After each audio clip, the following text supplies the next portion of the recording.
Hello everybody and welcome to the world famous Karting Genk, the home of champions here in the Limburg region of Belgium, not too far off of the Dutch and German borders. Well, this circuit has been around since the mid-1980s and has hosted world and European championship events. But the main question you might be asking yourselves is, why are we here? Well, this weekend it's the opening round of the 2026 Karting Champions League Winter Series. 2 rounds. Here at Karting Genk, then in a month's time, we go to Corvin in Belgium to Karting d'Espagne, which hosted the inaugural KCL event last year. It's also part of the MP Motorsport Accelerating Talent Programme, providing a pathway from karting right the way up to Formula 2. We've got probably the best part of nearly €40,000 worth of prizes to give away, including tyres, brand new engines, brand new karts, and for 2 lucky individuals for KZ and for Senior X30, a prized opportunity to go behind the wheel of an MP Motorsport Formula 4 car. That really means something to these drivers here, of around about 130 this weekend. Whilst you're at it, don't forget to follow us on social media, and over the course of the weekend, from Saturday morning at 11:30, we'll be live right here from Belgium to give you all the racing as it happens. 12 months ago, something called the Karting Champions League started off in the southern part of Belgium at the well-known Karting d'Espagne circuit in Marienborg. But now in 2026, Karting Champions League Winter Series edition number 2 has doubled the ante. Twice the amount of rounds, kick-starting off here over the course of the 30th of January to the 1st of February. Here at the home of champions, Karting Genk, which has been around since the mid-1980s, had a refresh in the early 2000s, and has hosted multiple world, European and international championship events. We will return to Karting d'Espagne on the last weekend of February. And more to the point, through the MP Accelerated Talent Programme, which provides a pathway straight from karting right the way up to Formula 2. This provides a great springboard for our nearly 130 drivers here this weekend in the Limburg region. But more to the point, the prizes that are on offer. Close to €40,000 worth of prizes, which includes guaranteed or gold ticket spots for this year's running of the Iame Warrior Finals. Also new engines, new karts and new sets of tyres. But for Senior X30 and KZ2, the winner after the end of the 2-round winter series will have the opportunity of 2 choices. Either take home a brand new kart and engine, or get behind the wheel of a current generation Formula 4 car and have a full test day courtesy of MP Motorsport, the Dutch powerhouse based just outside of Rotterdam, that has brought so many talents to the fore, including the likes of Felipe Drugovich, new signing for F1 Academy, Esme Kosterman, that was released on social media yesterday, the late Delano Van Toff, Javier Segrera, Owen Tangavellu, and so many other drivers that made their way through the MP Motorsport ranks. More to the point, this is going to be the kickstart of a great season for a lot of these drivers. They finally get to dust the cobwebs off. And more to the point, we have 15 heats that will take us into finals day tomorrow, where tomorrow morning we'll have the super heats and then the respective finals. The biggest subscription for this weekend is Senior X30, with nearly a total of 50 drivers. So we will have the top 36 after the super heats tomorrow morning go through to the A final. The remainder will then head into the B final. But here is the timetable as it stands. We are just under 10 minutes away from our first of 15 heats, with race 1. That's going to be heat 1, A versus B, X30 Senior. Then we will do it again, as they were split into 4 groups after qualifying was completed yesterday afternoon before sunset. Then the first of 3 heats for Iame Mini, X30 Junior, And of course, our shifter classes, which include KZ and KZ Gentlemen. KZ being one of the biggest, toughest tests in modern day karting. And when you have seen the likes of Max Verstappen, a four-time Formula One world champion, whose route started from this very circuit back in the late 2000s, and you look at what that man has achieved, not just on, but off track. A great exponent behind the wheel. You put him behind the wheel of anything, and he is very, very adaptable, especially with the Franz Hermann situation, where he ended up going under a moniker to test drive a Ferrari 296 GT3 car at the famed Green Hell, the Nürburgring Nordschleife. For those that do know me, hello, it's Alex Goldschmidt up in the commentary position. And I'm pleased to say that I will be with you for both this round and in 4 weeks' time when we head to Karting d'Espagne in Marienborg in the southern province of Corvin in Belgium, just a short drive from the French border.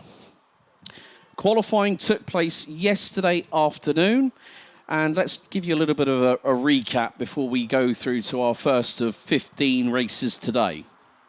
Louis Paternotte from Eichmann's Grand Prix led a Belgian 1-2-3 in time qualifying yesterday, setting the best lap of a 1-minute 1.755. And he was closely followed by PJM's Matteo Campobello on the 8.55 and MRK's Matt Cooper in the 8.13. Several other drivers were showing prowess and being at the top of the timesheets, including a driver who's made his first ever adventure over to continental Europe, and that is the 832 of privateer driver Harry Chapman from the United Kingdom, who normally runs Waterswift over in the UK. And he was very, very quick. Also, the fact of when we headed down to, say, the top 14 or the top 15, they were covered by 0.8 of a second after the 6-minute qualifying session.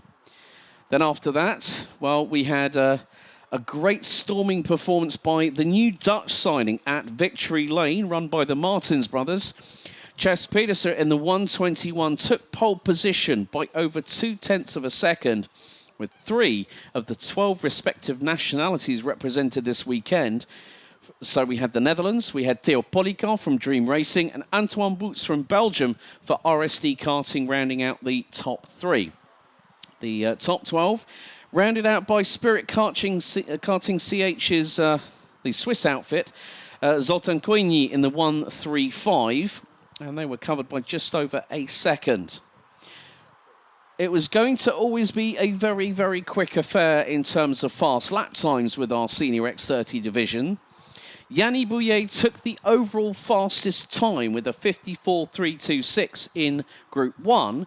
However, the Belgian from PJM in the 214 would be dropped 3 positions due to his front bumper being in after qualifying. So unfortunately, it meant that Alexandre Mercier from CG Motorsport in the 290 would be classed as the officially fastest driver, despite the timesheet saying otherwise. Victor Louis and Matteo Rivals rounded out the top 3 in Group 1, with the likes of Matthias van der Kerkhoff. Mathis Marchot returns as the defending X30 Senior Karting Champions League winner from last season. And if you remember that story, he was with a different team. He was with KCR Racing in qualifying, had brake failure going into the 90 left turn 4 at Marienborg, but came back, fought his way tooth and nail through the field, through the heats, through the superheats.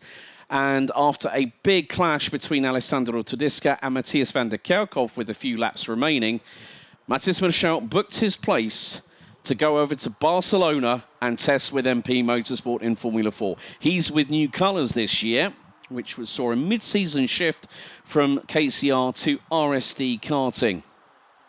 Quite a few other drivers to watch out for in Senior X30, including KCR's Pepin Steiger, MDL's Irish hotshot CJ Bennett, Boris Verhaag, Bran van der Weken.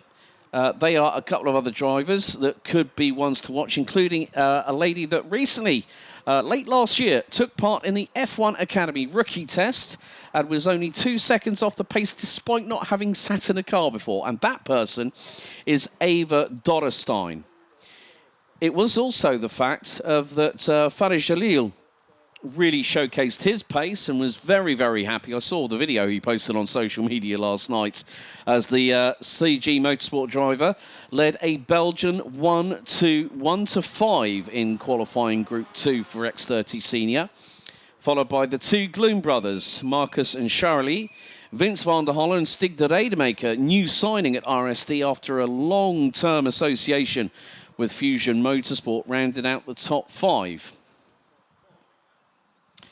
Also with that, it came to the point that new signing MP Kart Racing team, Tommy van der Stroys, would take pole position in the KZ or the Shifters division by over 0.3 of a second, and he was closely followed by the very experienced Gil Mertens in the 534 running with CRG Belgium.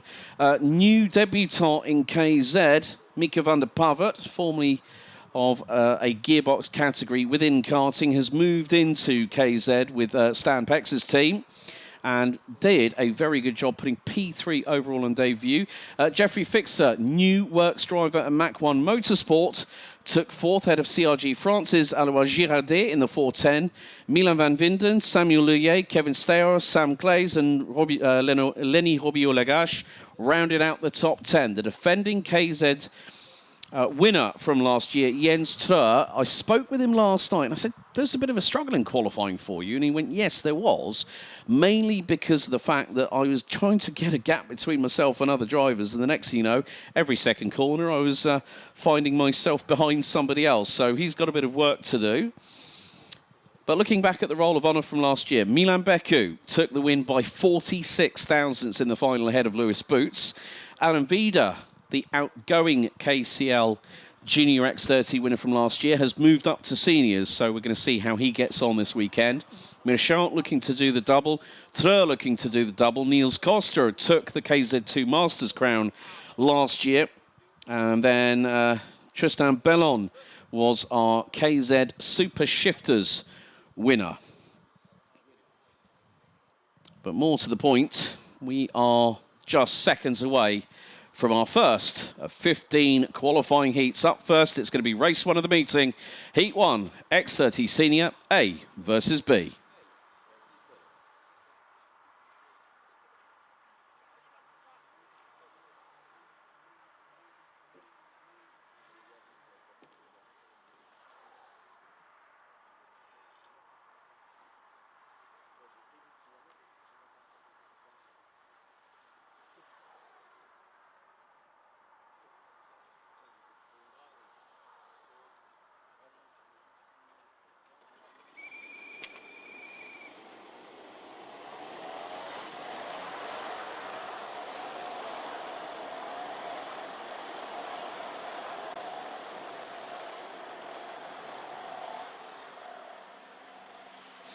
So let's take you through the first starting grid of the 2026 Karting Champions League Winter Series. Round 1, it's race 1 of the meeting, X30 Senior, A versus B. Alexandre Mercier starts from pole position. He'll be joined by Farah Jalil on the front row. Matteo Rivals and Charlie Gloom on row 2, with Matthias van der Kerkhoff and Stig de Rademaker, row 3. Delano Vellens and Pepin Steiger round out row 4 ahead of Arthur Huang and Boris Verhaag, who round out the top 10.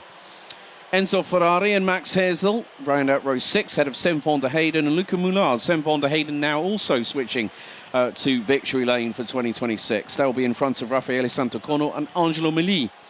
Noah Mengal and Kaz Oldhouse round out row 9 with Flavio Caira and Tom Schultz rounding out the top 20. Gauthier San Juan and then Matt Pereira Simon rounding out row 11 ahead of Sam Galuk, Senna Meunier and Corentin Perrault, who rounds out the 25-strong grid. The race will be over a duration of 10 minutes plus an additional lap. Air temperature 8 degrees Celsius. There has been a consistent slight shower over the course of the morning.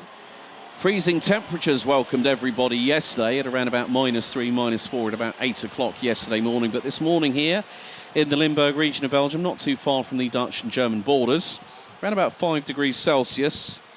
North wind to the north of around about 10 kilometers an hour. 93% humidity, 100% cloud cover.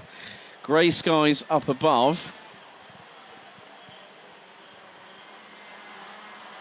But this will kickstart for a lot of these drivers their official 2026 seasonal campaigns.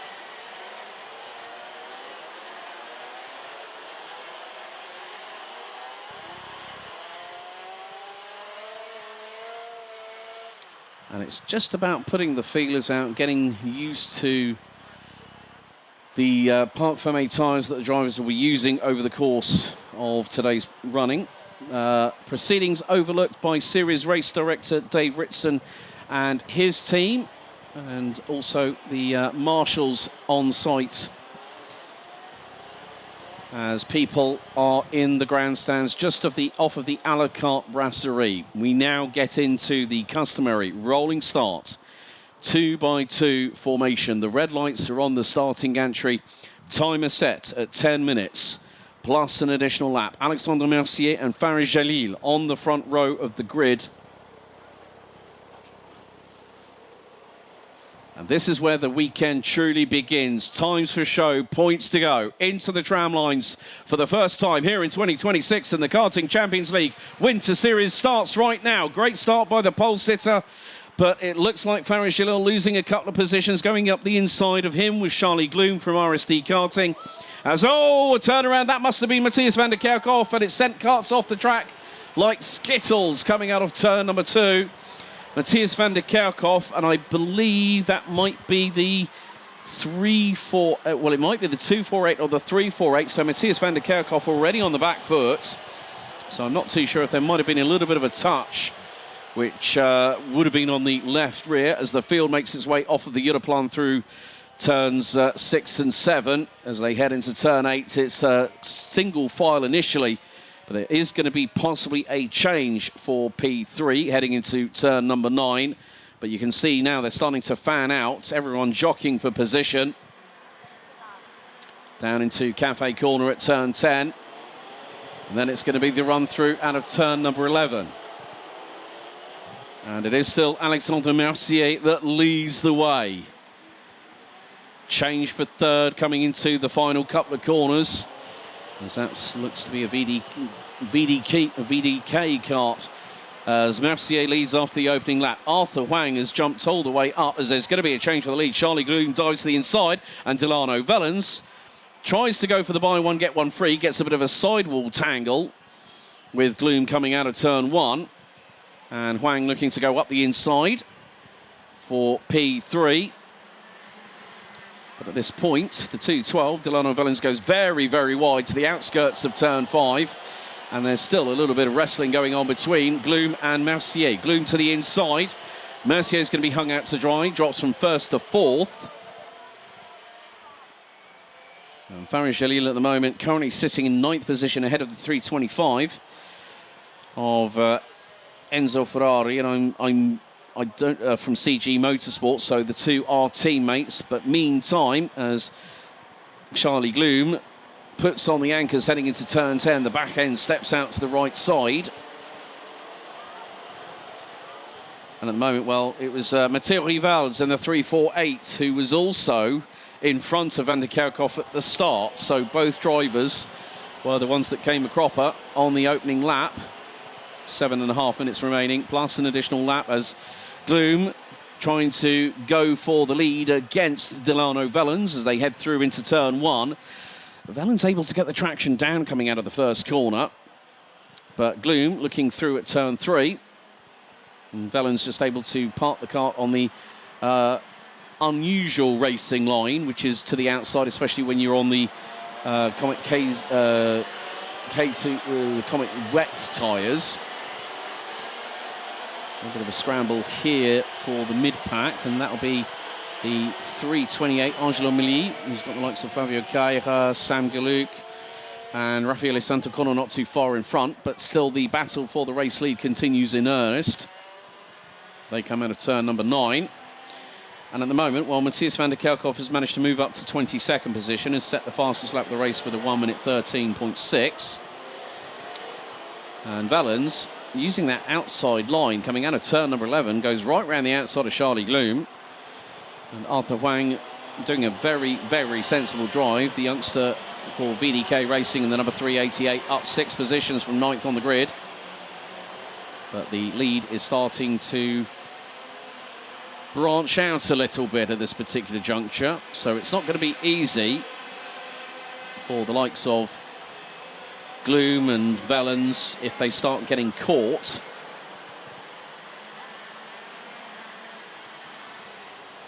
And Gloom decides to dive up the inside through at turn number 5, but here comes the over-under from Delano Vellens. Gets the traction, signals to Gloom. Right, just stop fighting me at the moment, he says. Just work with me. Let's try and pull a little bit further away from Huang, but Gloom has got other ideas. Through the inside he goes at turn 8. Okay, first penalty of racing, as I've just seen on the announcement on the live timing. Kart 233 has just been given a 5-second time penalty for wrong starting position. That was Commentator Perrault, who started at the back end of the field and is currently sitting in 22nd position. Meantime, a feverish battle as Charlie Gloom runs very, very wide coming through into the final couple of corners. And he is going to dive possibly to the inside. He's got an opportunity to go through on Delano Vellens. And then Vellens, clash of sidewalls. And again, through out of turn 1. Gloom goes on the inside through at 2, but Delano Vellens, high, wide and handsome to the outside through 2 and then to 3. And Gloom had the presence and the minute precision to put the 245 back up the inside through at 3. This has brought Arthur Wang back into play.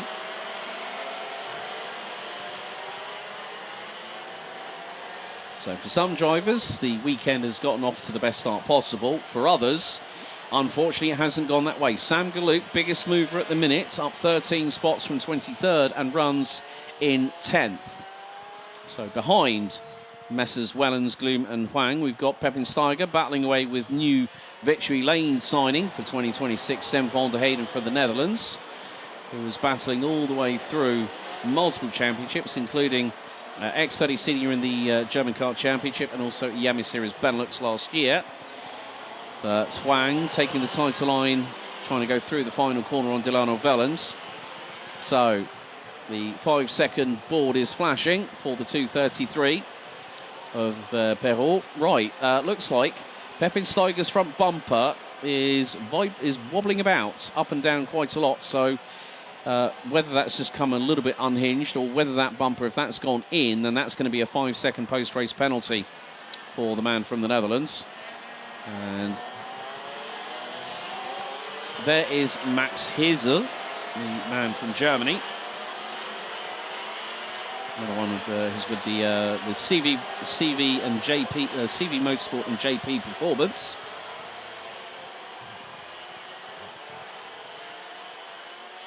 And they also have a route into cars, but that's more the sports car side of things, where CV Motorsport do have Mercedes AMG GT4s in ADAC GT4 Germany. But at the moment, Charlie Gloom is starting to really pull away from Delano Vellens. Arthur Wang again goes to the inside line, but Vellens just finding that outside line, it seems to favour the bite down for the rear tyres for him to get through. As, Kart 245, Charlie Gloom has just received a 5-second penalty for track limits. Now that might have been the battling between him and Delano Vellens. So Charlie Gloom has got to bridge a gap of at least 5.1 or just over 5 seconds ahead of Delano Vellens to keep the race victory in the pocket.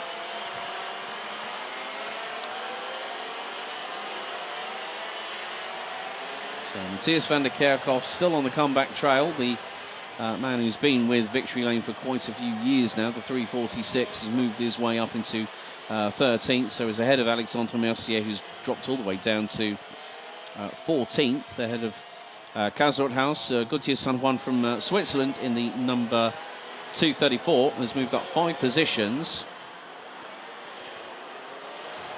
and rounds out the top 16. A minute and a half to go, and that gap seems to expand. Charlie Gloom really seems to be able to hook it up in the first sector. He's about 2/10 off of his best middle sector at the moment, and I think there's a little sort of hand gesture as if to say, what are you talking about? I've got a 5-second penalty.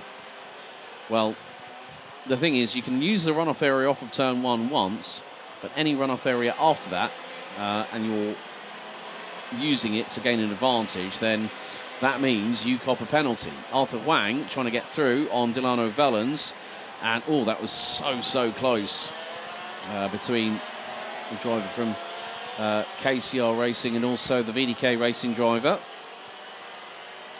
Through off of the Europlan they go, so Arthur Wang trying to do everything that he can, and with him battling with Delano Vellens is allowing Charlie Gloom to open up that gap. On this particular occasion, the gap between Charlie Gloom and Delano Vellens in the opening sector has gone up by the best part of nearly 7/10 of a second, and make that nearly 4/10, so 1.1 seconds being gained by the man in front. So we could be closer and closer to nearly 3.5 seconds worth of an advantage for the 245. Sam Gluck now up into up 14 spots, now is 9th ahead of Flavio Caira, who's moved his way up into 10th position. So the gap is nearly 3.5 seconds between P1 and P2. So effectively, Charlie Gloom's got 2 laps to try and do as much as he can. Arthur Wang drops onto the curbs through turns 2 and 3. Delano Vellens still able to keep the kart where it needs to be to carry that momentum through the corner. So Delano Vellens this time holds on, but there's more time that has been lost. That's 0.8 of a second, and the way things are going between these two, I think Charlie Gloom might just about scrape in a 5-second lead. And Arthur Wang has got through, but just keep your eyes on Delano Vellens. A little bit sideways coming out of turn 9, and that means he's now lost second position to the 388 from VDK Racing, youngster who was running in Junior X30 last year. So this time around, it is going to be the last lap board for Charlie Gloom. Arthur Wang in P2, Delano Vellens in 3rd. So let's have a look at the advantage that the driver up front has got. 5.0 seconds. So all that battling and the change of position as diving to the inside of Arthur Wang goes Delano Vellens.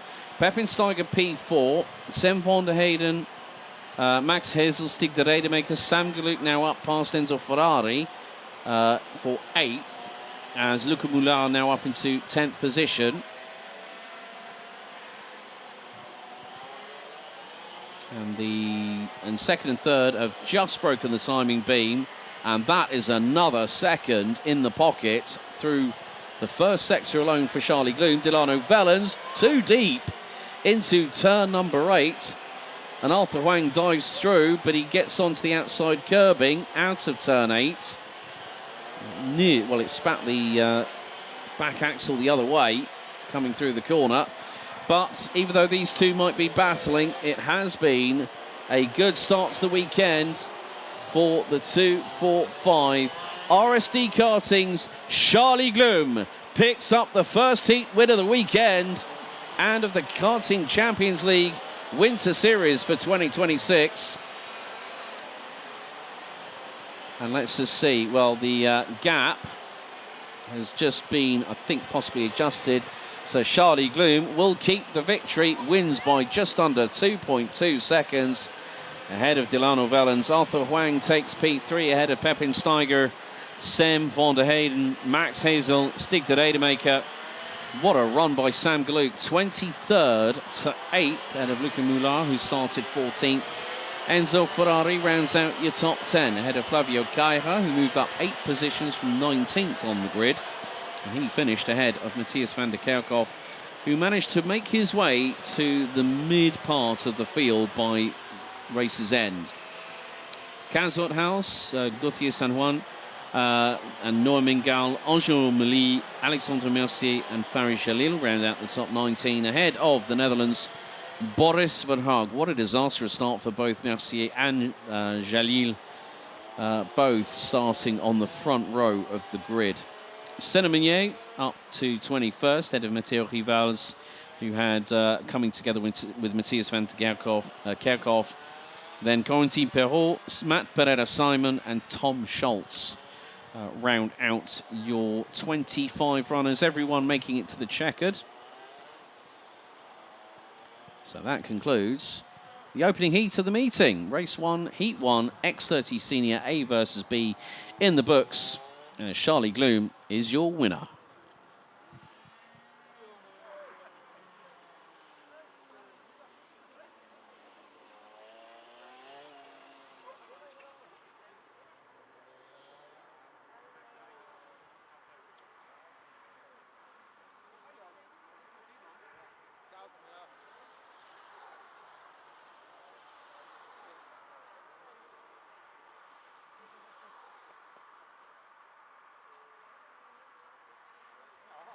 So, courtesy of our drone footage, get to see the drivers go onto the weighbridge.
So with that being the first race in the books, we now turn our attention to the next race, which will have another 25 drivers, so 50 X30 seniors.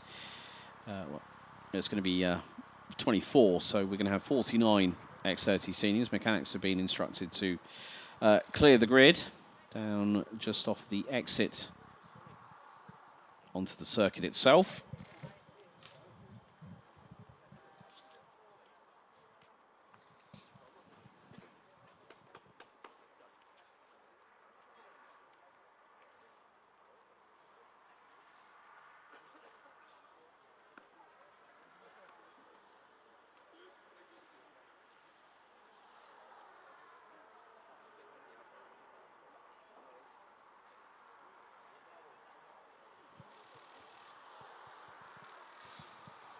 And firstly, a big thank you to the almost 210 people watching on the official Karting Champions League YouTube channel. We are over now to the 200 mark on the subscribe account, so please don't forget to like, share and subscribe whilst you're at it.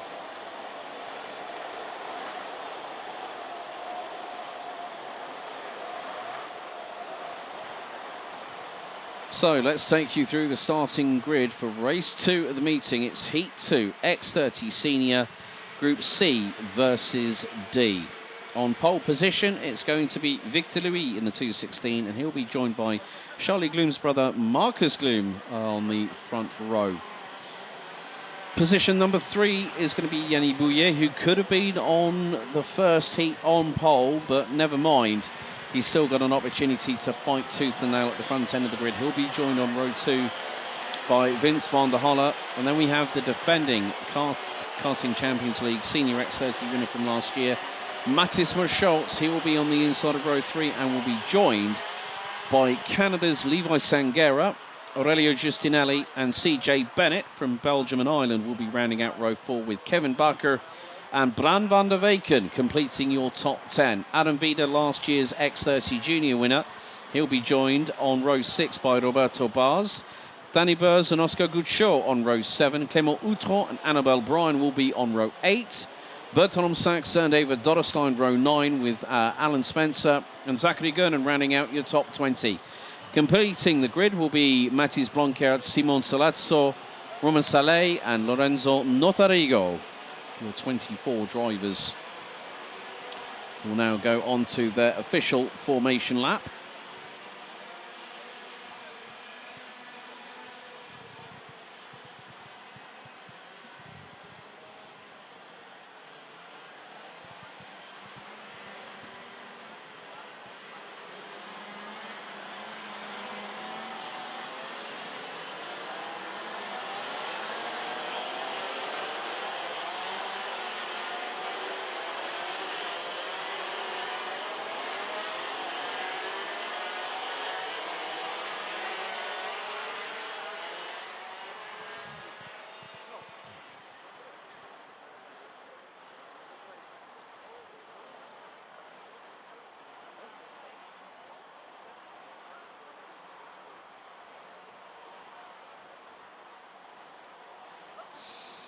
So with our front row, it is pretty much, as things stand, it's an all front row for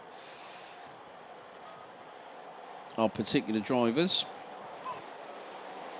being an all RSD front row on this particular occasion. But more to the point, there are some drivers who might have been within 5.5 tenths of a second of the top time in Group 2, but it was so closely packed.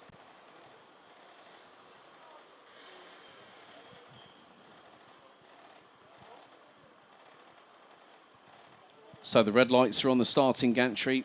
Looks like there's Ava Dotterstein is going to start from the dummy grid once the lights go out. So, getting ready for Heat 2, X30 Senior, Group C versus D. They will now come out of the final corner. Red lights on the gantry, into the tram lines. It's time for revs up. Lights on, lights are out. We're underway here in Heat number 2.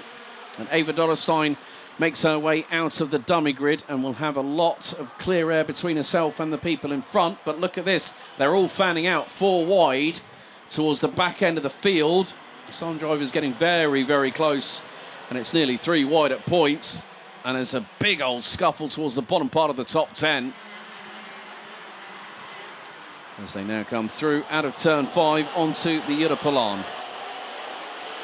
And it is going to be Victor Louis that leads the way. Marcus Gloom and Mathis Marchot, I think, have just gotten up into 2nd and 3rd.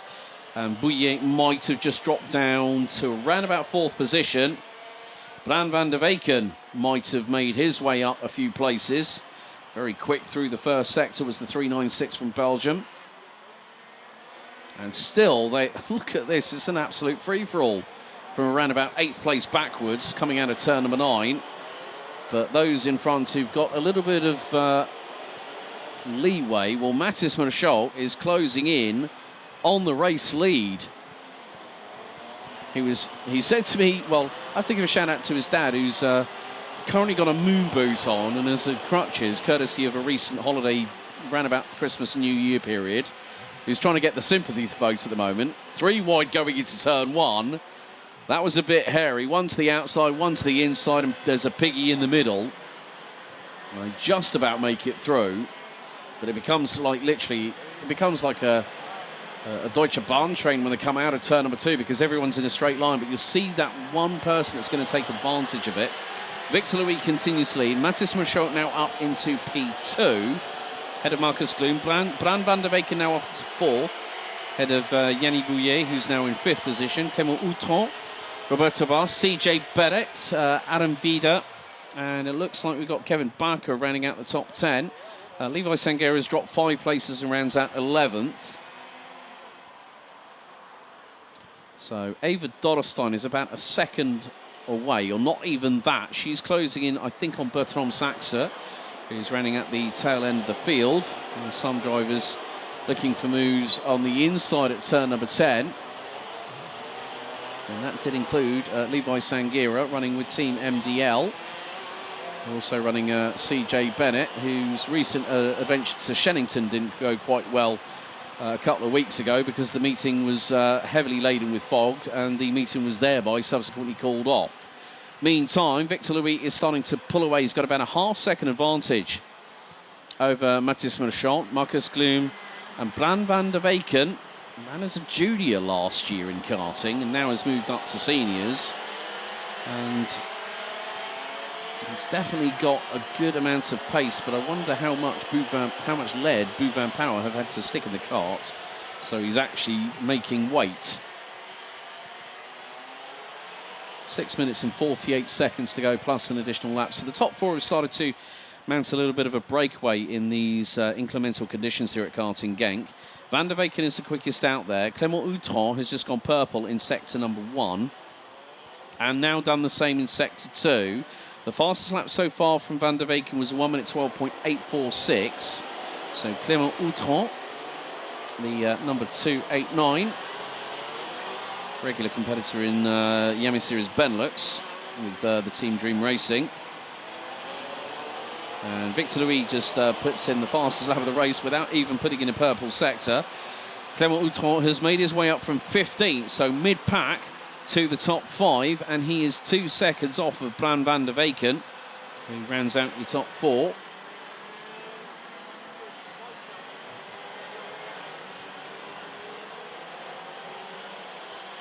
Could be a little bit of a change of position going into turn number 4, heading into the Europlan a little bit further back.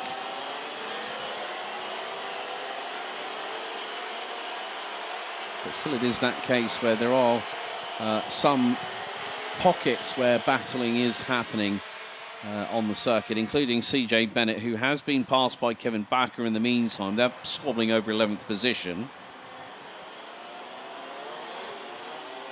Aurelio Giustinelli, I think, has been one of the biggest losers in this race, has dropped from 7th to 18th position. But it is Clément Outron who is trying to close that gap to Bran van der Weken. Took 2 tenths out of the youngster from Belgium just a moment ago as we hit half-time on the ticker. As Marcus Gloom has got Bran van der Weken to the inside. Can the RSD Karting driver get the crossover through turn 1? Well, Bran van der Weken says, no, you're not going to make that happen. As Michaud tries to go up the inside of Victor Louis for the race lead through at turns 3 and 4. Can't get the job done.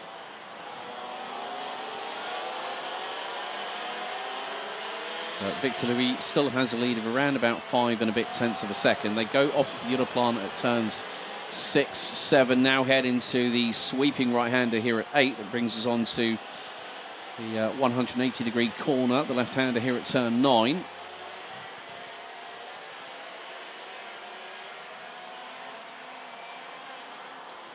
You can see under braking, Victor Louis likes to stamp on the brakes, so the back end steps out to the left heading into turn 10. Whereas Mathis Michaud is a bit more, he's feathering the brake a little bit more, so at least the back end's not stepping out and he's keeping the kart more in a straight line. Hooks the curb rather nicely through the penultimate corner. But Victor Louis just able to pull away, and that gap at this moment, after 5 laps, is just under half a second. Bran van der Weken, new fastest lap of the race, and that is a 1 minute 12.239. However, keep your eyes on the driver behind Marcus Gloom. Clément Outron is closing. The gap between 4th and 5th was at one point 2.1 seconds. It's now down to just under 1.2. And Clément Outron just took another little bit out of it. He's just gone fastest of anybody in the opening sector again. So it seems to be that sector 1 is where Outron's really able to hook it up, but then over the course of the remainder of the final 2 sectors, it is Bran van der Weken that has really got the pace and is closing in on Mathis Michaud for that 2nd position. But at the moment, with regards to how things stand, at this early stage of the competition, you do not want to go, in these wet weather conditions, go hell for leather. And the main reason being is that you don't want to put yourself on the back foot before you've even gotten started. So it is an RSD Karting 1, 2 and 4. Bouvin Power P3. So there was a slight change there between Michaud and Louis for the race lead, but Victor Louis stays in front.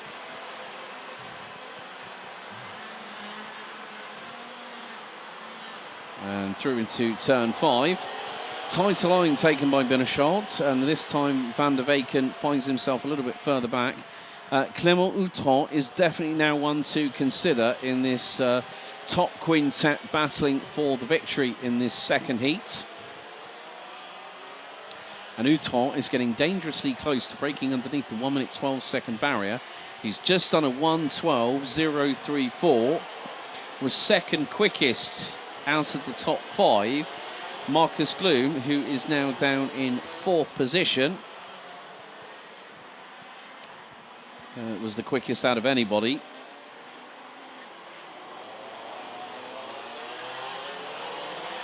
A minute and a half remaining on the counter. And look at the speed that Bran van der Weken might have here on Mathis Michaud. He's within that 2.5 or so tenth of a second window to try and get through at turn 1. But on this occasion, the 396 not unable to engage the slipstream to his advantage and get through. Meantime, Ava Dorrestein, who started in the dummy grid, has moved her way up to 19th. She's just got past Switzerland Simon Salazzo in the number 313. Vince van der Holle has now taken 6th away from Roberto Bas. Oscar Gutschow, Aaron Vida and Kevin Barker continue to round out your top 10 as we've got 45 seconds on the timer. So next time around it will be 2 laps to go in this second out of 6 qualifying heats for X30 Senior. And we will see them back in action again at 2 p.m. just after the lunch break here at the home of champions. So Victor Louis continues to lead the field, just over 2.7 kilometres of racing left to go. Mathis Merschalt puts in the fastest lap of the race, 1 minute 11.798. Went fastest overall out of anybody in the first and third sectors. And Van der Weyken still holds on to that middle sector as the timer hits 0. So we've got about 2 kilometres worth of racing left to go in this second heat. That will take us to a third of the way through the heat stages for X30 Senior.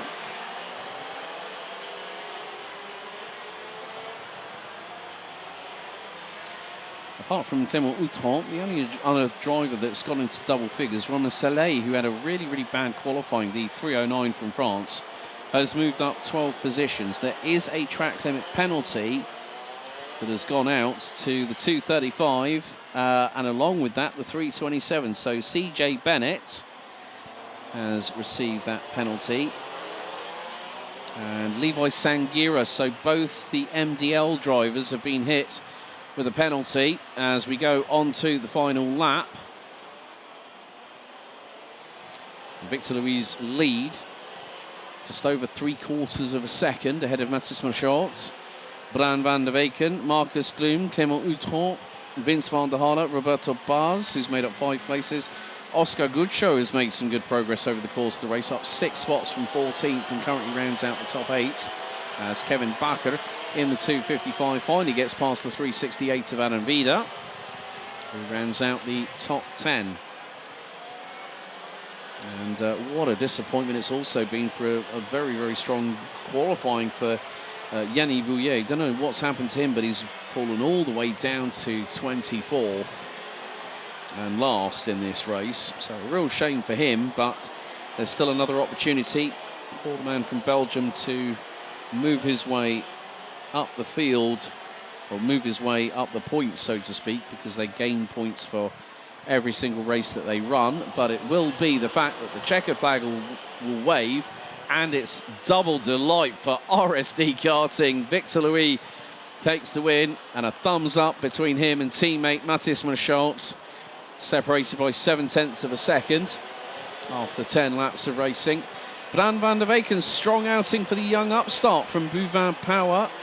P3 ahead of Marcus Gloom. Clément Outram, good steady progress by the driver from France, up 10 spots to round out the top 5. Vince van der Holle started 4th, finished in 6th ahead of Roberto Bas, who made 5 places. Oscar Gutschow, who made up 6. Kevin Barker and Aaron Vida round out your top 10. 11th, Romain Saleh from France in the 309. Took 11th, having started 23rd. As we are seeing now, there is another penalty that's gone in. Kevin Barker has also received a 5-second track limits penalty. So it's changed things. So Oscar Gutschow, 8th. Aaron Vida, 9th. Romain Saleh, 10th, ahead of Kevin Barker. CJ Bennett, Annabelle Bryan, Alan Spencer, Levi Sangira, Aurelio Giustinelli. Ava Dorrestein recovered from starting in the dummy grid to finish 17th. Mathis Blankert, Simon Salazzo and Bertram Sachs rounds out your top 20. Zachary Gonen, Danny Burrs, Lorenzo Notorigo and PJM's Yanni Bouillet rounds out the finishers, all completing the 10 laps of racing covered by just under 38.5 seconds. But 2 for 2 so far for RSD Karting. This time it goes the way of the 216 of Victor Louis.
Time for the starting grid for race 3. Heat 1, Iame Mini. Last year it was Milan Beku that took the top honours by just 46 thousandths of a second ahead of Lewis Boots. But starting on pole position, it will be the 837 of Louis Petronot. Matteo Campobello will be alongside on the front row. Matt Cooper joined by debutant in Europe now, Harry Chapman, whose dad Mike was having a quick chat about how many formation laps he needs to do. So thank you to Mike for providing a little bit of entertainment there. Axel Linders and Toby Terhal round out row 3. Bruce Chirino and Gilles Duval round out row 4. Arthur Jassogne and Matthias Kakulea round out your top 10. Next up, row 6, Bram Konings and Mathis Lambrecht. Kian ten Hove and Milan de Ruyt round out row 7 ahead of Ziad Dudon and Lucas van der Heere. Artem Kikireshko and Vincent Oliver Rizzo round out your top 9 rows, with the top 20 completed by Maxime Ball and Martin Chekin-Gomis. After that, Noah Kim, Victor Adu, Musabera Akbaba, William Sitio and Lasse van der Weide. The last 3 not setting a lap time as they did not take any part in qualifying whatsoever yesterday. The wind to the north has increased by 1 kph.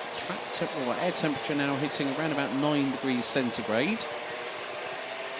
And, well, there is a little bit of light in the skies up above, but still plenty of cloud cover here at the home of champions.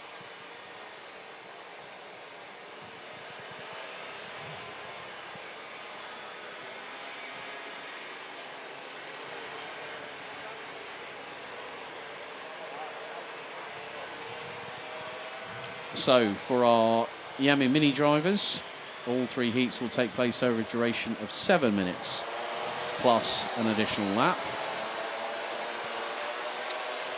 There are some spots of rain starting to fall ever so slightly.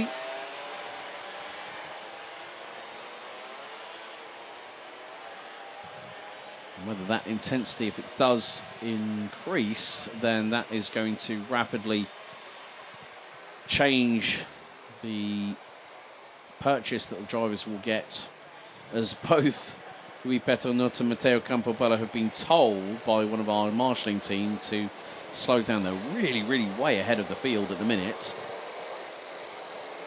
as everyone is now going to, it's a bit of a rush to get into the line, the line for lunch at school, isn't it? They're all trying to get into their relevant positions. So drivers have been told to slow. Matthias Kakulea needs to slot into position on the outside of row number 5 as the red lights are on the gantry. So Iame Mini set for its journey for KCL Winter Series. It's going to be a full start, first one of the meeting. They're going to go round for another time. They were being told, slow down.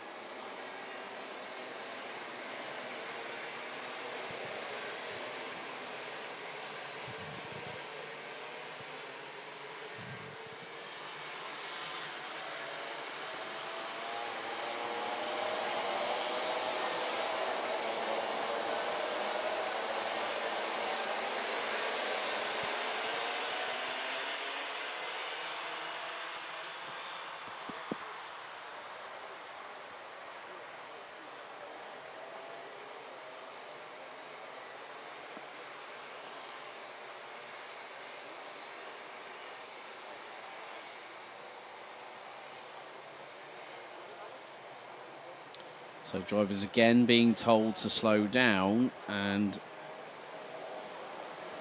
they really need to get themselves into some semblance of order, because otherwise if we get another false start we could be seeing the red flag being brandished for the first time. So that looks a little bit more orderly from our Iame Mini drivers, 25 in total here at the home of champions. So once again the timer reset to 7 minutes. Plus an additional lap. Red lights on the gantry. Second time of asking here for Iame Mini. Out of the final corner, into the tram lines. Revs up, lights on, and the lights are out at the second time of asking, and it's the run down to turn number 1. Paternot's going to lead the way. Matt Cooper might try to dive to the inside, but it's 3 wide a little bit further back. There's been a bit of a coming together. And someone's gone off the circuit, and that is going to be the 802 of Belgium's William Sitio. And there's more. Oh, there's one car in. Oh, big incident coming out of turn number 3. The 813 was and that was Matt Cooper who started P3, and someone came along at a big rate of speed, had to hoik the steering wheel to the left-hand side. And that is Matt Cooper's race done and dusted, I'm afraid. Big damage to the right-hand side. And the other individual, that is Victor Hardou from the Netherlands. And there's another spinner. That's at the end of the Europolaan. Kart 804, Milan de Ruyt. Can understand the frustration of Matt Cooper at that particular occasion.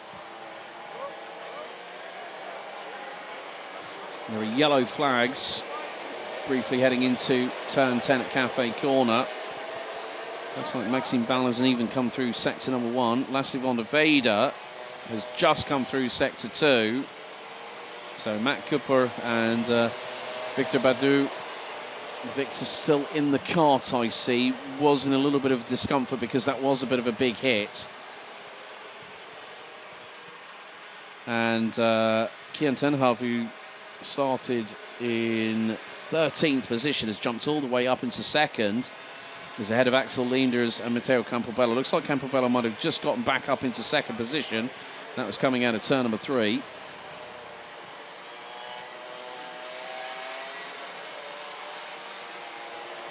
So there is Axel Leenders. Oh, who was that going exit stage left a little bit further back? I think it was Bruce Chirino in the 875, who's ended up behind Martin Chekin Gomes. There's a little bit of a touch from one to the other, just in front of Chirino.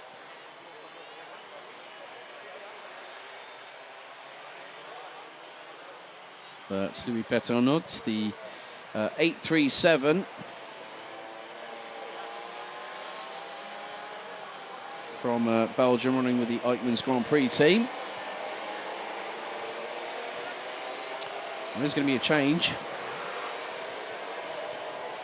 for position, and that was the 866 Axel Leenders. I think has just gotten back up into P3, is leading the train behind him, which is now, well, there's going to be a side-by-side, and that is Chekin Gomes versus Harry Chapman, who's just slingshotted around the outside down the start-finish straight, as Campobello, I think, has just gotten through on Kian Tendemov. And at the minute, well, hang on a second, just wondering now, Louis Petronot, I'm just going to wait to see what's happened. So Maxime Ball, Matt Cooper and Victor Hardou are out of the race. So our drivers will now head into sector 2.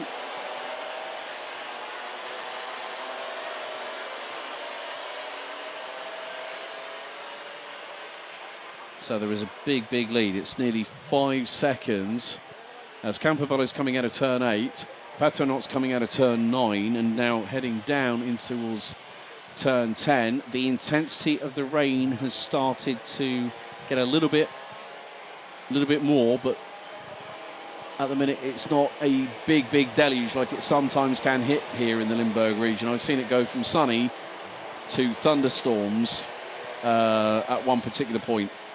And then all of a sudden the weather's gone away again, and all of a sudden you've got clear skies up above.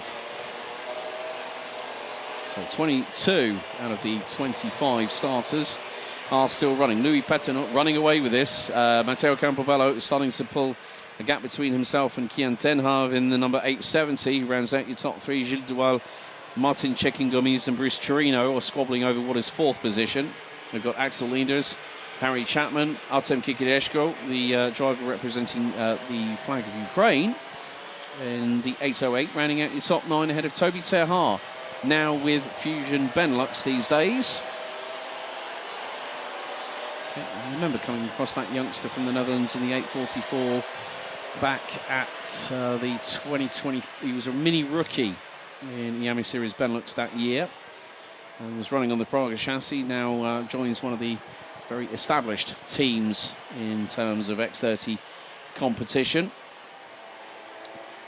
He's ahead of Germany's Matthias Kakulea in the 8.85, who was about half a second back. Side by side between Chapman and I think Kikireshko again. And Chapman is still ahead of the 8.08. Just over a minute and a half left to go. And Louis Petronot has the lead of 5.5 seconds. Kian Tenhav has got Gilles Duval on the CRG, and then the VDK racing driver Martin Chekin-Gomis, who is in some ways affiliated with Racing Kart JPR in Austria in France, which is about a 2-hour drive away. But they are having a real big old squabble over P3. As the 870 holds its line coming out of turn 4 into turn 5. They all take the same racing line.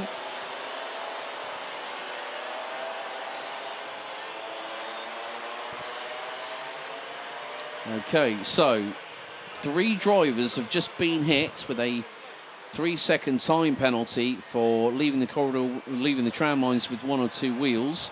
Toby Terhart is one of them, 8.44. William Sitio in the 8.02. And the 8.67 has also had that. And that was Maxime Ball, whose race didn't even really get started, I'm afraid. Louis Petronot continues to lead the way and goes across the stripe with 2 laps remaining. So we're now on lap 6 out of 7. Matteo Campobello, in the meantime, has just put in the fastest lap of the race, a 1 minute 19.228. Still the battle between Ten Hag, Duval and Chekin-Gomis is starting to intensify because Bruce Chirino has caught up with them again. And Chirino might... he decides to nearly bump draft on the back of the Frenchman in the 8.12, coming out of turn 2. Axel Linders and Artem Kikireshko are not that far behind them.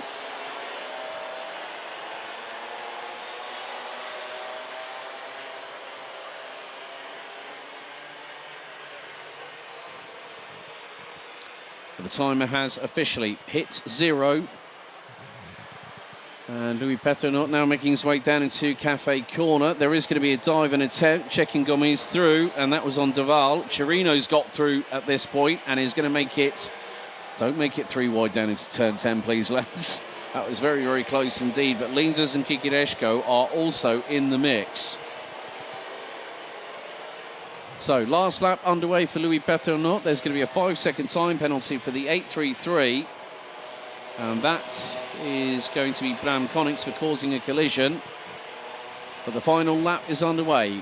Petronot has the lead over Campobello by 5 seconds. Kian Tenhav still holding on to 3rd, but has got the fast approaching Martin Chekin-Gomis right behind. Bruce Chirino now 5th ahead of Gilles Duval. Axel Linders and Artem Kikireshko round out your top 8 with Harry Chapman. And Milan de Ruyt, who rounds out the top 10 with the new fastest lap of the race, a 1 minute 19.189.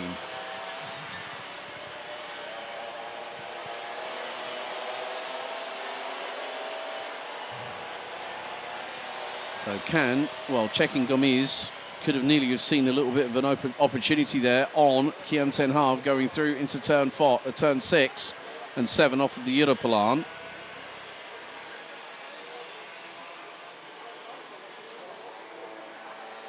But in the meantime, well, Chekin-Gomis has just a handful of corners to try and get through for 3rd. It could be down to the death on this one. Meantime, Louis Petronot as off goes Kian Tenhav coming out of turn 10, but the checkered flag is going to wave. It is going to be Louis Petronot from Eichmann's Grand Prix that is going to take first blood here in Iame Mini. Matteo Campobello will come across the line in P2. 3rd place, it is going to be Chekin-Gomis versus ahead of Chirino, Gilles Duval. Artem Kikireshko, who got ahead of Axel Linders in the last few corners, takes 6th, starting 17th on the grid. Axel Linders, Kian Tenhav, Harry Chapman and Milan de Ruyt round out your top 10 for Heat 1 Iame Mini. Matthias Kakulea, Arthur Jassogne, Bram Konings, Lucas van der Heere and Toby Terha are your provisional top 15 finishers. Got a few more drivers just across the stripe, a couple left to go.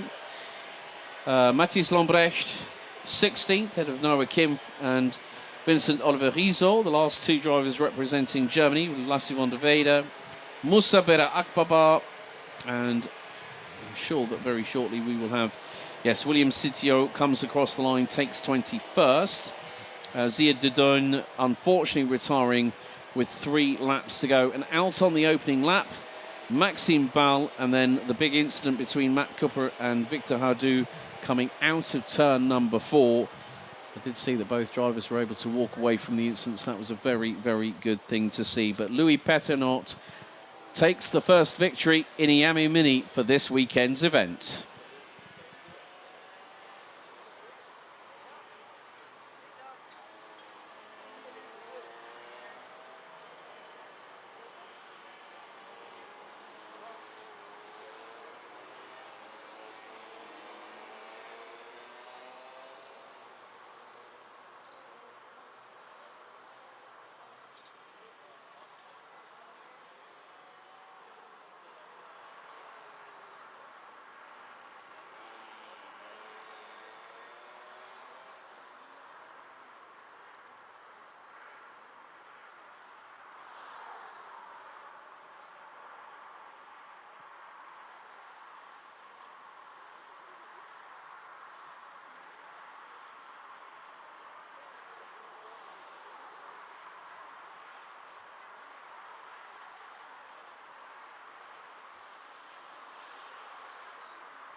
driver 802, William CTO, please report to the schools immediately. That's William CTO to the schools immediately. Thank you. So we now turn our attention to X30 Junior as we now go through the starting grid for race 4 of the meeting, heat number 1. Chas Pedersen, who took pole position by over 0.2 of a second, moving to a new team he feels very much at home at. He starts on pole position. Theo Policar will line up alongside in the front row ahead of Antoine Boots, and Chas Pedersen did actually have a little bit of a spin, I just saw, just off of turn number 3. Antoine Boots and Lionel Munguia round out row 2. Ludwig Granquist and Louis Bieland round out row 3 ahead of Edouard Godefroy and Thijs van Huis, who rounds out the top 4 rows. Last year's Iame mini runner-up, Louis Boots, will start on the inside of row 5, and completing the top 10 will be Joshua Lauritsen. Lucas Belizari and Zoltan Koini round out row 6. Linus Dijsted and Charles van Kellecom round out row 7. Gauthier Maquet and Trent van Malik row 8. Jules de Koen and Sacha Duquet on row 9, with Isaac Zahiri and Len Gugman rounding out your top 20. Completing the 26-strong grid will be Dorian Grandjean, Adam Bourne, Mohamed El Bouzaki, Mathis Mouche, Ronan Kamphaus, and Germany's Gregory Gorblicek, who suffered engine flooding after giving the kart a little bit too much gas whilst trying to start it yesterday in qualifying itself. So he will start from the back end of the grid.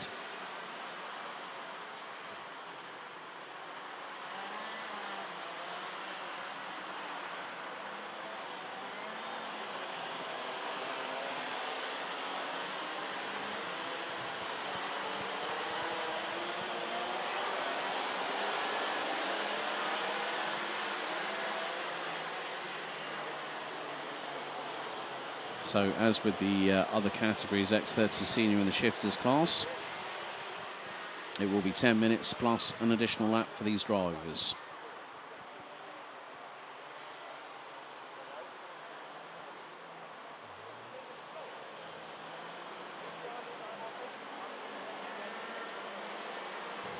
Sunshine and patches of blue sky start to surround the home of champions, as drivers will have to get into their 2x2.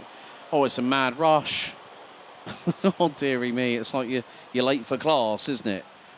However, they've got to get into position. Otherwise, if you're out of your starting position come the lights going out, you will be handed a 5-second penalty automatically. But are we going to get the lights going out? We are on this particular occasion. And Chas Pedersen leads the field into turn number 1. He's got Theo Policar diving to the inside, but there's an... oh, we've got a big old spin. A 360, part of it on the grass. That was the 103 Antoine Boots, who was due to start. Well, he started P3 behind Pedersen, as now it's a bit of a free-for-all. We've got yellow flags. Oh, we've got a kart off the turn. Now, that is the 102 from Euro Karting. Mohamed El Bouzaki has not started. Lucas Pellizzari, the youngster from Luxembourg. Oh, that's a real shame for him. Started 11th, and we've had another drama at turns. That's turn 6. So, more to the point there. The thing is that with the rain, which there is that still sort of like slight shower effect that's happening, so there's more standing water hitting the track, so the evolution is de-evolving, so to speak. But it's been a frantic opening lap. Chas Pedersen does lead the way in the 121 Kart Republic chassis through victory lane. Theo Policar, Ludwig Granquist up 2 places, Lionel Munguia 4th. Louis Bieland, Thijs van Huis, Zoltan Koini, Trent van Malik up 8 spots now from 16th and runs 8th. Ahead of Charles van Kellecom, who's up from 14th to 9th, with Joshua Lauritsen rounding out your top 10. 25 drivers started the race. Mohamed El Bouzaki, non-starter.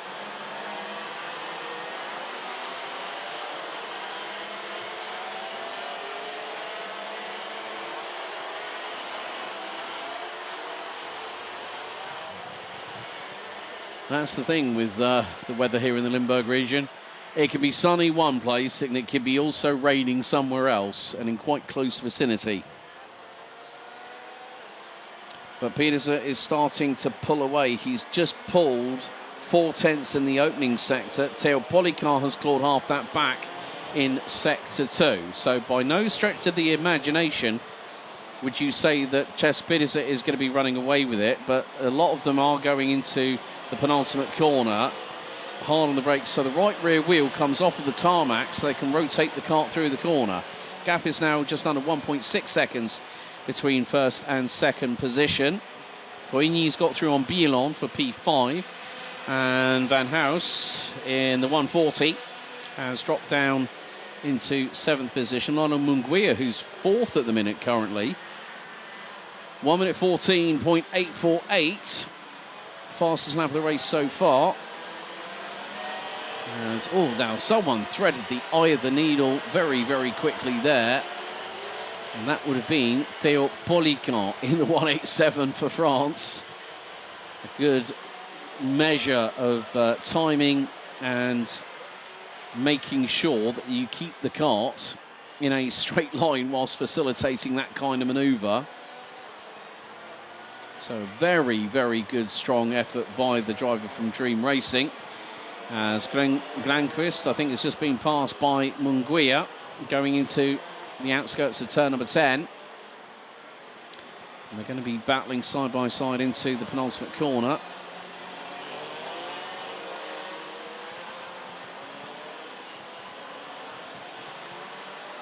So Pedersen opens up a lead to nearly 1.8 seconds as we have just over 6 minutes. So 40% of the timer has run out. 60% left to go, plus that additional lap. And there has been dramas, I'm afraid, for the 105. And that is Belgium's Edouard Goffroy. The driver from RSD Karting. As Munguia trying to battle away with Policar for that second position. He wrestles his way through the inside at turn number 6. And Munguia makes a move on Policar. Munguia has been absolutely lighting up the timesheets. Purple.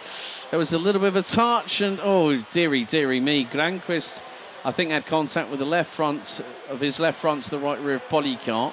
Policar quite clearly not happy about it, and decided to cover off the Swede going through into turn number 9.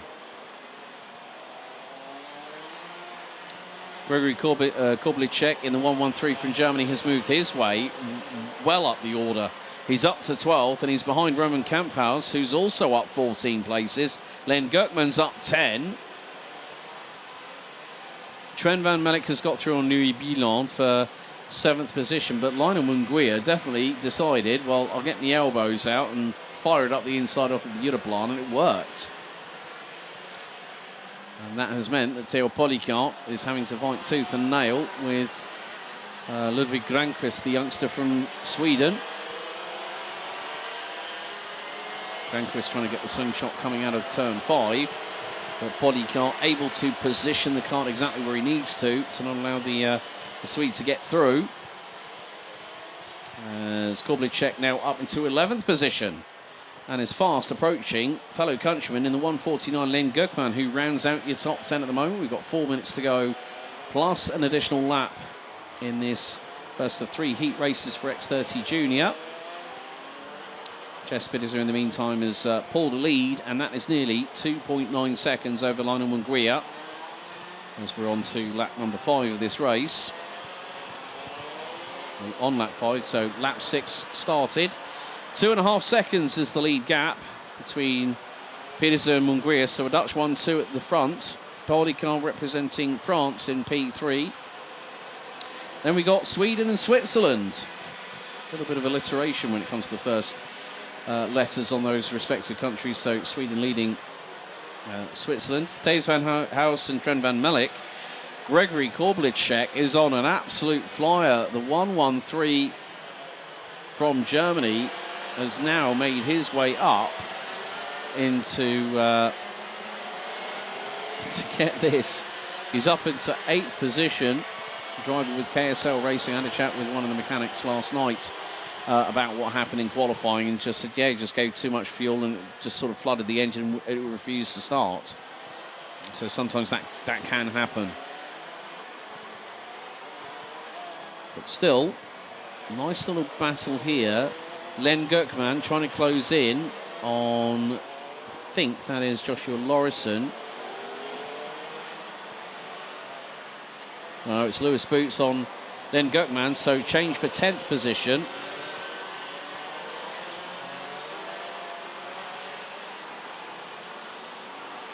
Chespidis are just controlling things at the moment. It doesn't really need to do so much.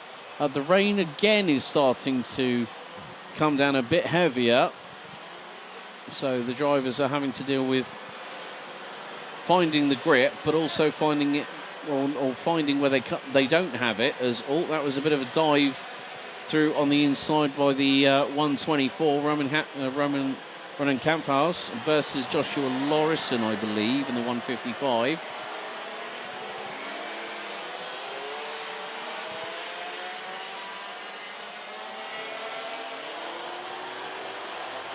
Lorison winning, I believe, with the CS competition. But again, it's just about those, you know, you can, if you put a kart, you know, an inch to the left or an inch to the right the wrong way, it can really bite you in the fact of what availability of grip there is for the driver trying to get through into the respective corners and making the overtakes happen. And that's a big, big question that the drivers really are having to answer at the moment, because it's not easy for any of these drivers, including the person that's leading the race. Okay, right, wrong. Oh, I thought this might happen, and it's clearly come to pass. Driver 119, Lionel Munguia, has just got a 5-second time penalty for wrong starting position, but at the moment that still keeps him effectively in P2, because the gap between him and Theo Polican is around about 5.4 seconds. So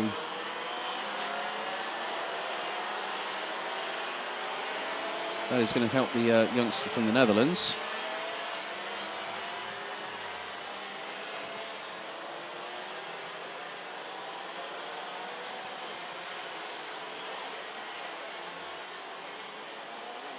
So we are counting down the seconds as through on the 110 goes 135 from Switzerland. So Ludwig Granquist is passed by Switzerland's Zoltan Coigny in the 135, running with Spirit Karting. Used to run the likes of Ethan Isher and Dan Allemann, of all people. Ethan Isher last year crowned as the Porsche Sports Cup Swiss champion in the Class 1 division. But 2 laps to go as a dive to the inside. And, well, that is Granquist losing. Oh, 2 decide to go and throw the haymaker, and they get the job done. So Theo Polican and Zoltan Coigny. Coigny loses the position to Granquist coming into turn 5 at the Europalaan. And I think that was Tren. Is that Tren van Melk behind them, I think, in the 118? Yes, it is.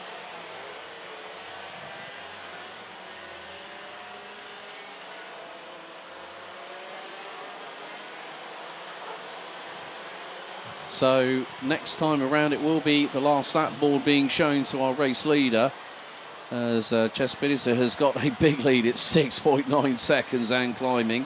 Munguia, however, is thriving in these conditions, and it's just gone purple in the middle sector. It is going to be 1 lap to go. So Chespidis crosses the line. Lionel Munguia, 1 minute 13.3 for the 119.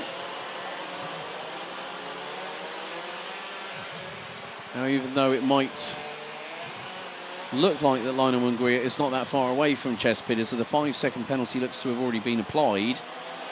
But the battle for P3, Theo Polican to the inside of Ludwig Granquist and gets through. But look at the gaggle behind Coigny, Van Melk, and is now, hang on a second, Gregory Korblicek goes up the inside of Tren van Melk, gets the job done. That is 20 places gained by the youngster from Germany for KSL Racing. He might even pick off 1 or 2 more before the end of this race, because now Granquist and Polican are battling away. This could really give the likes of Coigny and Koblicek the opportunity. Koblicek to the outside at turn 9. That's brave from the German, who kicks the tail end out to the right rear. And, Coigny tries to get through, but Granquist has to use the runoff error, but it is going to be Ches Pedersen that will take the win in X30 Junior. Lionel Munguia will finish not that far behind him on the road, but an additional 5 seconds has been added, and it is going to be Theo Polican who is going to be absolutely overjoyed with taking P3 after that squabble.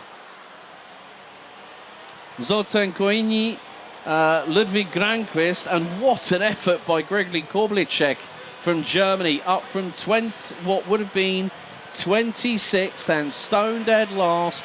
He made up 20 places, despite the fact that Mohamed El Bouzaki did not start the race. Trent van Melk, Len Gukman, Thijs van Hals and Lewis Boots ran out your top 10. Van Melk up 9 places, Gukman up 12. Then we had Joshua Lawson. Good work by Ronan Kamphaus, up 13 spots from 25th on the grid to round out the top 12 ahead of Sacha Duquet, who started 18th. And Adam Bourne from Great Britain, who started 22nd, finishes ahead of Antoine Boots, who dropped from P3 to P15 by the end of the race. Gauthier Maquet, Dorian Grandjean, Jules Ducoun, Louis Biland, and Lucas Pellizzari having completed the top 20. Isaac Zahiri, Marty Smoosh, Charles Van Kellicom, and Linus Dijsted rounding out the 24 finishers. Unfortunately for Belgium's Edouard Goffroy in the 105, his race would come to an abrupt end on Sector 3, Lap 2, with Mohamed El Bouzaki not starting the race. But Ches Pedersen for Victory Lane wins X30 Junior Heat 1.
Now to take you through the starting grid for our first of 3 heats for the shifter divisions here for Karting Champions League Winter Series Round 1 2026. Heat 1, it starts as thus. Tommy van der Stroy starts from pole position and took that by nearly 0.33 of a second in yesterday's qualifying session. He'll be joined by Gil Mertens, the leading KZ Masters driver in the field on the front row. Mika van der Pavet will be joined by experienced KZ driver Jeffrey Fixer on row 2. Alois Girardet and Milan van Vinden round out row 3 ahead of Samuel Luyet and Kevin Steyhauer. Sam Glaze and Lenny Hobiolagash round out your top 10. Defending KZ winner from last year, Jens Sir will start on the inside of row 6, will be joined by Germany's Louis Esser on the same row. Mick Blankenspor makes his KZ debut in the series alongside Luca Prima on an all-Dutch row 7. Tanja Chileri and Nick Plumers round out row 8, and Azal Kieran Kane Ince round out row 9, with Christopher Sachs and Martin Versteeg rounding out your top 20. Completing the 26 strong will be as follows: Milo Bogenhout, Bas Schulten, Daniel Zilstra, Zico Oosterhoff, Robin Glerum and Jean Luyet. Luyet looks to be a non-starter, so Robin Glerum is going to be doing effectively a top gear from the rear. A recent new signing at Power Racing on the Birrell Art. So he's also been very, very prevalent in the Chrono Karting Dutch KZ2 championships over the last couple of years. But can he make a run for it from the back end of the field? That's going to be interesting to see. Of course, the shifter categories, ladies and gentlemen, because of the amount of sheer force of torque through the back axle, the karts will be doing the traditional single-seater style F1 start. It will be from a standing start. We will have a green flag at the back, and then the lights will then show up, the revs will rise, and when those lights go out, we will be racing. It will be 10 minutes plus an additional lap for this particular encounter out of 3.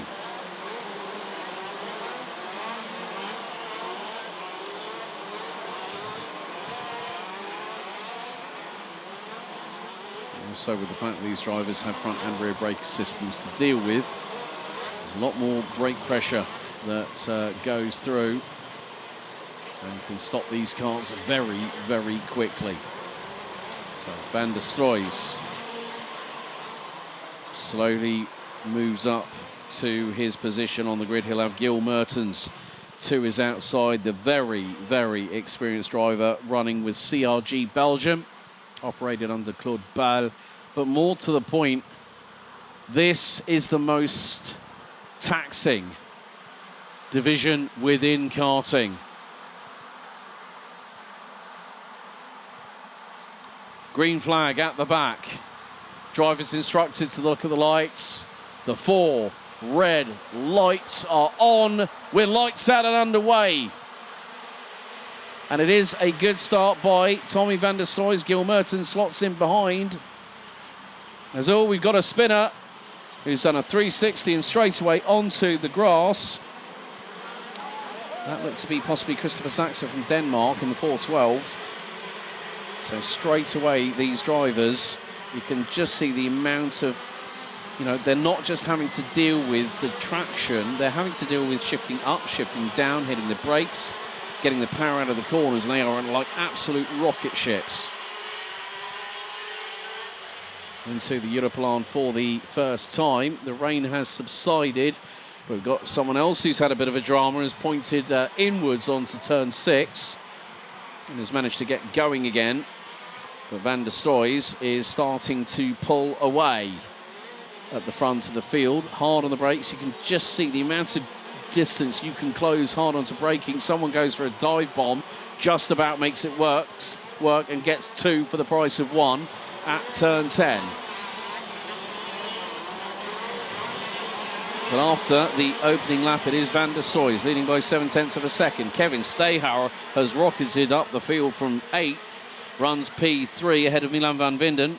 Mika van der Pava for SP Motorsport rounds out your top 5. Sam Clays up 3 spots. There's a dive to the inside here at turn number 2. It's going to be 3 wide, and that is nearly never going to work, but they still managed to keep it on the black stuff. Well held in these conditions.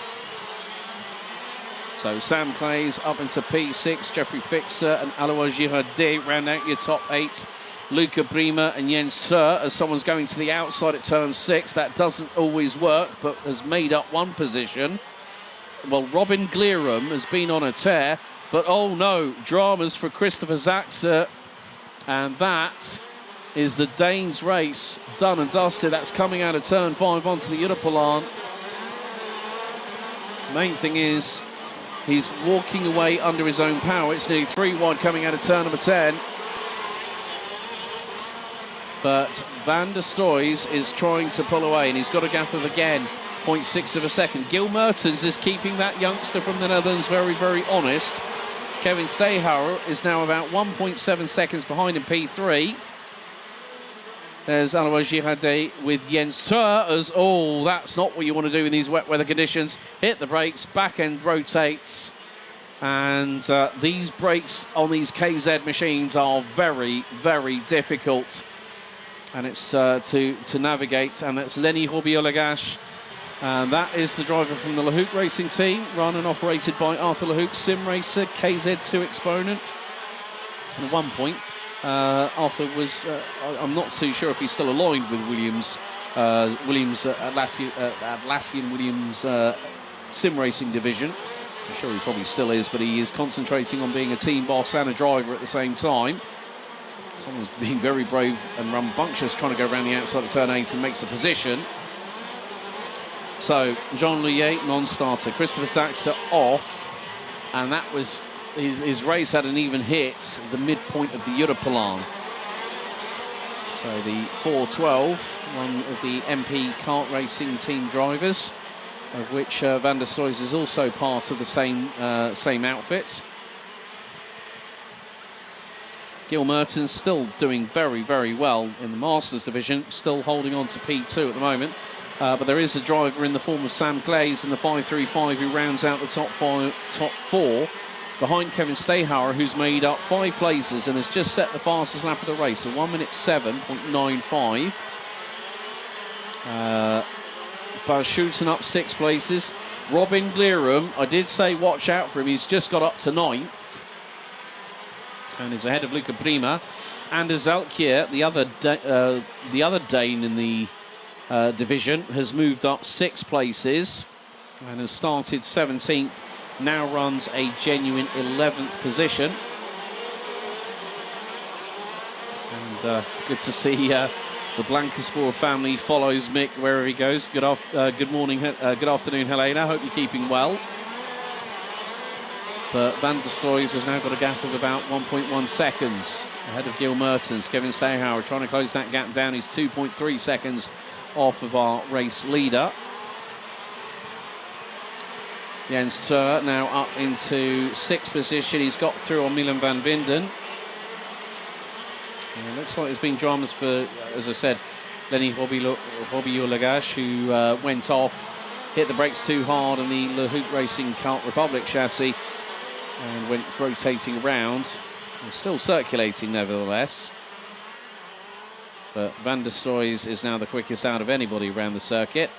1:07.876. As there's still some great battling going on up and down the field, especially going through into turn 8 and turn 9. And that looks to be possibly, that's Robin Glerum. Robin Glerum has just got through on Alois Girardet, and that is a genuine move for position. That's P7 for Glerum. He's on an absolute flyer. Looks like Power Racing have given him a rocket ship of a KZ kart. And just in front of him, he's got Milan van Winden, about 0.8 of a second up the road. So Glerum doing great work in these difficult and tricky conditions here at the home of champions. So that makes it 17 places gained for Robin Glerum. I'm not at all surprised.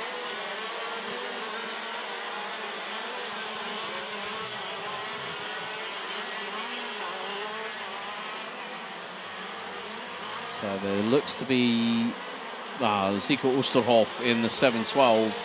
Unfortunately has dropped down the order. Has ended up behind Lenny Robiolagash. So 712 from the Netherlands currently runs 24th. So 24 out of the 25 starters still running. As we're on to lap 7 with 3 minutes to go plus an additional lap. Van der Stroys still keeping ahead of Gil Mertens. The gap between the pair is about 6.5 tenths of a second. Kevin Steyhauer is starting to close on in, and he was actually close on pace to both Van der Stroys and Mertens on that previous lap. Mertens was the quickest, set the fastest lap of the race, and there is the 4:11 from the Netherlands. The gap between the top three after 6 laps, 1.57 seconds. So Van der Stroys, is a case of just keeping it on the racing line and keeping the elbows out and sharpen as much as possible. Whereas with Kevin Stayhauer, be a little bit braver on the brakes, go a little bit deeper into the corners and try to help with that rotation of the cart's momentum through the corners and get the traction down as a direct correlation. So we could end up with a little bit of a top 3 squabble for the W in this one. So Van der Stroys continues to lead. Gil Mertens 0.725 behind, and Kevin Stayhauer is closing. He was 1.368 seconds. So we've got now the likes of, Sam Clays has come through, Jeffrey Fixer, Jens Streur, Robin Glerum. Oh my Gideon. Right, there you got Jens Streur on the Croc Promotion chassis, and very shortly we might catch, I just caught the top of the race helmet of Robin Glerum. He has been absolutely flying, and on the last lap he took over half a second out of Jens Streur, and the gap was about 2 seconds. Through the opening sector, 3/10 is what Glerum has taken out of Jens Streur on that particular occasion. So I think Jens Streur is going to have eyes in the back of his head very, very shortly, because we're coming down to the final 60 seconds plus that additional lap. So Van der Stroys, Stayhauer seems to be the one that's making up the most ground, because he's got 2 targets that he can sort of focus on and concentrate on ahead of him. And that is realistically the best way of doing it. Meantime, Jens Streur trying to close in on Jeffrey Fixer, but look, they're in the same shot, bottom left, there's Robin Glerum. And he's like the way that the Power Racing Birolot is coming through out of turn 1, and instantly he's able to wait, bury the throttle, the car bites down on those rear tyres, and it rockets him out of the corner. Meantime, at the Europlan at turn 5, different story. They're all about sort of equal. But this is a great way for Robin Glerum to start his campaign here in the Karting Champions League Winter Series Round 1, as we will very shortly see that it is going to be one more lap to go. Last lap board is going to be shown, and there it is to Tommy Van der Stroys. Gil Mertens P2. Kevin Stayhauer, I think, could be looking for a move here, and he's got through. He darted through on the outs, and he got through turn 1, pointed it straight, hit the loud pedal, and bang, he was off like a rocket, and he got through. That was nice and neat and tidy. I think Gil Mertens just thought, you know what, I'm not going to chance it at this stage, and that was definitely the right course of action for the 5-3-4 from Belgium. But Van der Stroys has done exactly what he's needed to do. Start from pole position and just keep the race under his control. And that's exactly what he has done. Yes, the gap hasn't been any more than probably a second at best between him and Gil Mertens for the majority of the race. But that shows composure, that shows maturity, and it will be the checkered flag this time around, because Tommy Van der Stroys, when he made the news public about signing with MP Kart Racing Team, he comes out of the final corner, and it is Tommy Van der Stroys with a comfortable and controlled display in these wet weather conditions to take the victory in Shifters Heat 1. We have got a time penalty coming in, though, for Kart 412, Christopher Zaxa, for a jump start. Well, that's not really going to... That's just only going to add insult to injury on the result he's had, because he was out by the exit of turn 5 on the Europlan on lap 1. So Van der Stroys takes the win overall after 10 laps by 1.235 seconds, ahead of Kevin Stayhauer. Gil Mertens takes the win in the KZ Masters division, finishing P3 ahead of Sam Clays. Top 3 covered by 1.7 seconds, then another 11 seconds back in P4, making up 5 places from 9th to finish 4th. It was Sam Clays. Jens Stur finished 5th ahead of Robin Glerum, who made up a whopping 19 positions by the end of the race. Great job by the man from Power Kart Racing. Jeffrey Fixer, Milan van Vinden, Alois Girardet and Anders Elkier round out your top 10, with it being 3 KZ Masters in the top 10. So well done to Mertens, Clays and Elkier. Luca Brima 11th. Louis Esser 12th ahead of Samuel Luyer. Mika van der Pava finished ahead of Bas Schulten, who rounds out your top 15. Kane Ince, Milo Bogenhout, Martin Versteeg, Mick Blankenspoor, Tanja Cirelli, Nick Plumers, Lenny Robiolagash, Daniel Zistra and Zuko Oosterhoff round out the 24 finishers. Oosterhoff a lap down. Christopher Zaxer for MP Kart Racing Team. The 412, unfortunately, out of the race on the Euro de Polan on lap number 1 with Jean Leyer, a non-starter.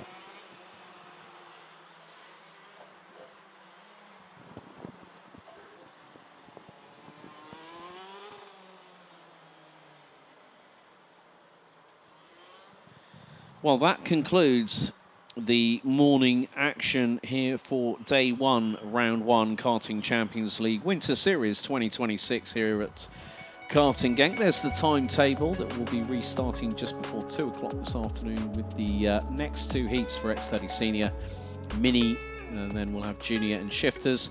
Then there'll be a short break before the final 5 heats of today before we go into the Super Heats tomorrow. So that's it for us for now here on the Karting Champions League official YouTube channel. We'll see you just before 2 o'clock as we're now going on to our official lunch break.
A very good afternoon and welcome back to live continuing coverage of the first day of competition for the 2026 Karting Champions League Winter Series.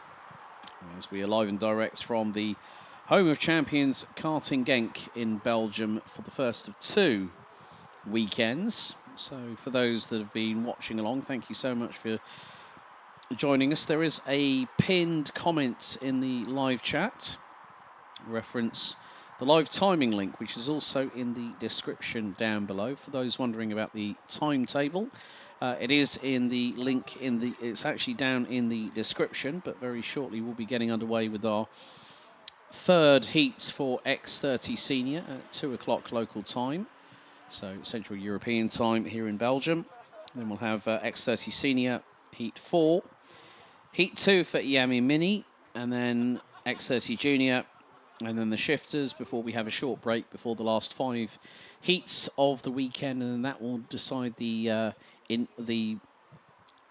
intermediate classification after the heats before we all sort of rest, recuperate, and then get ourselves refreshed and ready for finals day tomorrow, which will include the super heats and the finals.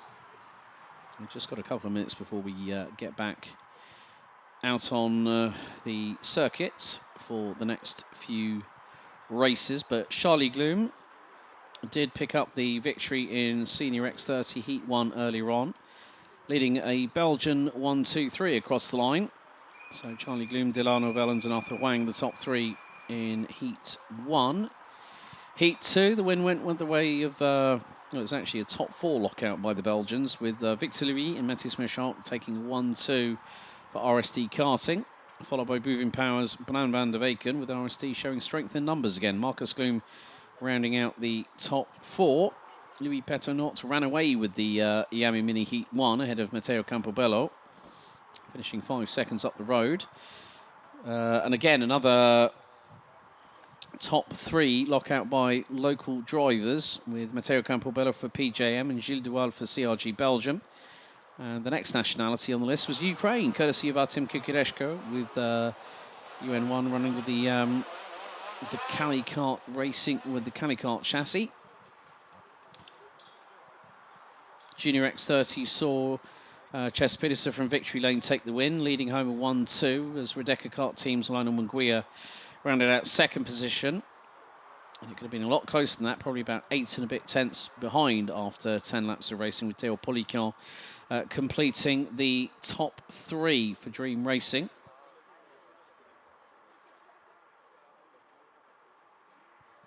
And then in the shifter class, well, it was Tommy van der Soys that took the win It might have been the fact that several drivers did make it through to the end of it, where I think it was Gil Martins that did come across the line behind Kevin Stayhauer, who ended up P2 in the end.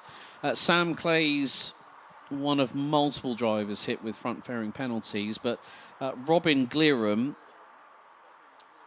did end up accruing quite a big amount of penalties in the in his kart. He really fought his way up the order.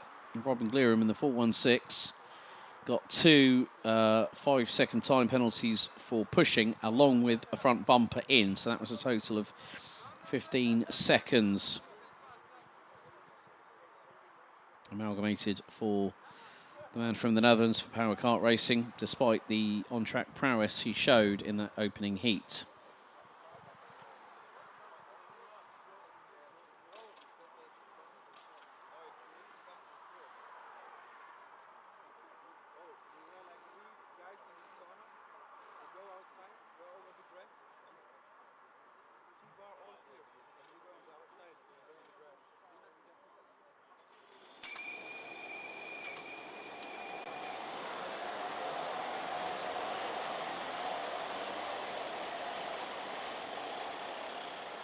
As our drone, providing live images above the circuit, shows our drivers coming out of the dummy grid. Here's your starting grid for race 6 of the meeting, Heat 3, X30 Senior, A versus C.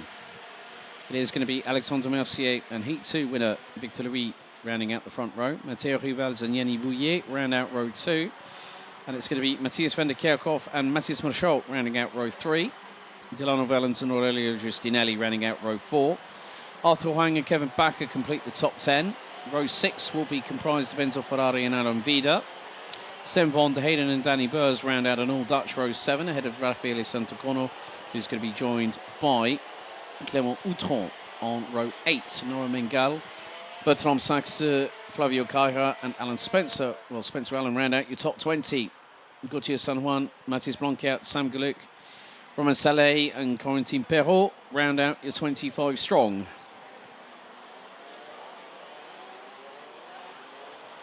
So after this race, we will hit the halfway point in this particular set of heats for the X30 Seniors.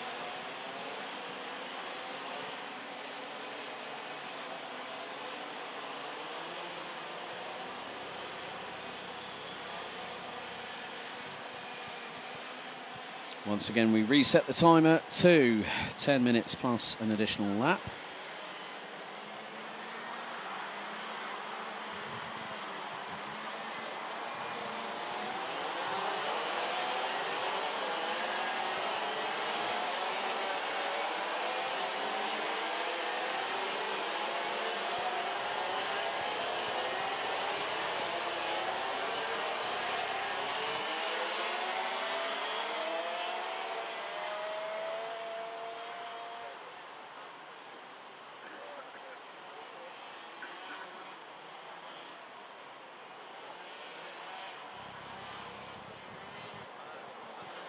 So the driver's now weaving from side to side on the approach down to Cafe Corner at turn 10. Red lights are on the gantry once more.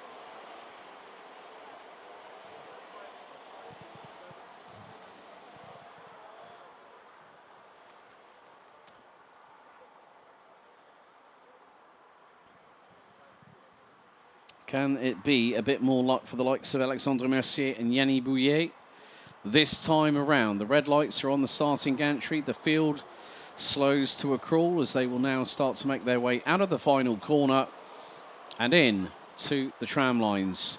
It's revs up, lights on, and the lights are out. First time of asking as we get the action underway back after the lunch break.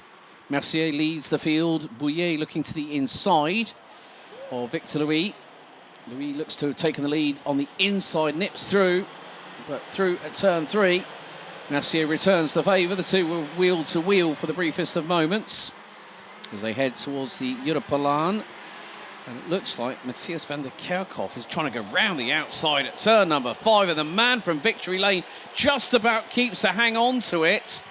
And it's 3 wide for P3. Make that 4 of them trying to get through. It's all getting to be so close, too close for comfort. Someone's decided to throw it round the outside, and I think that might have been Arthur Huang. Once again in the 388 for VDK Racing, and jumps all the way up into P5. At that point, he was 10th. But now it's about finding the grip coming through turn number 10. It is Arthur Huang. He's absolutely showcasing his prowess in the wet weather conditions as Mercier holds on to the lead. And across the line they go. And more to the point, Mercier leads. Victor Louis in second position. Victor Louis in P2. Matthias Michaud is just, oh, that's Kevin Backer right up the inside of him as the 255 gets through. So change for third. Michaud trying to go to the inside. Matthias van der Kerkhoff trying to close in to the back bumper of Arthur Huang in the 388 from VDK Racing. Delano Vellens, in the meantime, has dropped 3 places. Clément Outron's already up into 8th position as Mercier keeps it to the outside through into turn 8. So Victor Louis trying to get the run on him. And there's still some battles a little bit further back, a little bit wide, well, a little bit deep there for Victor Louis into turn number 10. As we get some wonderful drone shots once again through showing the top part of the grandstand is where everyone's wanting to stand closest to. Panex Gantry just off of the final corner. Very, very heavily packed at the minute as once again Alexandre Mercier, well, he's got Victor Louis right on his inside, and the 216 dives through. Here comes Kevin Backer with a head of steam. Nearly got the inside run on Mercier, as Mercier is going to get through at 3. Not quite, because Victor Louis holds it to the outside, and he's constantly correcting into turning in at turn 4 is Victor Louis. As the cart darted out to the right-hand side, he had to steer to the counter-steer to the right to kick the tail end of the cart back the other way. As Matthias Michaud has got Arthur Huang, and then you've got, oh, well, there's a spinner behind. That looks to be Matthias van der Kerkhoff. I think the 346 from Victory Lane has struck trouble again in the 2nd successive heat he has competed in.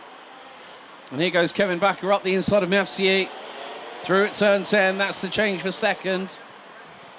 Now that these drivers have already got 1 race under their belts, they've got a bit more of a measure of the wet weather conditions. So Kevin Backer up into P2.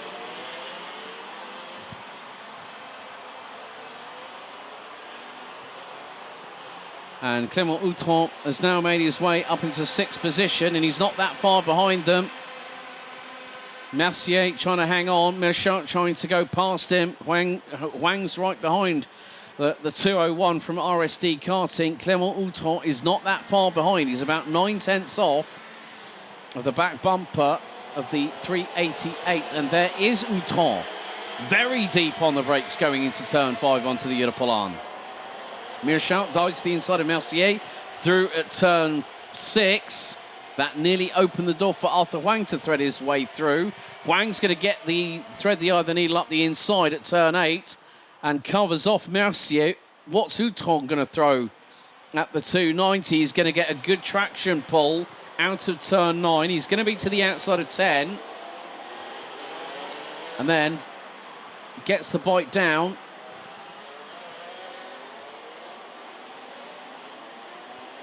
But all the while, this is allowing Victor Louis to start to pull away.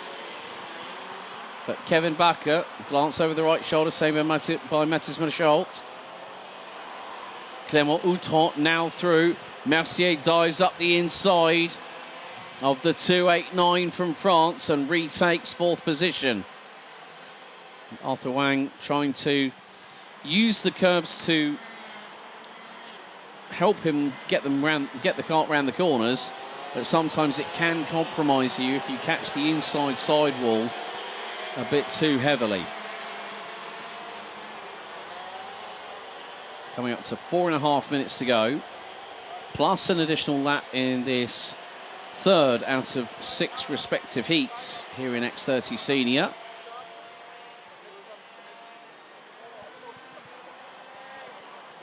So unfortunately for Matteo Rivals, who started P3 in this race, the driver from France has unfortunately retired, I'm afraid, on lap 2. Meantime, Victor Louis carrying on as he has hoped to do so, and has put in the fastest lap of the race at 1 minute 12.030 by the man from Belgium. Kevin Bakker, Mathis Michel, Clément Outron, Alexandre Mercier and Arthur Wang ran at your top 6. 7th looks to be Delano Valens. It's actually running with Una Racing.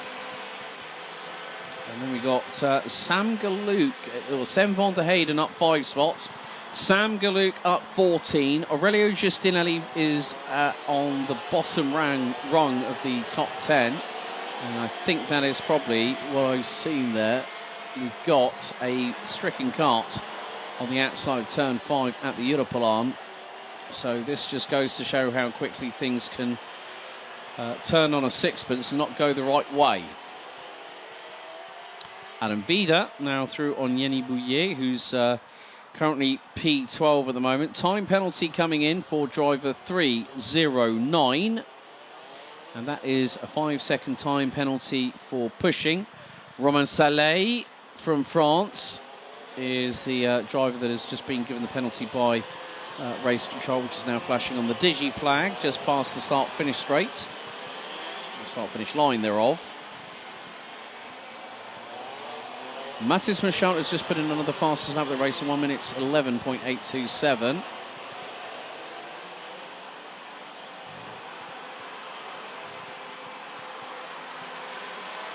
So just caught eyes on Sam van der Heyden, Delano Valens. Oh dear. Sudden technical failure for Sam van der Heyden. And he slams the steering wheel in clear frustration. The victory lane driver's run in that heat has come to an abrupt end and retires with just over 2 minutes to go on the timer.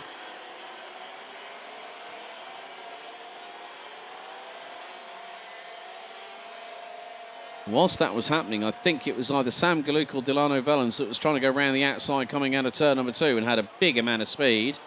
But there is some contretemps happening through out of turn 9, I think one of which was with an RSD karting entry.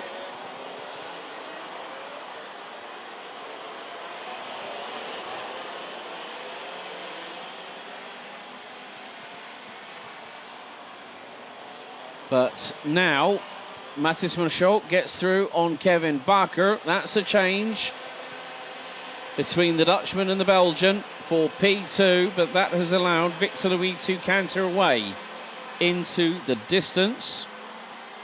The lead gap at the moment, 2.2 seconds, as they will cross the threshold to go into sector 2.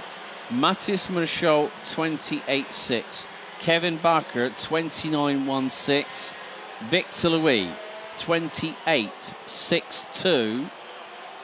So that means that is going to be about a gap of around about 2.7 seconds. Still very much overcast. Wind to the north has picked up a bit. It's gone up to 12 kilometers per hour. So it is pulling some cloud cover across the circuit. We've got 24 seconds on the clock left to go. And Victor Louis now crosses the line and will have 2 laps to go. Mathis Michel is just under 2.4 seconds behind him. Kevin Bakker P3. Clément Outron, who's done another storming drive. The man from France up 12 places to P4 ahead of Alexandre Mercier. Arthur Wang, Delano Valens, Adam Vida, Aurelio Giustinelli and Raffaele Santacono, as Romain Saleh has dropped down the order to around 21st. Sam Galuk is now P12 behind Flavio Caira and ahead of the recovering Matthias van der Kerkhoff.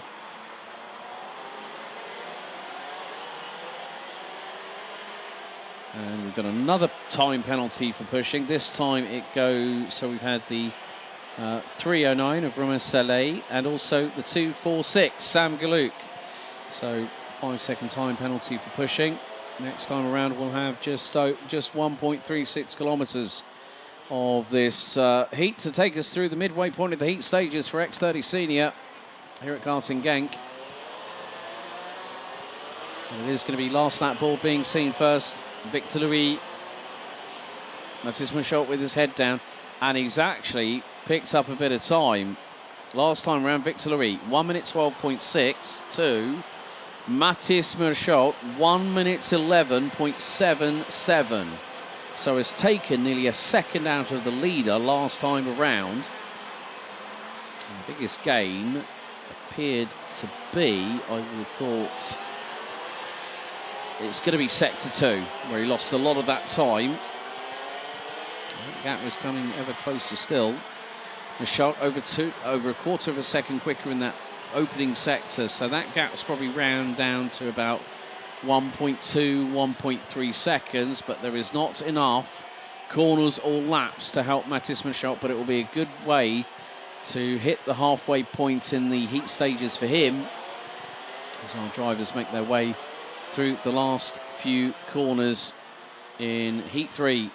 X30 Senior, A versus C, and would you believe it, it's going to be 3 for 3 for RSD Karting. Victor Louis picks up the win in Heat 3 by 9/10 of a second, and there you go. Solidarity, strength in numbers, and for my money, if I was a betting man, RSD Karting seem to kind of have the monopoly because they have won 3 heats out of 3. That shows strength in numbers. Victor Louis wins Heat 3. Mathis Michaud makes it, I think it's the second 1-2 for RSD Karting this weekend, and with it picks up the fastest lap of the race. Kevin Bakker for Victory Lane rounds out your top 3 ahead of Clément Outron, who made up 12 spots from 16th to finish P4. Alexandre Mercier this time ends up 5th ahead of Arthur Huang. Delano Vellens, Adam Vida, Aurelio Giustinelli and Raffaele Santopono ran out your top 10. Flavio Caja and Sam Galuk ran out the top 12 ahead of Matthias van der Kerkhoff. Spencer Allen, Gauthier San Juan and Noah Mingal, Yanni Bouillet, Mathis Blankert, Bertrand Saxe, Romain Saleh running at your top 20 with Enzo Ferrari, Danny Burrs and Quentin Perrault rounding out the 23 finishers, and unfortunately with 4 laps to go it was game over due to a technical failure for Sem van der Heyden, and Matteo Rival's out on lap number 2. But 3 for 3, can RSD Karting's run in X30 Senior be broken today?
Now we get to our next heat. It is race 7 of the meeting, Heat 4, X30 Senior, Groups B versus D. Here is your starting grid. Pole position goes the way of Faris Jalil in the 277. He'll be joined by Marcus Gloom alongside on the front row in the 226. Charlie Gloom, who picks up the opening heat win of the weekend, starts from P3. He'll have Vince van der Halle alongside. Stig de Rademaker will be on the inside of row 3 and have Canada's Levi Sangira alongside for close company. Pepin Steiger will be joined by CJ Bennett on row 4 with Boris Verhagen and Bram van der Weken completing the top 10. Max Hazel and Roberto Bars will be on row 6 ahead of Luca Moulard and Oscar Guccio on row 7. Angelo Milly and Annabelle Bryan will be on row 8 ahead of Kazord House and David Dorrestein, who complete row 9. And then it's an all-Belgian row 10 completing your top 20. Tom Schultz versus Zachary Gernan. Row 11, Mats Pereira Simon, Simon Salazzo, and then after that, Senemanier and Lorenzo Notarigo bring up the rear of the field. Once again for this race, it will be another 10 minutes plus additional lap adventure, and then after that, we will await for X30 Senior to come back into prominence as of 4 o'clock. This afternoon for Heat 5 and then 20 past 4 for the 6th and final heat. So Victor Louis having done 2 wins so far.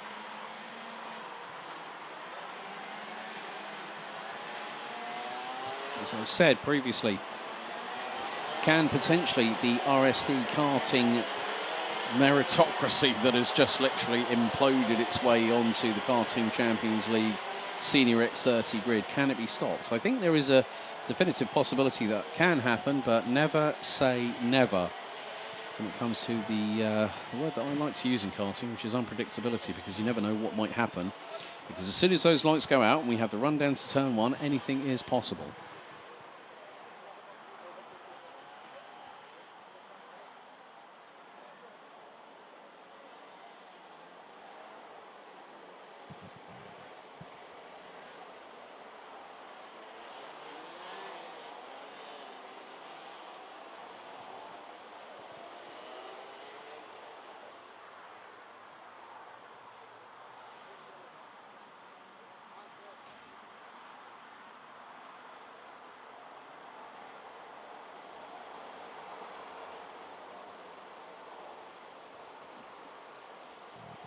So, into the tram lines. Red lights on, lights are out, and we are underway for the first time of asking. It's the run down to turn number 1 as to the outside. Oh, was that Marcus Gloom throwing the Hail Mary? Well, brother Charlie was trying to get through as well. It looks like the 2 brothers have managed to get up front. Faris Jalil did his level best to try and hold on to that race lead, but he's going to be in P3 as they head down in towards turn 5. And there is, oh, that's getting a bit close. It was nearly 3 wide down the Europlan. It will be 3 wide down the Europlan very shortly, heading into turn 6. And then it all becomes a bit like a traffic jam on the M25 on a Friday night. 313, Simon Salazzo, the Swiss driver. Unfortunately, has ended up towards the back end of the field and is a long, long way back off of the back peloton, as there are some drivers definitely getting their elbows out. The Stanley knives have been sharpened today in the afternoon once everyone's had a bit of a refeed. Now through into turn 11, a lot of them go, but the top 2 have pulled away and are starting to stamp their authority down on the field. So it is Charlie Gloom, Heat 1 winner, and his brother Marcus just behind. Faris Jalil has got Vince van der Halle right behind him. Pepin Steiger for the KCR Racing team just there with them. Boris Verhagen, CJ Bennett, Levi Sangira, Bram van der Weken and Germany's Max Hazel round out your top 10 as things stand. As to the inside, that was Vince van der Halle getting through on Faris Jalil. Jalil not wanting for that youngster in front of him to try and keep that 3rd position. There's still plenty of time left to go in this race. We're 2 minutes down, 8 to go plus an additional lap, so there is still every opportunity for drivers to get on through. As that is going to be Pepin Steiger just getting through for position, and that is Farid Jalil now down from third. He's now fifth.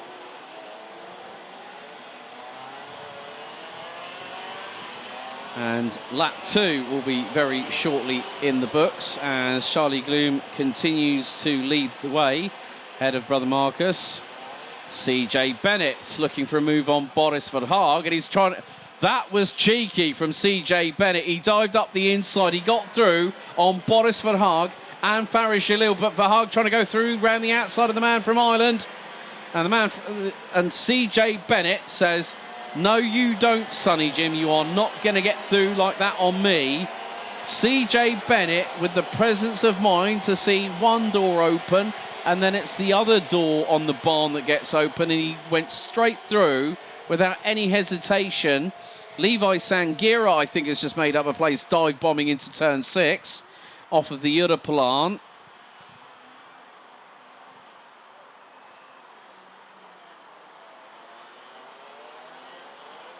So with just over 6.5 minutes to go, this is getting very, very close indeed, as Max Hesel, I think, has just got his way through. And there was Bran van der Weyken trying to take opportunity, and he just did, coming out of turn 11. He tried to put a move on Farid Jalil. Jalil went, "No, you don't." Van der Weyken said, "Well, I'll find another way past you," and made it work. Meantime, between third and fourth position, the gap is nearly 3 seconds.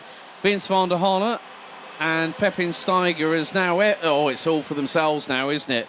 This could end up being a little bit ugly, depending on who's going to try and thread the eye of the needle. And one driver loses out going through into turn 3. But again, it is just all about picking your moments. If you see that opportunity and you know you've got the pace to get through, you'll chance it. But you have to be fully committed. You can't go in there sort of like half-baked, if you will. You're thinking about it. You're 50% one side of the fence, 50% the other side of the fence, saying, shall I, shan't I, shall I, shan't I? And before you know it, too late, opportunity's gone. Meantime, Vince van der Halle has got the fastest lap of the race, so 1 minute 11.719. So the man from Bouvin Power doing a very, very good job. Has been running quite competitively as a mini and a junior over the last few years. Biggest mover at the moment, well, it looks to be the case that is Senna Meunier down in 19th position. Ava Dorrestein 1 place away from the top 15 as there was nearly a bit of pinball wizardry. It's 3 wide coming out of turn 1. Someone ends up on the runoff area, ends up finding themselves sideways, but someone's back the other way and a victory lane card has just collected it. Oh, and there's a chain guard missing off a cart, and that is the 308. Oh. Words escape me, Luca Moulin. That is a real shame for the 308 from Belgium. Just had absolutely nowhere to go on that front.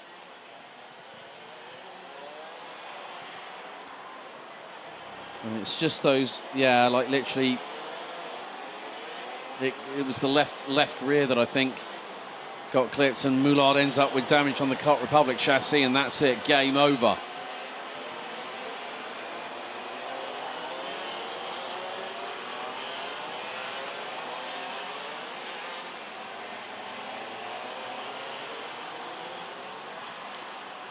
That's just how quickly your race can go from great to absolutely gosh dang awful. And that's within a split-second decision. So I think that might have been, well, along with Luca Moulin, we did have Angelo Meli has dropped to 22nd. Tom Schultz in the number 202 was also struggling as well. So there's been a few drivers. Biggest loser, unfortunately, down in 16th position is Senna Meunier. But at the moment, Charlie Gloom looking to keep the stranglehold very much alive here with regards to the RSD karting meritocracy that I was talking about a little bit earlier on. Like, literally, they have been unassailable in this particular class so far. And they are on course for 4 straight wins. And both of them, all 4 of them, 2 to Victor Louis. And the way things are going, Charlie Gloom is looking to continue his 100% success rate after taking the opening heat of the weekend. And with the fact that there is now a 1.861 second gap between Charlie and Marcus, Vince van der Halle has now got to try and break up the 2 brothers and then go charging. And when you have that that situation to deal with, you think, right, what am I better off doing? Am I better off gunning it, go hell for leather and hope, pray to the gods, the race gods above, that it's going to work out in my favour? But even with 2 minutes to go, and if you have the experience like these drivers in the top 3 do at the moment, CJ Bennett in the meantime for MDL now up into P4 and he's going to be 6.6 seconds behind Vince van der Halle in P3, but there is still a window of opportunity, as our leaders will now come across the line to complete lap number 7. So Charlie Gloom leads. Marcus Gloom finds himself 2.5 tenths of a second ahead of Vince van der Halle, who is not... I think Vince is waiting and biding his time to try and get through and maybe split the 2 brothers in this particular occasion, because he's really got a good run coming out of turn 2 into 3, now into 4. Then it's going to be hard on the brakes. Into 5, then onto the Europolaan. Okay. Penalty for track limits, 5 seconds. Oscar Goodshow. So that might have been that 3-wide exchange, and Oscar Goodshow was the one that came off worse because he ended up on the runoff area on the outskirts of turn number 1.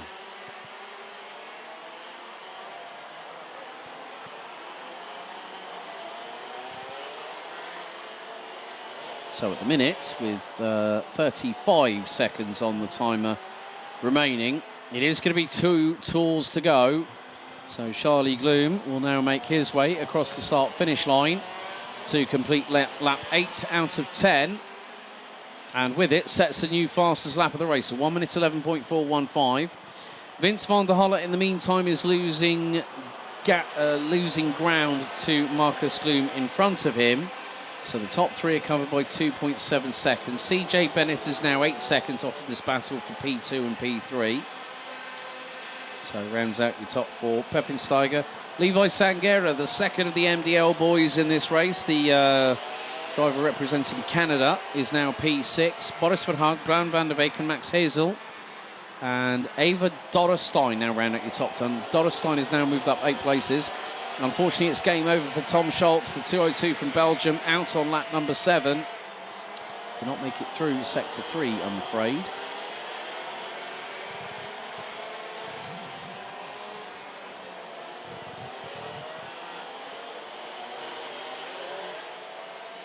But the timer has expired on this particular occasion.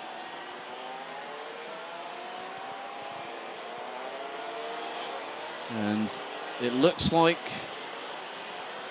the flow of the tide is going in one particular direction. Charlie Gloom starts the final lap of the race ahead of brother Marcus. Vince van der Halle in P3 is now starting to sense that I've got to do something urgently. Not be desperate about it, but have that sense of urgency, rather than what we do see in some races is that act of desperation. Onto the Europolaan they go for the final time here on lap 10 out of 10. And Charlie Gloom is pretty much unassailable unless he makes an unforced error in the last few moments. But the way that he is driving that cart underneath him seems to be working very, very well indeed.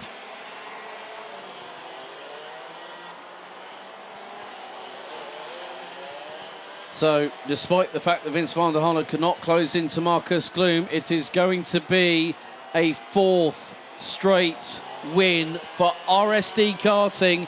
Charlie Gloom continues his 100% win streak here in X30 Senior as he takes the victory by 3 seconds ahead of brother Marcus.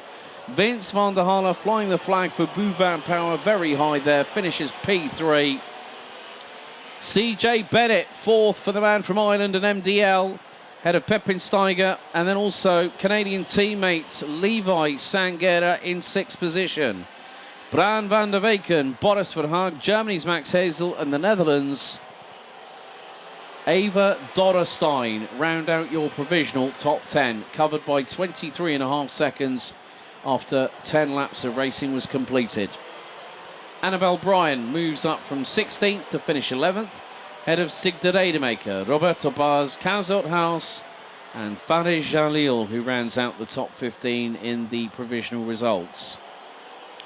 Oscar Guccio, Angelo Milli, Senna Meunier, Zachary Gönnen, Lorenzo Nontarigo, Simone Solazzo, then Mats Pereira Simon round out your 22 that finished the race.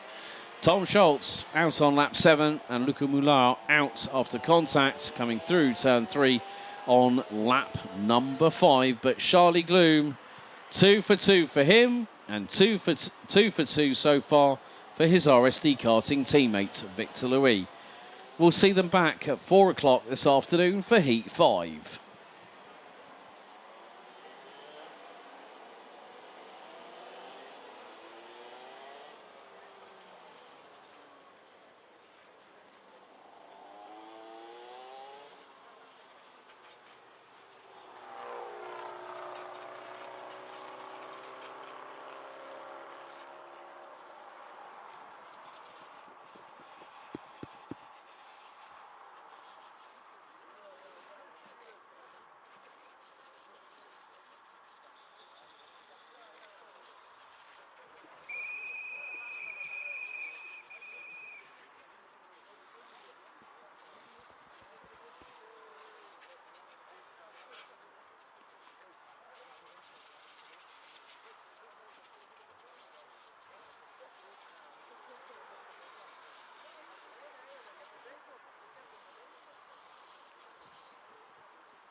Now we turn our attention back to our youngest competitors. We welcome back to the circuit Iame Mini, and it is time for race 8, Heat 2 for the division. Let's take you through the starting grid. Louis Peternot, who took the opening victory of the weekend, will start from pole position, and he'll be joined on the front road by the man that finished behind him on the road, Matteo Campobello. Matt Cooper will be looking to have a better run after what happened last time out in Heat 1. He starts on the inside of road 2 alongside Harry Chapman. Axel Linders and Toby Tehal start on road 3, with Bruce Gerino and Gilles Duval rounding out row 4, completing the top 10 Arthur Jassogne and Matthias Cavulea.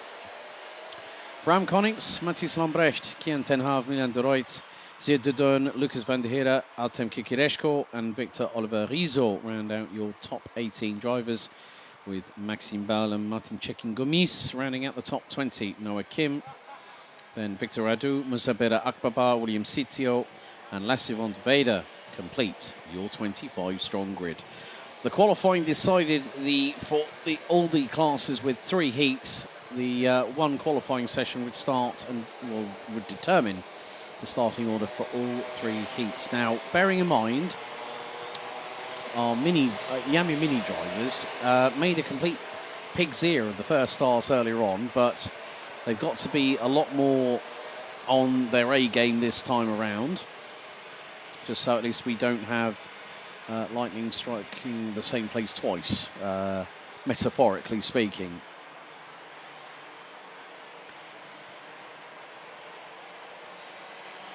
So we'll be down to Peternot and Campobello to set the pace on the rolling start here at the home of champions.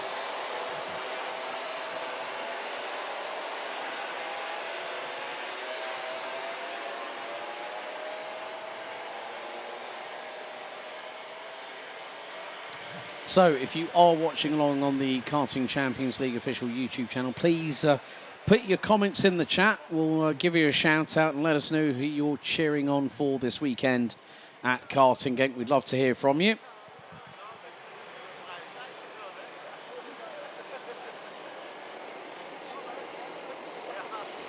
As now once again the driver's being instructed to slow, and with the timer being set at 7 minutes plus an additional lap, the red lights are on the starting gantry once again. And now that looks a little bit neater and tidier. There are a couple of gaps, especially at the front end, I think, with Matt Cooper, I think, due to start on the inside of Harry Chapman, but Matt Cooper has not managed to get there in time. So there's going to be a gap alongside Harry Chapman, who will be all solo on road 2. Into the tram lines. Revs rise, and the lights do go out the first time of asking. It is the run down to turn number 1. Harry Chapman looking to dive to the inside, whereas Matteo Campobello throws the Hail Mary round the outside of Louis Peternot and gets through, but runs deep into 2, gets the over-under done and gets his way through on the 837 at turn 3. Campobello had a big old head of steam and traction after going deep at turn 2. Harry Chapman is leading the free-for-all that's happening behind from 4th backwards. Now, bearing in mind, this is Harry Chapman's first event outside of the UK. And as I said earlier on, he normally runs on the Iame Water Swift. There's, dramas for the 884, I'm afraid. And that is going to be Arthur Jassogne, who rejoins after turn 6 off of the Europalan. Right, a little bit of a spinner. That was the 864 this time. Gilles Duval, who at the time was running 6th, nearly pirouetted backwards onto the muddy grass off to the outskirts of turn 10, but luckily kept his brakes in check. Meantime, Matteo Campobello, he got through on Louis Peternot and he's built up a slight lead, nearly 7.5 tenths of a second. Toby Tehal runs 3rd ahead of Harry Chapman. Bram Konings in 5th position, with the likes of Axel Linders, Mathis Lambrecht, Milan de Ruyt, Matthias Cavulea, Artem Kikireshko, Bruce Gerino. They are all squabbling. And that is over 6th backwards.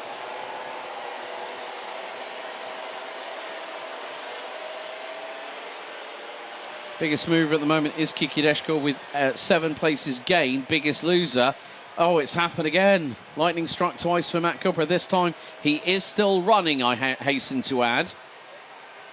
As the 804, Milan Droitz nearly has Matthias Cavulea up his rear bumper, as it's going to be 3 wide coming out of turn 9, which instantly becomes a side-by-side, one of which I would imagine is probably going to be Matthias Cavulea. And, well, has just been thrown a bit of a curveball. And that would have been Bruce Chirino in the 875 that just got through. So, okay. Meantime, Louis Petonut is closing in on Matteo Campobello for the race lead. Fastest lap of the race, up 10 places, now runs 7th. The Ukraine's Artem Kikireshko in the 808 has just put in a 1 minute 18.179. And is ahead of Milan Droitz, who's up 6 spots. Bruce Chirino and Matthias Cavulea, they ran out your top 10. Big dramas for Lasse van der Velde in the 826 as well, it seems. So some drivers having more luck than others. They do say that, yes, preparation is key to getting everything right. The kart must be set up right. But there's always that little contingency of lady luck that comes into play. And at the moment, well, Louis Petonot, in the last 2 sectors alone, has just gained the best part of 0.3 of a second of Matteo Campobello's lead, which at one point was just under 0.58 of a second. We're about to cross the line, start lap number 4. And Petonot goes fastest of anybody. Gap now down to 3.5 tenths as, oh, Campobello loses the back end going deep into turn 1. And that just opened the door wide for Louis Petonot to get through.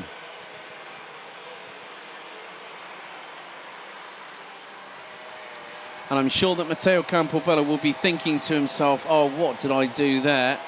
And, well, it's gone from insult to injury for Matt Cooper in the 813. 5-second time penalty. Wrong starting position because he didn't manage to make it into P3 in time for the start. Harry Chapman is doing a very good job as Bram Konings has got Axel Lean. Well, who is that? That's Axel Leenders. And who was that just starting up the inside? Artem Kikireshko got the pair of them. But still, Bram Konings got back there, and then the Ukrainian dives to the inside here at turn number 10. And then with a big head of speed, Bram Konings returns the favour. And now there's another 2 or 3 just behind them. Milan Droitz, Bruce Chirino are there too. It's nearly 3 wide coming out of the final corner. And Artem Kikireshko is not giving up without a fight. And is going to dive to the inside of turn number 1, but he spins! Oh, shades of what happened 1 lap ago with Matteo Campobello. Artem Kikireshko was doing ever so well, had made up 12 places, and 1 wrong bit of surface water just spun the Ukrainian around and has dropped him unceremoniously outside of the top 10.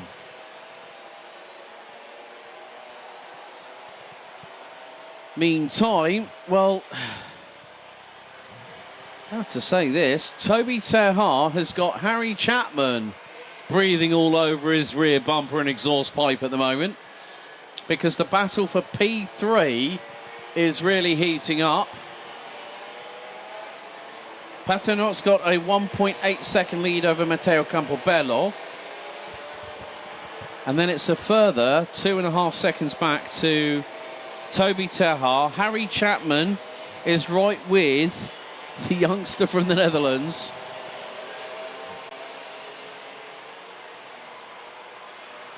And considering the fact that they didn't, Harry and his dad Mike didn't have any engines coming out here, so they rented some from the organisers.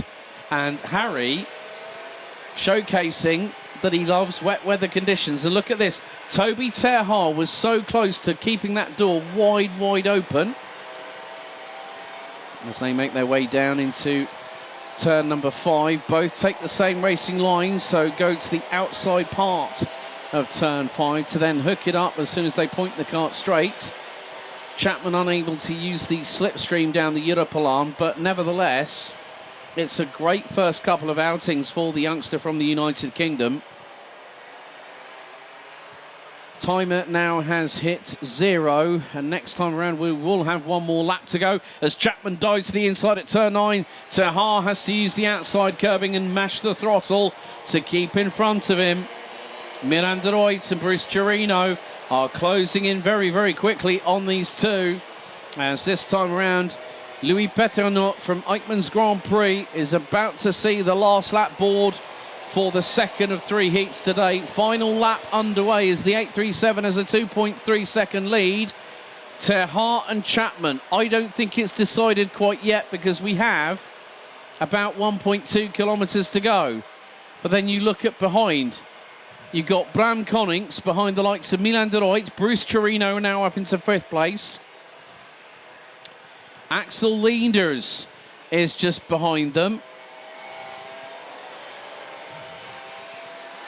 But it is going to be an interesting dynamic between what happens with Fusion Benelux's Toby Terhaar and privateer driver Harry Chapman. Nice to see that the last 2 numbers on his kart match the back of the number on his race helmet as well, with the number 32. But it is coming down to the last few moments of this race as Messrs Terhaar and Chapman come out of turn 9 for the final time. It is the fact that it is going to be Eichmann's Grand Prix once again have a hot shot in their midst as Louis Peternot is making his way towards the final couple of corners, and the 837 is going to make it 2 for 2, and it will be the same for Campobello because they have both finished first and second respectively, but Peternot absolutely overjoyed with another victory. Toby Terhaar takes P3 behind Matteo Campobello. Harry Chapman in 4th. Great effort from the youngster from the United Kingdom. Bruce Chirino 5th. Bram Konings, Milan de Ruyt, Axel Leenders, Matthias Cavulea and Gilles Duval round out your top 10. Martin Cekin-Gomis, Kian Ten Hav, Mathis Lambrecht, Moussa Bera Akbaba and Artem Kikireshko round out the top 15. Great show of sportsmanship between Louis Peternot and Matteo Campobello, just fist bumping down the back straight on the Europalan. Great racing from the pair of them. It could have gone Campobello's way, but you know what? Still, to come back from a spin at turn 1 and finish in 2nd position is not a bad shout. Vincent Oliverizo, Lucas van der Heerde, Maxime Bals, Gio de Donne, Arthur Jassogne round out your top 20. Matt Cooper, Noah Kim, Lasse van der Velde, Victor Hadou, and looks like William Sitio has come across the line. We did not have any sector times for Lasse van der Velde because of no functioning transponder, but at the moment it is Louis Peternot that leads the way. Matteo Campobello, his nearest rival. Can Peternot make it 3 for 3 later on this afternoon?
from Minis, we now switch to X30 Junior as it is time for race 9, Heat 2 of X30 Junior.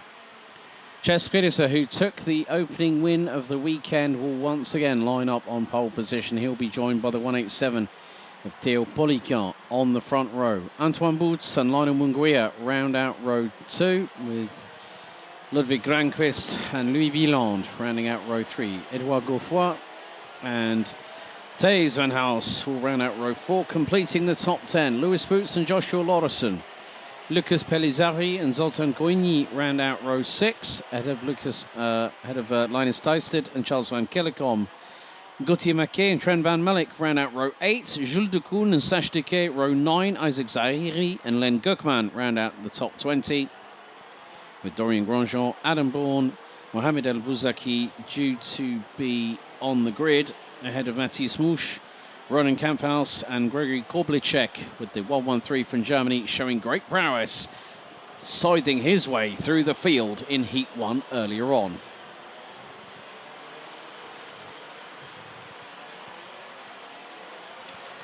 There is some signs of a dry line starting to form here at the home of champions Karting Genk, but still the drivers have to be very, very wary of what they have been keeping an eye on, and it is the decision between both driver and mechanic to make that ultimate choice. Do you chance it on a track that's drying and go on to slick tyres, or do you stick on the perennial wet weather tyres as it stands? I can definitely see one driver that is sticking on there. Mohamed El Bouzaki, I think, might be a non-starter again, because that kart has not passed the timing line on the start-finish straight.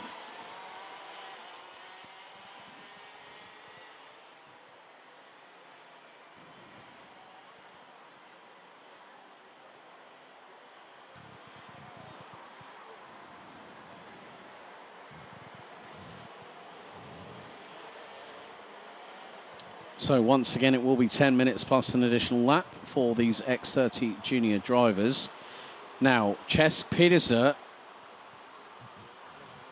is going to be starting from the dummy grid, so there is going to have to be a gap. So Theo Poliquin must be on his own on the front row. This gives a clear run for Antoine Boots as the lights go out. We are underway. And it was a case of Lionel Munguia was trying to thread the eye of the needle, trying to get towards the inside of turn 1.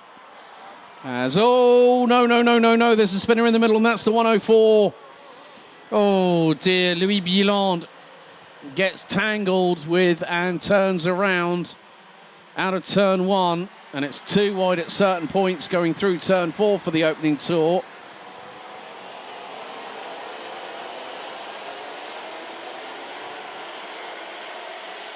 So Ches Pedersen has about 9 minutes and 20 seconds plus an additional lap to try and make his way through to the sharp end of the field. And we have seen the pace that he had in qualifying, as Theo Poliquin is going to lose out for second position. Lionel Munguia is leading the way, it seems, and makes his way down into turn number 10, as that'll be Ludwig Granqvist in second, who has to use the runoff area. He's not the only driver to do so. I think it might have been the 130 of possibly Lewis Boots, who's just trying to get the car pointing in the right direction, but there's been dramas, and that is the 111. Sacha Duquet out of the race, and that, I think, was off of possibly turn 10. In the meantime, Lionel Munguia is running away with things. So a real shame for Sacha Duquet in the 111. Started 18th on the grid. But meantime, Lionel Munguia has started to check out a little bit, as Ches Pedersen, I think, has got through on Charles van Kellecom, who's dropped down the order as well, down from what would have been 14th on the starting grid and runs P23. However, Lewis Boots has just got through on Theo Poliquin and takes away third from the Frenchman, but the two get into a bit of a tangle. I think they've got Antoine Boots right with them in the 103. And Polican gets forced a little bit deep into turn 10. He dives to the inside to retake fourth. And still they're at loggerheads.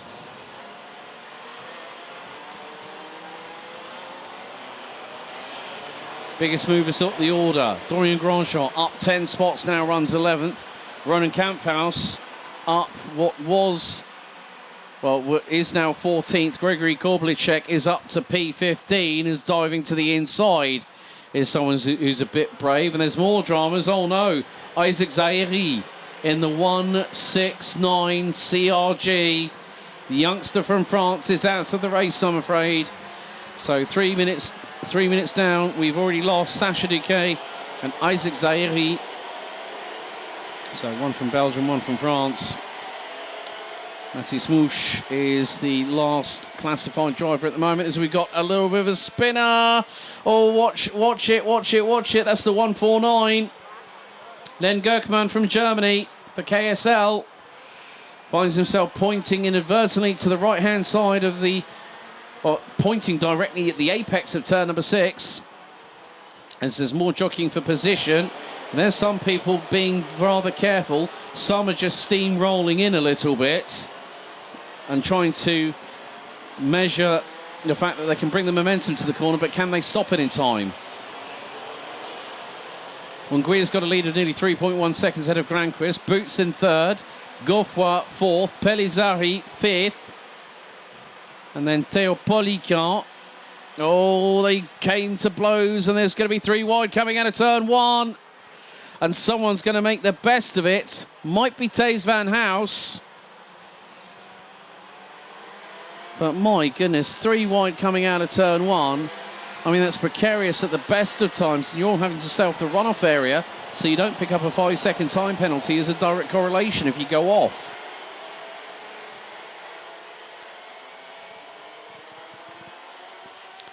So Theo Polican is really finding there's a lot of pressure from behind, especially with the 102. Lucas Belizari doing a great job of just trying to keep that cart as wide as humanly possible. Meantime, this is allowing Lionel Munguia to pull away. Ches Peterson now up into 17th position and climbing. And with everyone battling away in front, he's got a real opportunity to make more positional gains. He's got the likes of Trent van Melk, Sultan Goini in front of him. As we hit half-time in the race, Lionel Munguia now 3.9 seconds up the road from Granquist.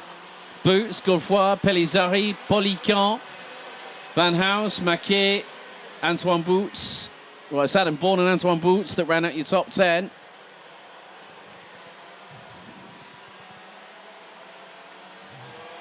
And whilst people are fighting for position, there will be drivers like Ches Peterson who will look and go, right, they are battling away as, whoa, that was a launch and a half by Lucas Pelizari. Went deep into turn 5, pointed the cart straight, mashed the throttle pedal to the floor in the cart and went rocketing into the distance. I think Theo Polican didn't know what happened there. He thought, who was that? And Polican nearly ends up having a slight bit of contact. Just behind them, they've got Thijs van House, the likes of, Thijs van House in the 140, Gauthier Maquet, Adam Bourne, who's made up 13 places and is currently running 9th in the 154.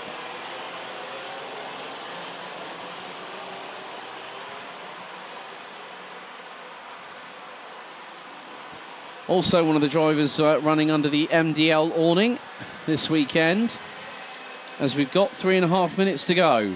Plus an additional lap. Ches Peterson looking for position.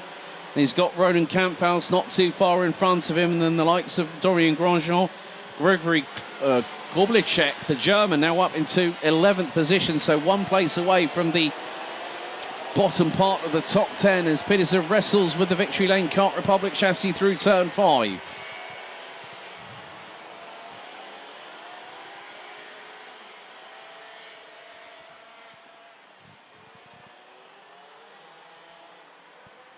But still, there are plenty of battles very, very close When you consider the top 15 covered by just over 15.3 seconds from first to that 15th spot.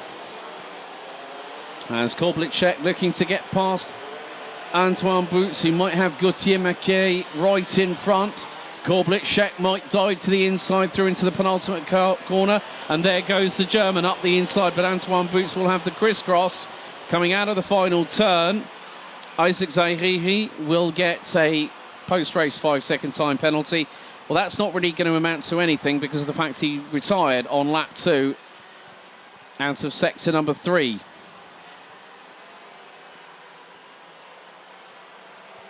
Adam Bourne, in the meantime, is closing in to those in front. He's about 9/10 of a second behind Lucas Pellizzari from Luxembourg in the 102 for Eurokarting.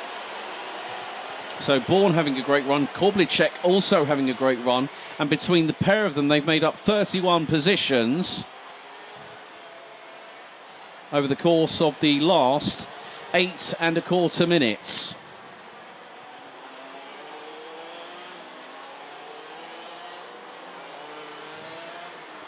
There in the back. Oh, Ches Pedersen getting a little bit sideways coming into turn number 9. Manages to get it onto the black stuff as now everyone in front of him is starting to battle. They are really getting their elbows out. The knives are sharpened and anything, as I said, might be unpredictable. But at this point, who knows?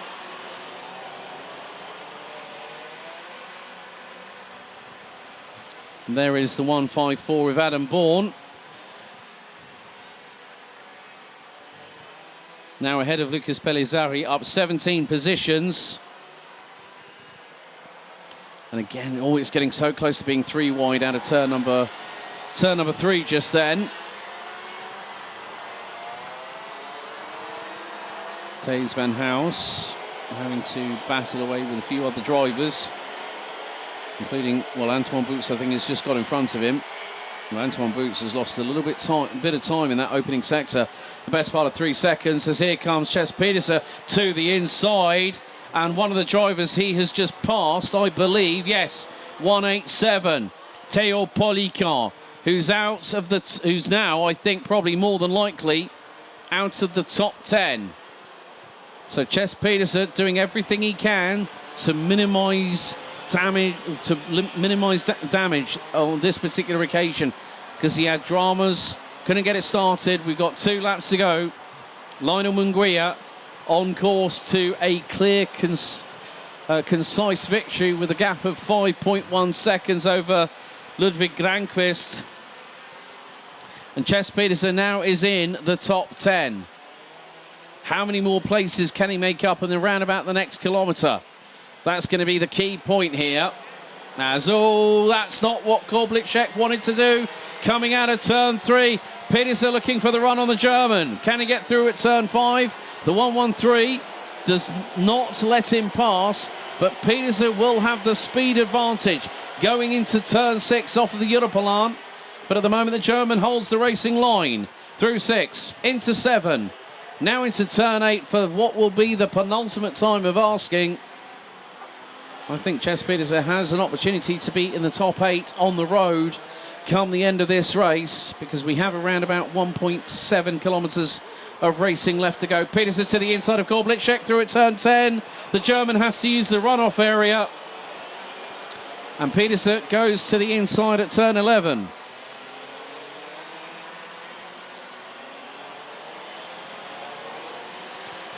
Final lap is now underway. And in the meantime, Ludwig Granqvist has got Lewis Boots closing in. And this is for second position, because Lionel Munguia is 6.1 seconds up the road. And Ches Pedersen has got through on Gregory Koblitschek and now runs 9th.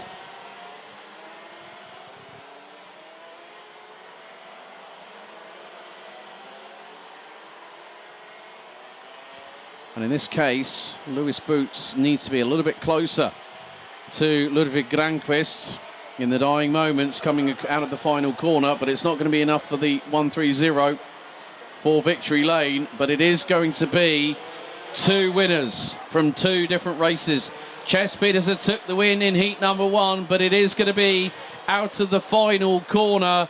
Lionel Munguia will take the win here in heat 2, and it is by a country mile.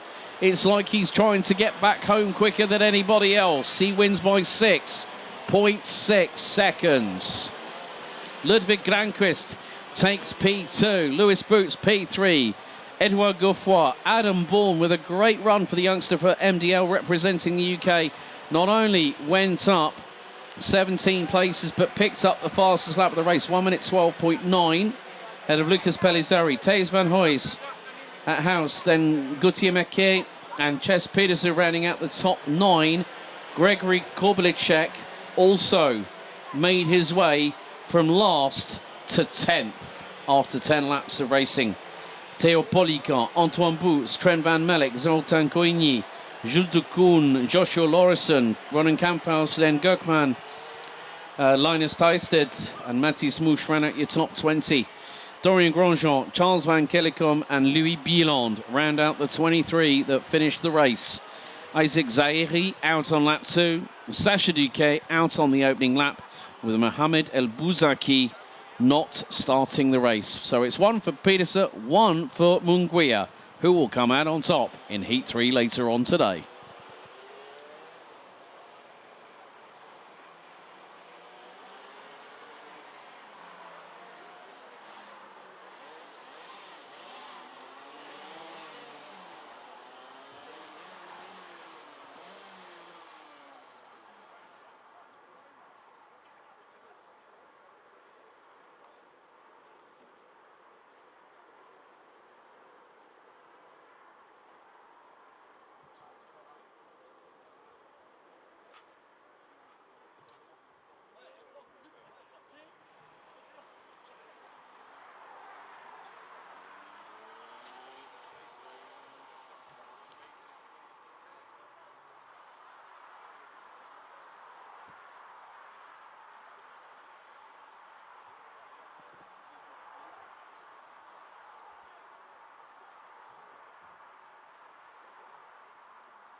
Call for the following drivers from Iame Mini to report to the stewards immediately. Drivers 802 and 826. That's 802 William Sitio and 826 Lassie van der Weyde. Please report to the stewards immediately. Thank you.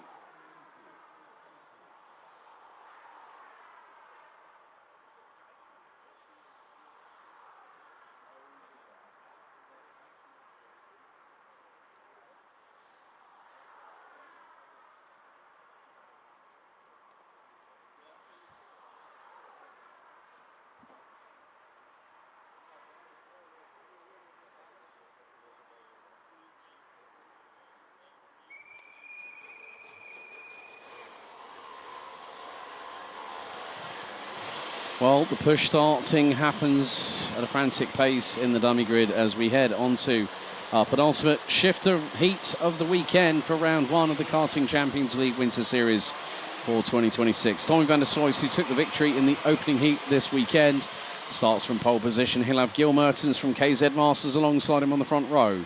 Mika van der Pavet will be joined once again by Jeffrey Fixer on row 2. Alois Girardet and Milan van Winden on row number 3 with Samuel Lullier and Kevin Stehauer, row 4. Sam Glaze and Lenny Horbio-Lagache ran out your top 10, ahead of Jens Tur and Louis Esser, who ran at row 6.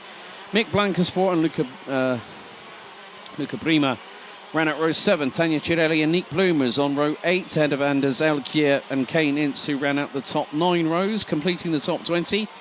Christopher Saxe, who unfortunately retired on lap 1 in heat 1, he'll be joined by Martin Versteeg, and they will complete your top 20.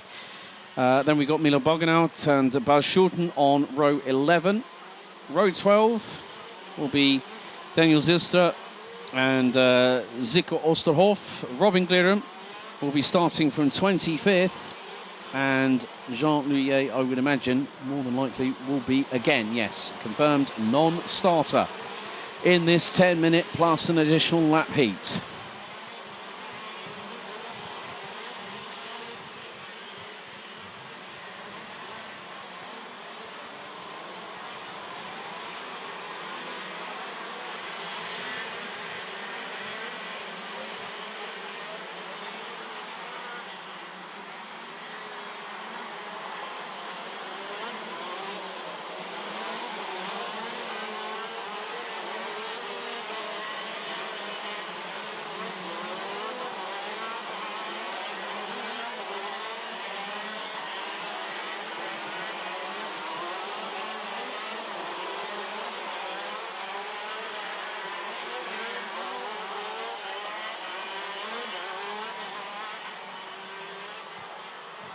So, once again, as with the first heat and for all races for the shifter classes for KZ and KZ Masters, it will be standing start only.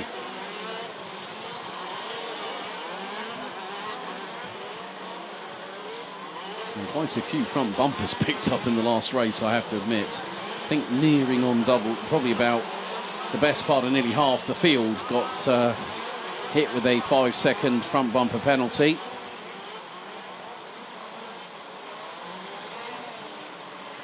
The drivers weaving from side to side. Sometimes it's not just to check the steering, but also to try and see if you can maybe get a modicum of temperature, additional temperature into those tyres. As Van der Stroys and Mertens line up on their starting positions on the front row of the grid. Once everyone is in position, we will be under starters' orders. So waiting for the last two drivers, Zico Osterhof and Robin Glirum, to line up in position. Drivers are ready. Green flag at the back. Drivers instructed to look at the lights. Here we go. The 4 red lights, they start to ignite here at the home of champions. It's lights out and away we go. Good start, even start by the front row of the grid, as Van der Stroys will lead the field into turn 1. And everyone jockeying for position. It's 4 wide coming out of turn 1. And there's a little bit of contact coming out of 3. Slight incident. One driver sent nearly sideways. The right rear end of the car decided to sort of step its way out. And there's someone trying to go right round the outside. And that person's brave, but there's been a turnaround. That's the 414. And that's Mick Blankensport, the 452, I think that was. Nick Pluimers turned around at turn 5 and is getting back, or is trying to bump start the kart. So yellow flags at Marshall post 3. And well done by Nick Pluimers to get the kart back going again.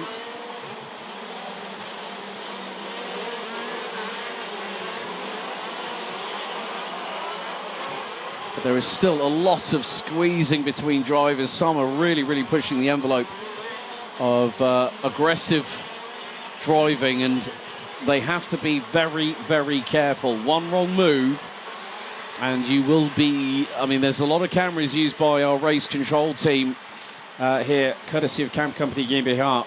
More to the point, they've got multiple cameras. They can look at everything, including the live stream, to dissect how the incidents unfolded. But meantime, Tommy van der Stroys has cantered away into the distance, and after the opening lap has a 2.1 second advantage. Alois Girardet, the driver from France, now up into P2. Gil Mertens in P3. Samuel Leuillet, the driver from Switzerland, he's up into 4th position ahead of Luca Prima. Jeffrey Fixer in 6th. Sam Clay's up 2 places ahead of Kevin Stayhauer. They round out the top 8 with Louis Esser and Kane Ince completing the top 10. Robin Glirum, oh, he's done it again. 14 spots on the opening lap alone by the man from Power Kart Racing from the Netherlands on the Virolot, which looks to have absolutely rapid pace underneath it.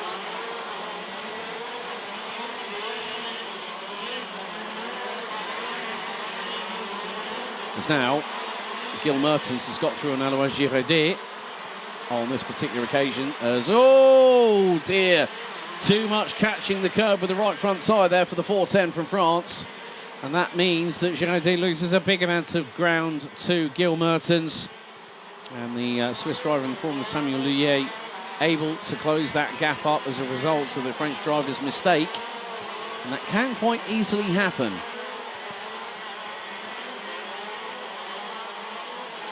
There's Jeffrey Fixer just closing in on Luca Prima, just up in front in the 422 chassis. That's the battle for 5th position. As to the inside, well, it's a bit of musical chairs, I would imagine. And that is going to be between Leuillet and Girardet. And it is Leuillet on, well, leading the 2 CRGs. So nice work there by the driver from Switzerland.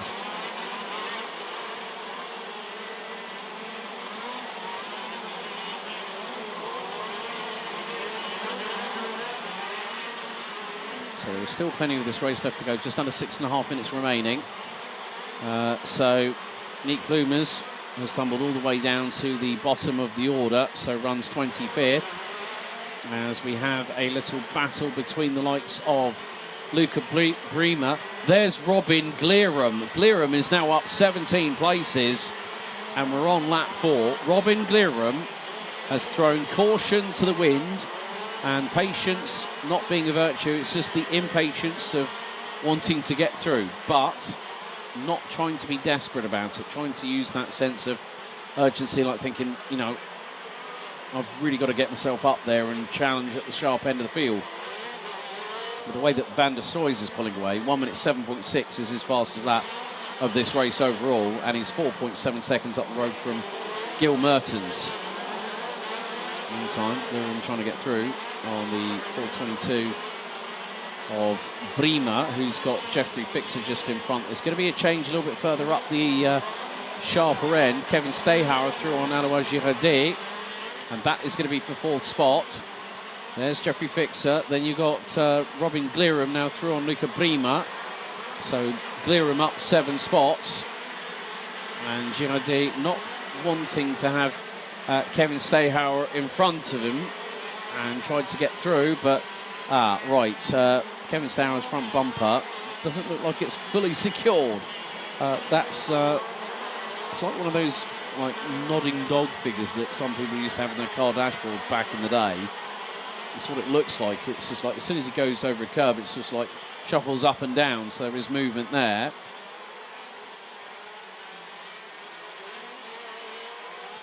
Van der Stroys once again just lighting the timesheet purple in the middle sector. He's gone in with a 20.588 is the young man from the Netherlands. So he's comfortably away in the clear and is just making his way through into turn 1 as Gil Mertens crosses the line, 5.4 seconds adrift in P2. Leuillet, Stayhauer, and Stayhauer has pulled away from Girardet and now closing in on Leuillet from Switzerland for that 3rd place. Might get the opportunity if presented with it. Going to turn 5 off of the Europelan. Stayhauer goes a little bit wider than Leuillet. Now tries to get the overspeed coming out of the corner. and that cart just rocketed forward, but Stayhauer had to try and decide whether he was going to chance it, throw it to the outside, but it wouldn't have worked well.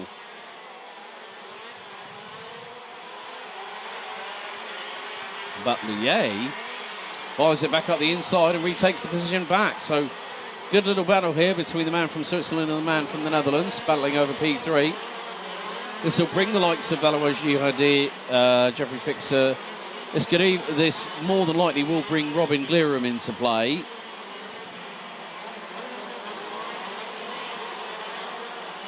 Three minutes to go. And Van der Stroy is on course for 2 for 2. Mertens looking to solidify his place in the Masters division as Kevin Stayhauer uses the tight line going through into turn 1. Gets the job done on Samuel Lié, but Lié able to close that gap. Robin Glirum's got through on Jeffrey Fixer and now has moved up a whopping 19 positions, rounds out the top 6. And bearing in mind, he is closing in on those in front. And there goes Glirum. That's position number 20 in the race for the man from Power Kart Racing from the Netherlands, Robin Glirum, showcasing how you make your way through the field. You make as much real estate as you can in the opening lap of the race, and from there on in you pick your spots, and that's exactly what he is doing. You've got 2 minutes plus an additional lap still to go in the penultimate shifters race of Saturday here for round 1. And Tommy van der Stroy is now another new fastest lap of the race by the young Flying Dutchman at the front end of the field, 1 minute 7.494.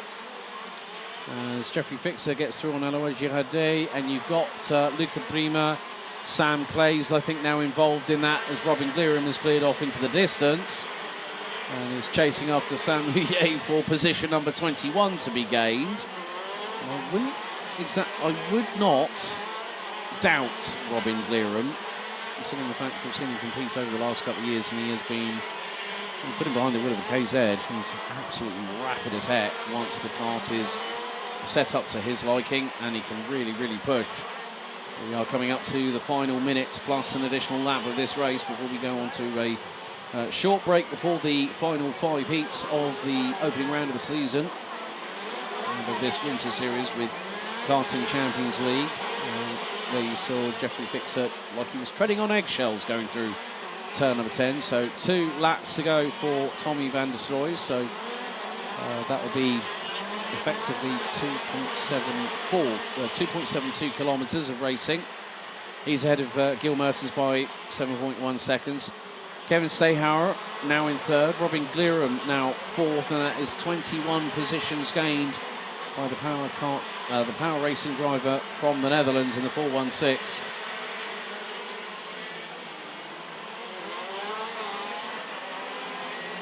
But again, just like we saw in Heat 1, well, it's 10 times the distance between 1st and 2nd, unlike what it was on Heat 1, where Van der Stroy's won it by about 7/10 of a second as dive bomb to the inside.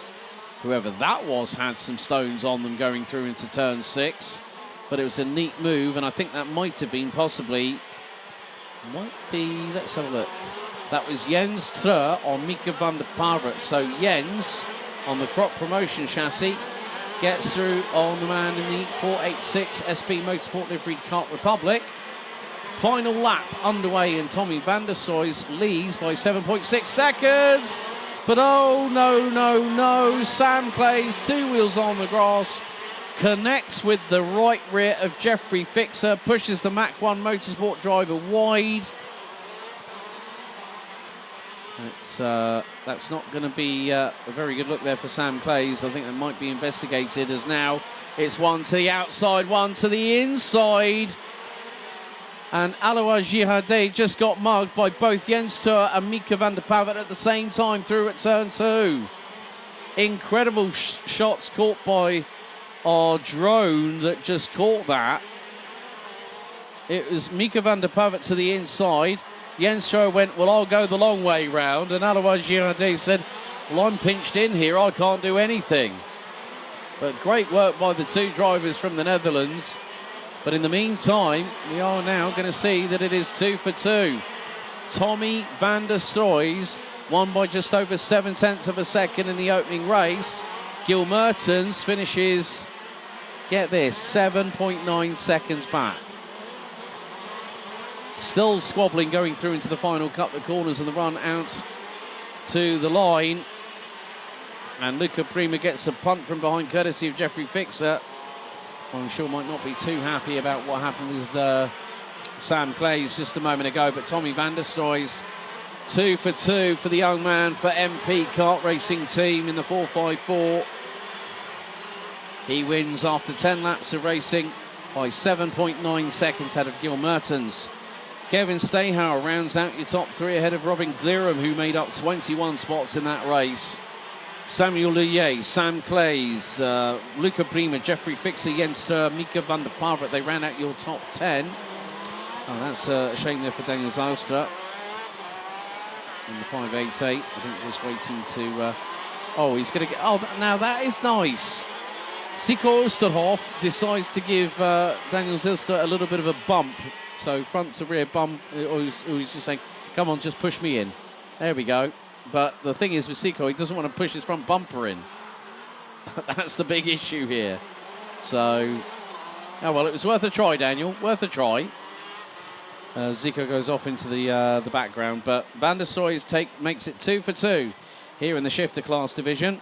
Ahead of Gil Mertens, Kevin Stahauer, Robin Glirum up 21 spots to finish 4th ahead of Samuel Luyet, Sam Clays, Luca Prima, Jeffrey Fixer, Jens Mika van der Parvet rounding out your top 10, completing the top 20. Alois Girardet, Louis Esser, Anders Elkier, then Milan van Vinden, Tanja Cirelli, Bas Schulten, Christopher Sachse, Martin Versteeg, Milo Bugenhout and Kane Ince. Then Mick Blankenspor, Lenny Robbie Olagash, Zico Osterhoff, Nick Bloimers and Daniel Zylstra, unfortunately not making it completely to the end of the race, but finishes a lap down. Jean Luyet, a non-starter in this one.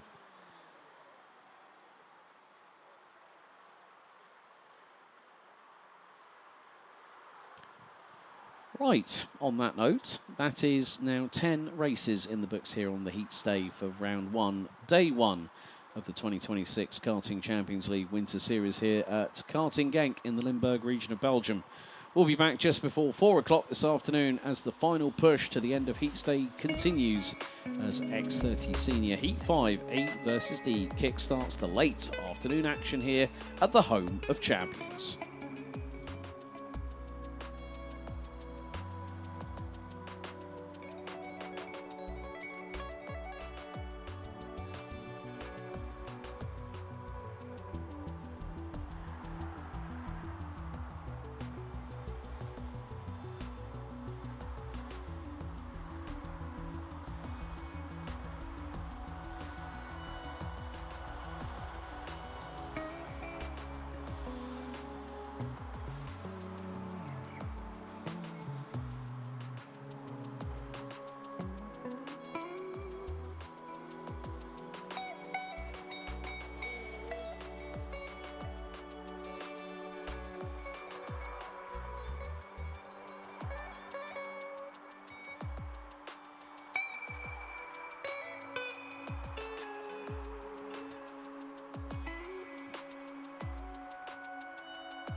We now return to the track itself for the final few races of Heat Day for round 1 of the Karting Champions League Winter Series 2026. Now it's race next up, which is going to be Heat 5 of the Heat 5 for the drivers in the X30 Senior Division.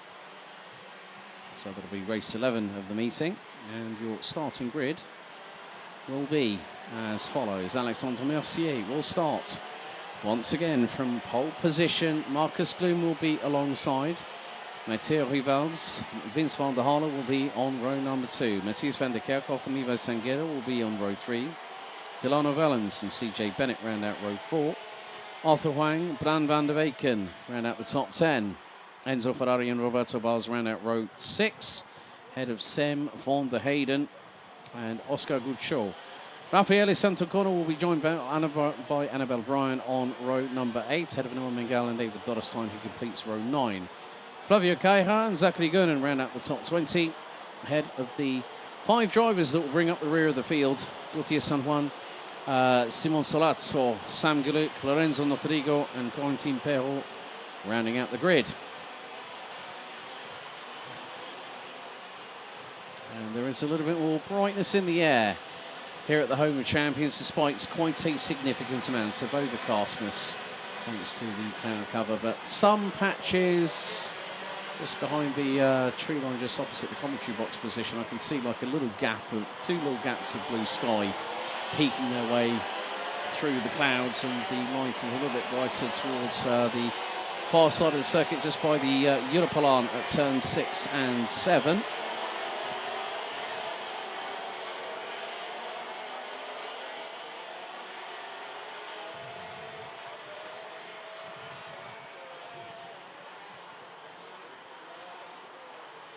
So at the moment, it has been 4 wins out of 4 for RSD Karting. 2 have gone the way of Charlie Gloom, 2 have gone the way of Victor Louis, and they will be up against each other in the next heat, which means who will be the victor in this race?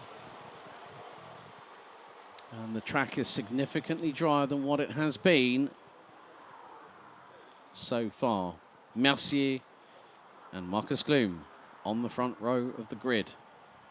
All 4 lights ignited on the starting gantry for the penultimate X30 Senior Heat of round number 1 of the series. And now it is down to the drivers to slow down. Into the tram lines we go. Revs rise. And the lights have gone out. We're underway for heat number 5. And Mercier leads the way. It's about that scramble through into the runoff area, and quite a few drivers, probably half of the field, have done so. As the field makes its way up towards turn number 5 for the opening tour. Looks like Matthias van der Kerkhoff might have just taken the race lead, as it's 2-3 abreast coming out of turn 5. And it is Matthias van der Kerkhoff from victory lane, but there's been a bit of a pinball wizardry effect going into turn 6. One cart bumps into another, and then the chain reaction happens.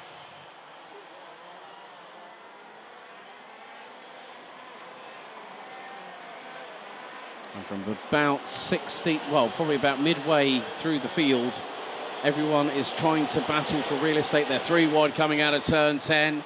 Some trying to wait until they absolutely need to bury that throttle and then get the traction pull out of the corner. And it's just like old times. Marcus Gloom chasing down Matthias van der Kerkhoff, who leads after the opening lap of this race.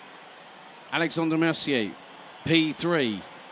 Vincent van Kerkhoff in 4th. Matteo Rivals rounding out 5th. Delano Vellens, CJ Bennett, Bran van der Weyken, Annabelle Bryan and Levi Sanguera round out your top 10 at the moment. But as the top 2 start to initially make a bit of a breakaway, have the battle between themselves, everyone's still jockeying for real estate, some going to the inside out of turn 5, some going to the outside include some drivers like Flavio Cairo from VDK Racing in the 365, as some drivers getting really, really rambunctious, so to speak. They're trying to robustly get their way through out of turn number 8. As the 235 of CJ Bennett is battling away with, it's more than likely, we'll see who that is very, very shortly. Van der Kerkhoff has pulled away. Been him his big old mistake from Marcus Gloom. He's got Vince van der Halle alongside him. He's going to slingshot up the inside, and from way back nowhere, Mercier tries to get through. Van der Halle to the outside of the 290 out of turn 1. Retakes third place, now goes for second. Up the inside he charges. Marcus Gloom finds himself down back into third position, and now CJ Bennett is going to bring his 2 cents to the party, along with Matteo Vivans, Delano Vellens, Bran van der Weken. Annabelle Bryan drops to 10th behind Levi Sanguera, as to the inside goes Gloom through on Van der Halen. And Van der Halen is like the unstoppable force. Gloom is like the immovable object. And neither of them want to give way. Through out of turn 9, Van der Halen to the high side of the outside exit of the corner. Makes good his intentions, and Gloom now nearly tried to thread the eye of the needle up the inside through at turn number 11, but could not get through at that point. Still got an opportunity though to make the best of it. Meantime, this has allowed Matthias van der Kerkhoff to check out. And CJ Bennett to the inside. Oh, moment of near disaster there for Marcus Gloom, coming through out of turn number 1.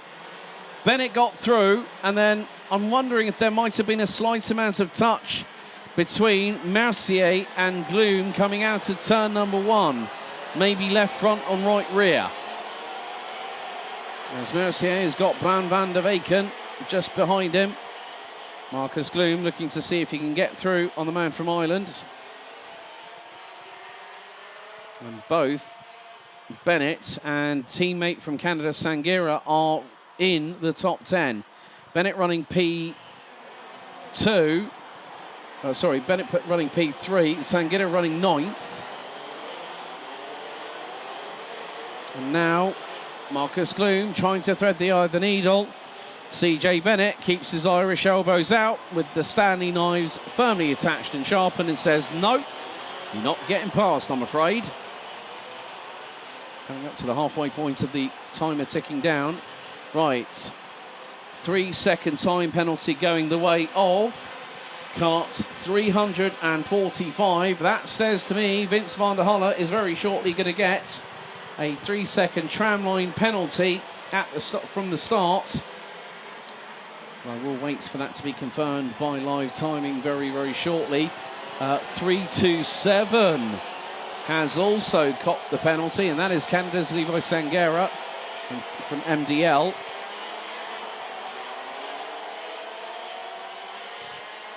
So this is going to give an opportunity to the likes of CJ Bennett, Marcus Gloom to stamp some kind of authority onto being in the sharp end of the field, as we have 4 1/4 minutes plus an additional lap to go in this penultimate X30 Senior Heat. Heat 6 will be up next.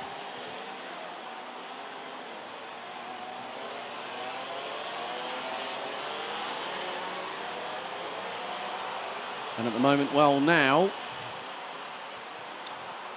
the fastest lap of the race. Oh, CJ Bennett puts in a 1:10.955. On that particular occasion, he was nearly a 10th quicker than the man in front of him, Vince van der Halle, as we've got this wonderful quartet battling away through turns 2, 3 and 4, and nigh enough line astern. But there has been some drama. Who is that pulling off? Oh no! Marcus Gloom pulls off to the left-hand side of the circuit in the 226 RSD karting entry. And that is that, I'm afraid. Marcus Gloom's body language tells the story of instant disappointment. as the cart broke down coming on to the Europolan while he was running P4. A real shame.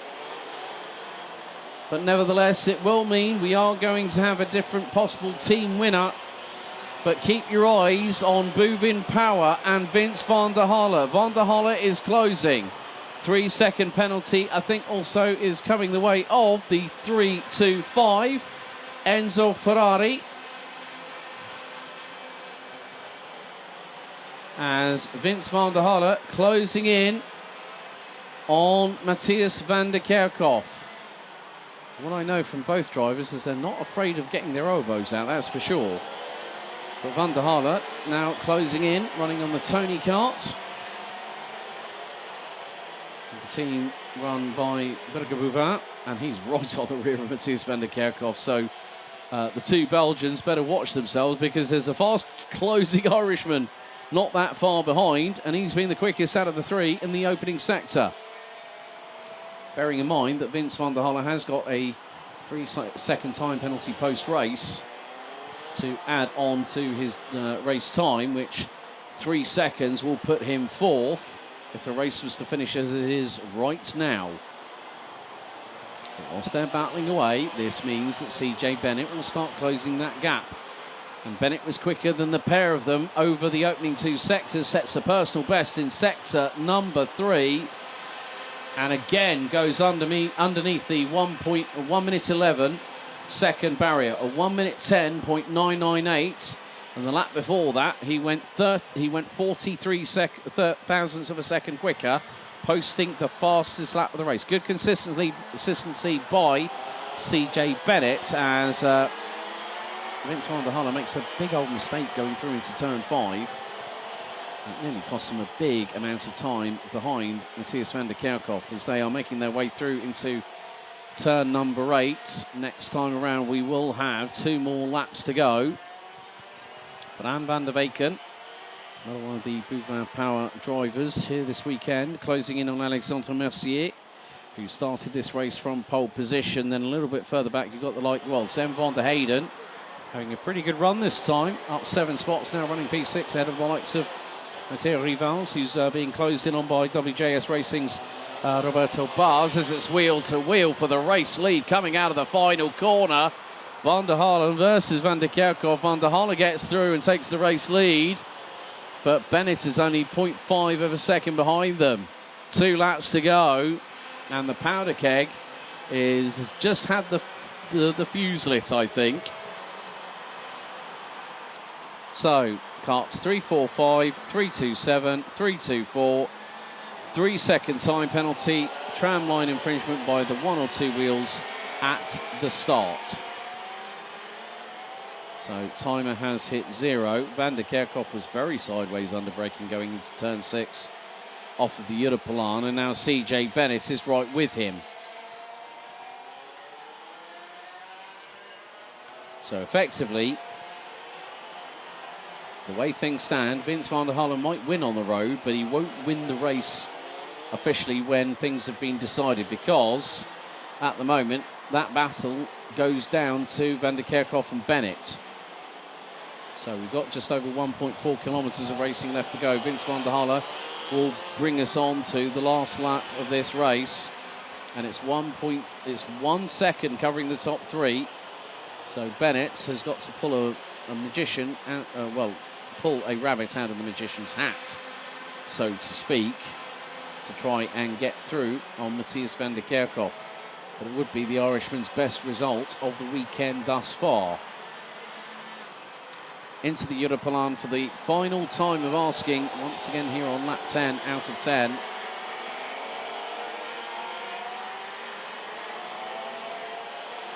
CJ Bennett looks to be a little bit more measured and a bit more under control in the braking zones as they go through out of turn number 8 into the left here at turn 9. And van der Kerkhoff and Bennett lose a little bit of time in that respect, but it could be a very, very close run to the finish, as the checkered flag will now be prepared to be waved. It might be the case that Vince van der Halle will win it on the road, but will it be van der Kerkhoff? Will it be Bennett that is going to get the run out of the final corner. It will be Vince van der Halle. He will win on the road, but a 3-second post-race time penalty effectively hands the victory to Victory Lane's Matthias van der Kerkhoff, CJ Bennett. And it's already been adjusted that with the 3-second time penalty, Matthias van der Kerkhoff takes the win here in Heat 5 ahead of CJ Bennett. Vince van der Halle, who won on the road, picks up a 3-second tramline penalty at the start and drops to 3rd position. Alexandre Mercier with his best results of the weekend so far. P4 ahead of Bram van der Weken. Sam van der Hayden takes 6 ahead of Oscar Goodshow. Both drivers picking up 7 places apiece. Roberto Bars in 8th ahead of Matteo Rivals. Annabelle Bryan, she rounds out the top 10 of the MP kart racing team. Raffaele Santocorno, Delano Vellens, Flavio Caira, Noah Mingal and David Dorrestein round out your top 15. Arthur Wang, Levi Sanguera, Gautier San Juan for Spirit Karting CH round out the top 18 finishers. Enzo Ferrari, Lorenzo Notorigo, Sam Galuk, Simon Salazzo, Zachary Gernon and Corentin Perrault round out the 24 finishers. And unfortunately, through a technical failure, it all came to a stop 5 laps from the end for Marcus Gloom from RSD Karting. But Matthias van der Kerkhoff means that Victory Lane take a heat victory today, meaning 3 winners so far in X30 Senior.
Now we turn our attention to the final heat out of 6 for X30 Senior. Race 12 of the meeting, and it is Heat 6, Groups B versus C. Here's your starting grid. Faris Jalil starts once again, well, for this time on pole position. Victor Louis, can he go 3 for 3 this weekend and put himself into pole position for Super Heat A tomorrow? He lines up on the outside of the front row. His closest rival, an RSD karting teammate who's also got 2 wins to his credit, lines up on the inside of row 2. That's Charlie Gloom in the 245, and he'll be joined by Yenny Bouillet on the second row. Stig de Rademacher and Mathis Marchand to round out row number 3, ahead of Pepin Steiger and Aurelio Giustinelli. Boris Verhagen, Kevin Bakker round out the top 10. Max Hazel and Adam Vida on row number 6. Luca Mollard and Danny Burrs round out row 7. Angelo Milly and Clément Outron round out row 8. Kazuat House and Bertrand Saxe round out the top 9 rows, completing the top 20. It's Tom Schultz and Spencer Allen. Matt Pereira-Simon, Mathis Blanquert, Senna Meunier and Roman Saleh round out the 24-strong grid.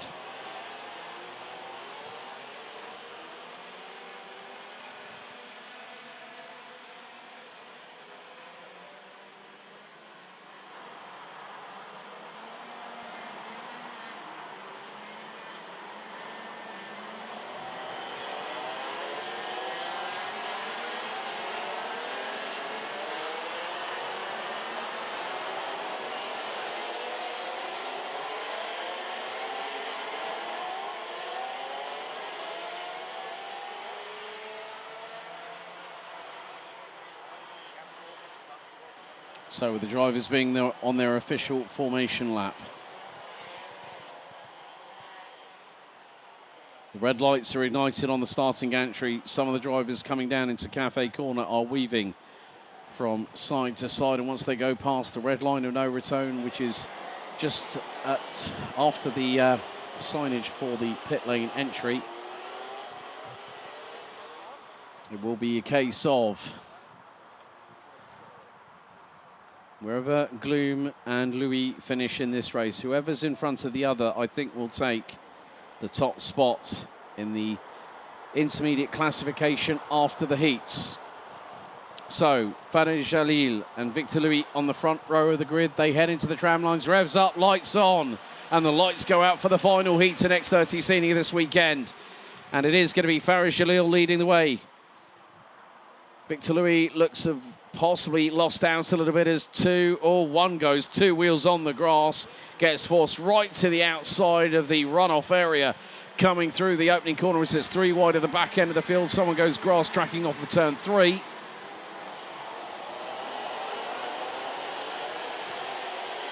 And a couple of the drivers, including one of the Victory Lane drivers, tried to slingshot round the outside at turn number 5 as we head into hole 3 wide. This could be very close for contact.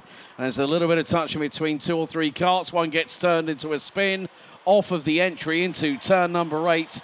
And that is the 247 that gets turned around. Danny Burrs in the cart from the Netherlands. WJS Racing. Had a good chat with that young man on Thursday and arrived in the afternoon. Someone who's making some big inroads at the moment is Kevin Bakker in the 255.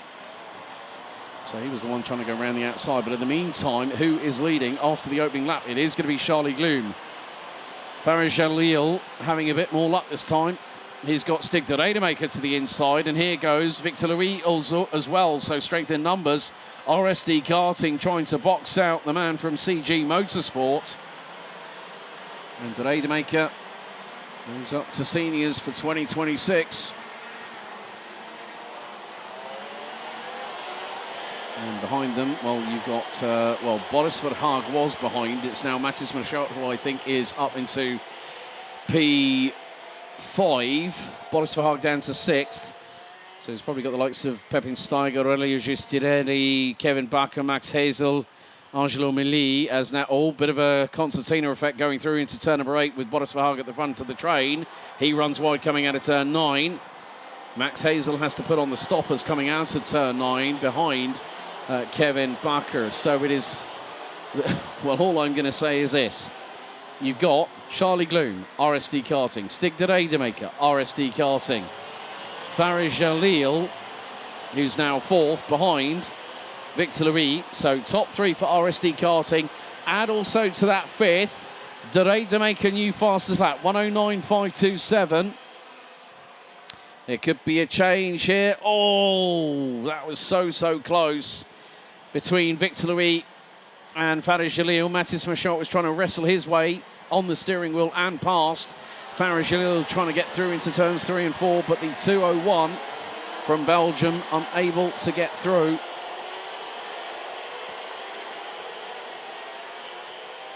But this could be very dicey what's happening here, and this is a little bit further back. You know, might have been, well, you've got Max Hazel is there, along with Pepin Steiger, Angelo Meli, Aurelio Giustinelli. One of those carts is a victory lane vehicle. That is Kevin Bakker. So Kevin Bakker will be probably behind Pepin Steiger, I would imagine. But in the meantime, Charlie Gloom looking to make it 3 for 3. And even if Stig de Rademaker wins this race, Charlie Gloom, on the benefits of the doubt in terms of position, well, Faris Jalil now drops into 5th position because Mathis Machot has got through. So all 4 carts in the top 4 now adorned with the brightly coloured livery of RSD Karting. I did say about strength in numbers, and RSD have brought a crackpot squad of drivers who can really pedal these carts along very quickly indeed. And in the meantime, Boris Verhaag now ahead of Max Hazel, who's up 4 spots. Angelo Meli in the number 328 for PJM, now up into 8th position as to the inside. On the 328, as I said, Angelo Meli has just been overtaken up the inside through at turn 10 by Kevin Bakker. So Kevin Bakker gets through. And a nice bit of work there. Meantime, Stig de Rademaker has been closing the gap to Charlie Gloom. And as it stands now, Charlie Gloom, once all the dust has settled in Senior X30 after the heats, will be the leader for the intermediate classification after heats with 3 wins. That's a maximum score of 150 points.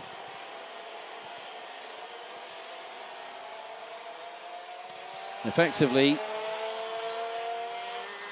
Victor Louis at the moment runs in P3, which is 41 points. That'll put him on, it'll be 150, plays 141, heading into the Super Heats, where there will be more points available. I think if memory serves me correctly, 75 points for a Super Heat win.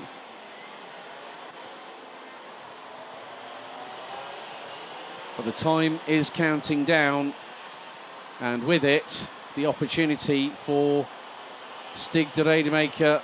Well, he's trying to close that gap under braking going into turn 1. There have been times when Gloom has only just been fractionally in front of de Rademaker, but Gloom is making it work. Victor Louis is 2.5 seconds behind the race leader in 3rd place. Mathis Machot, Faris Jalil, Boris Verhaag, Max Hazel, Kevin Bakker, Angelo Meli, and Pepin Steiger rounding out your top 10. Clément Outron not having such a great run is the the driver from France in the 289 for Dream Racing.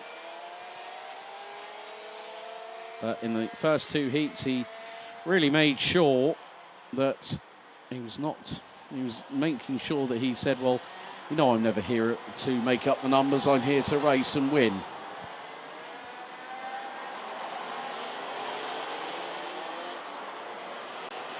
Meantime, Kevin Bakker is once again closing in on drivers in front, and he's going to get, I think, might get the move done on possibly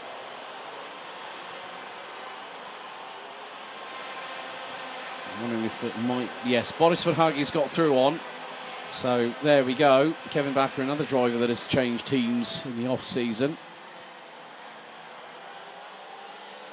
As we have 2.5 minutes to go left on the timer, plus an additional lap. And Kevin Backer looking to get through on the CG Motorsport cars of Farah Jalil.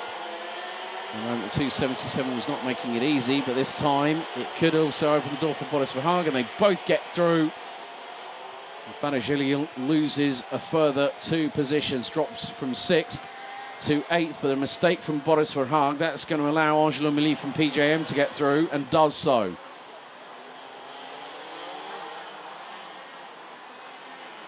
Boris Verhagen, one of the new additions, well, the new additions to the MP kart racing team. Has run out of Ubeyelan, just out of outside of Rotterdam in the Netherlands. And someone's gone very, very deep into turn into the penultimate corner, so someone has lost a big lot of real estate. Into the final 1 minute and 35 seconds of this race, plus that additional lap. And at the minute, Farah Jalil, I have to give credit where credit is due. The first 2 races haven't gone quite his way after what was a fantastic qualifying for the person that was quickest in Group 2 of time qualifying. Gets a little bit of a couple of slight love taps from behind, courtesy of Angelo Mili, who's like saying, "Oh, come on, man, let me get through." Well, if you've got to try and do the old bump and run, it's not going to work in your favour. You've got to get through nice and cleanly. Meantime, Boris Verhagen has just opened the barn doors wide open for the 2 behind to get through. And that was both Clément Outran and Luc Moulard. Whereas someone has gone wide. I think that might have been Outran. Moulard gets through. And Outran rides on the rear bumper, heading down into turn 10. So effectively, we've got, coming up now, 2 laps to go.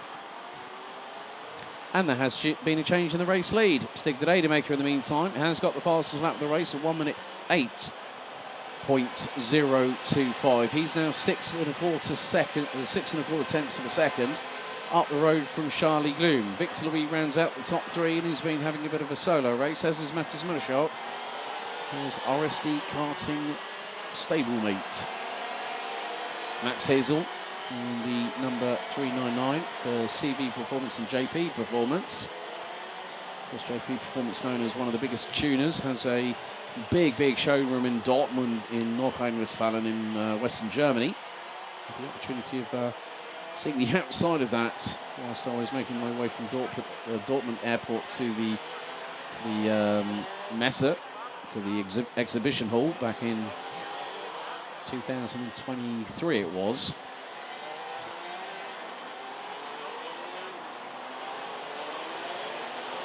But the timer has expired on the final heat today for X30 Senior, and Stig de Rademaker is going to make it 4 different winners from 6 different heats, but more to the point where Charlie Gloom is at the moment. He is on course to be the highest ranked individual on 144 points, playing to 141 for Victor Louis, which will effectively put them at the sharp end of the fields, respectively, for both superheats tomorrow morning.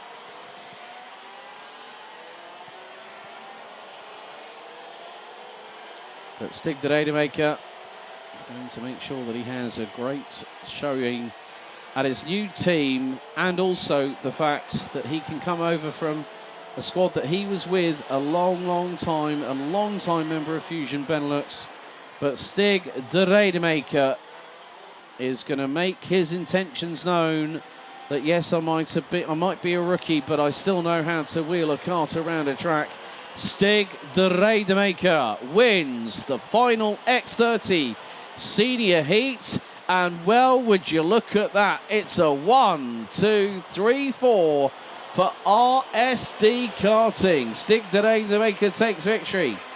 Charlie Gloom takes P2, Victor Louis P3, Mathis Murshot 4th, and with that, Charlie Gloom, by my provisional calculations, has taken overall top spots out of 49 drivers in X30 Senior, which will effectively put him on the good foot moving forward, and Superheat a pole position for tomorrow.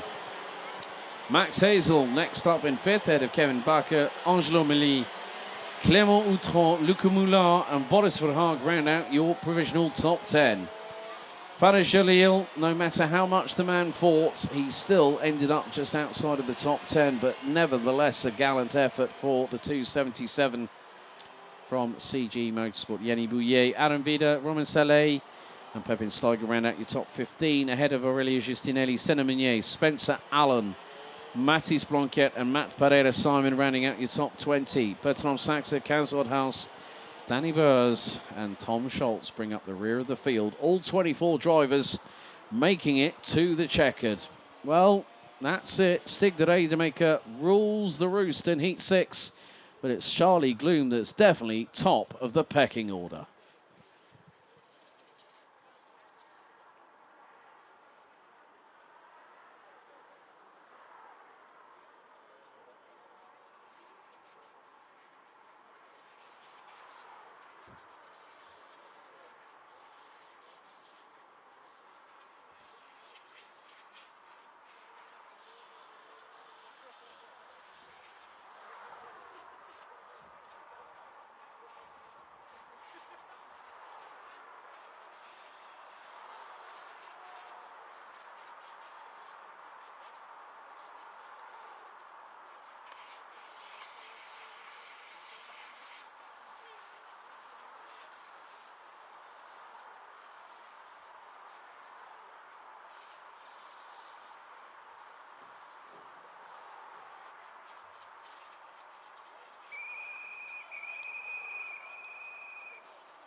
12 races down, 3 to go. Time for race 13 of the meeting, and it's Heat 3 for Iame Mini. 2 winners so far, well, 1 winner so far for both races. Louis Paternot, but Matteo Campobello, who lines up alongside the 837 from the Eichmann's Grand Prix, has been very close to taking victory himself. They round out the front row. Matt Cooper and Harry Chapman round out the second row ahead of Axel Linders and Toby Terhard, but drama there for Victor Adu in the 822.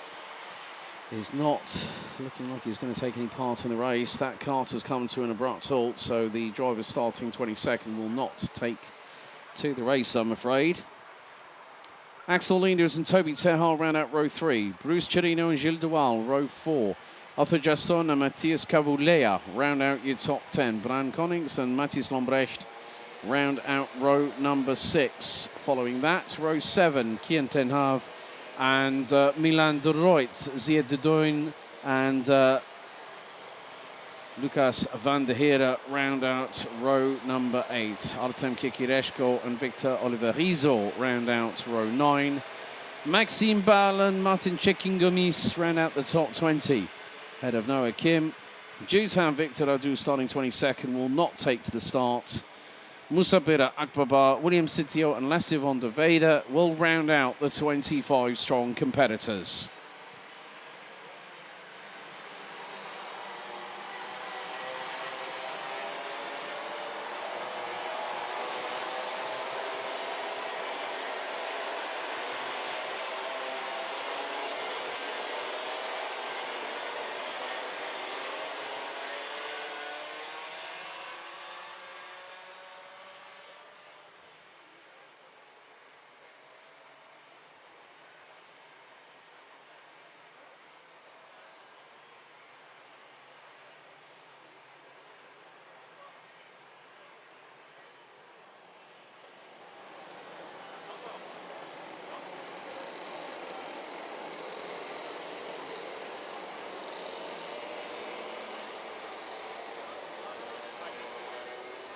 Also have to give a shout out to Harry's mum. I think it was Megan, who's been watching from home in the UK, saying, chomping my nails to the bit, but good to have you with us along for the ride, along with the over 250 people that are watching so far. So up to a canter we go.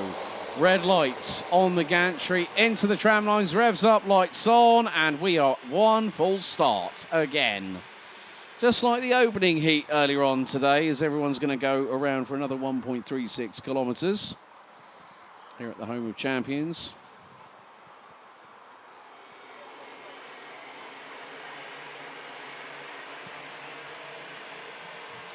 Now, sunset is predicted for 5:27 local time. Our last race starts at about 20 past 5, so please don't be too alarmed, folks, if we might have a possibility of floodlights towards the end of the day. So we are coming up to about 4:45 local time, or 4:43 p.m. I want to be pedantic about it, but the drivers now will have this opportunity to just control, out, delete, reset, refocus, get themselves ready for an opportunity to get things going underway for the second time of asking. Red lights have been reignited. The yellow flashing amber light to indicate a full start has been extinguished. So can Louis Pettenot go for 3 for 3, or Matteo Campobello, does he have something to say about it? Out of the final corner, lights on, revs up, and the lights are out this time. We go green for heat number 3, and a very good start by Louis Pettenot. As everyone, it's going to be 4 abreast going into turn 1 for the first time. Some drivers, including Harry Chapman, who's just jumped up into 3rd, but there has been a coming together, and the 864 turned around coming out of turn number 2, and that was Gilles Duval from Belgium, I'm afraid.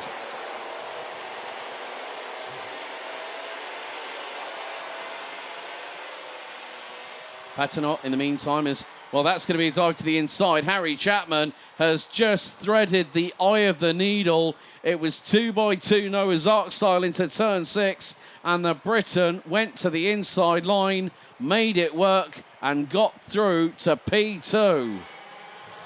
Looks over his right shoulder. Matteo Campobello looks to be in 5th.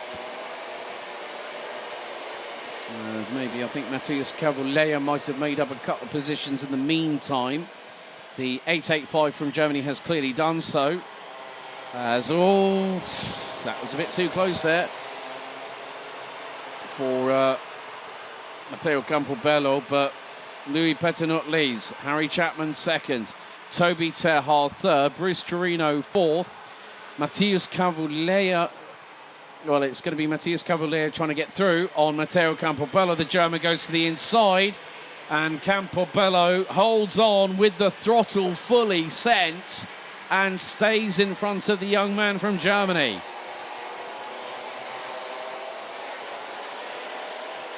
Meantime, a little bit further back, we've got the likes of Axel Linders battling away with Artem Kikireshko. As there's going to be a change for 3rd position. And that will be Bruce Chirino on Toby Terhar in the 844 entry for Fusion Benelux. And Harry Chapman, well, I spoke to his dad Mike in the break. He said, well, it's been a bit of a guessing game, you know, with the carburettor set up, the tyre pressures. And I said to Harry, I said, are you having fun? That's the main thing. He went, yeah, I'm really enjoying the track here at Genk. And that put a smile on Mike's face. 3 wide, and clash between Campobello and Cavulea. And we have got a penalty, 5-second time penalty. That is going the way of, I think that might be the 885 possibly. Yeah, it looks to be 885, and that is Matthias Cavulea from Germany. As, oh no! That was Matteo Campobello spinning at turn 3. Gets a clash on the right rear from behind. And around he goes. He has to wait until the rejoin. Oh, that is a real disaster for the driver from PJM. I'm going to have a little look back at the footage courtesy of the live stream. Big thank you to our streaming partners here at Camp Company GmbH, headed up by the team with Mike Wagner. But it was the case that Campobello, he just had a little bit of a touch to the back of, I think it was Toby Terhar, and around went Campobello. So he's that can happen when you touch the front end, when you touch with the front bumper on the rear bumper of another kart in front. You can sometimes accidentally start a rotational phase of the kart going around, and unfortunately for Matteo Campobello, might have been slightly of his own making at that point. However, there has been a change for 2nd. New fastest lap holder of the race, and now P2 is in the hands of Bruce Chirino. So the youngster from the Netherlands, making sure he's making an impact in this race as there's more dives through into turn 2. 2 3/4 minutes of the race remain, plus that additional lap. And some drivers definitely finding their way around the circuit. Matthias Cavulea has just lost out to Arthur Jassogne in the 884, going through onto the Europolan. So that is going to be a positional change for 8th place. So Jassogne up a position from where he qualified. But Artem Kikireshko in the number 808 from the Ukraine has made up 11 positions. As you've got the likes of Axel Linders being closed on in by Arthur Jassogne in the 884. Meantime, there is a bit of a scrap for 3rd place. Chirino is going after Petinot. Chapman 3rd. Gonning, Terhar, Kikireshko, Linders, Jassogne, Cavulea, Tenhar, Chekin Gomis. And unfortunately, Matteo Campobello did not get any further than turn 3, lap 3 after that drama. And so the 855 from PJM will retire from the race. So Yep. 8.85. Matthias Cavalier. 5-second penalty for breaking complete formation. That's 3 or 4 wheels outside of the track. As now there has been a change. Bram Connings has got through on Harry Chapman, who's fighting him back and gets through up the inside at turn number 8. And Chapman has to go a little bit. Discretion is the better part of valor through turn 9. He's got Toby Terhaar breathing down his exhaust pipe as they go hard into the braking zone. Chapman to the inside, bumps over the curb. And Connings to his outside, and that allows Terhaar to get through on the brick, going through into turn number 11. Great exchange between these 3 young drivers. There's still an opportunity here for Harry Chapman to go for P3. Because look at, oh, well, that was a bit too close for comfort. Connings and Terhaar were across the line pretty much neck and neck. And Chapman might find the inside line. Can he go through into turn 1? Yes, he does. But Terhaar's got the overspeed round the outside. Harry Chapman gets pit boxed in, but he dives to the inside of 2. And Bram Connings cannot get past. Great astute work there and a bit of strong holding by the Briton. But Toby Terhaar went inside, Connings went to the outside, and Harry Chapman, that's 3 glances over his right shoulder down the Europelan to see where Bram Connings is, and he was on the left-hand side of the 832 Privateer. Through into turn number 8 as we've got 0 on the timer. Meantime, there has been a change for the race lead. Bruce Chirino has broken the Louis Paternotte stronghold, and Paternotte is saying, Bruce, get on with it. Just go, just go. Just go hammer down. Get away from everybody because they might be closing in on us. Well, with a gap of about 3.4 seconds to 3rd position, which is occupied by the Netherlands' Toby Terhaar, we have 1 more lap to go, and it is Chirino versus Paternotte. Paternotte will take pole for the Super Heat tomorrow, no matter what happens, because Campobello is out of the mix. Through into turn number 2, now 3, and then turn 4. Now it's going to be the hard braking zone into turn 5.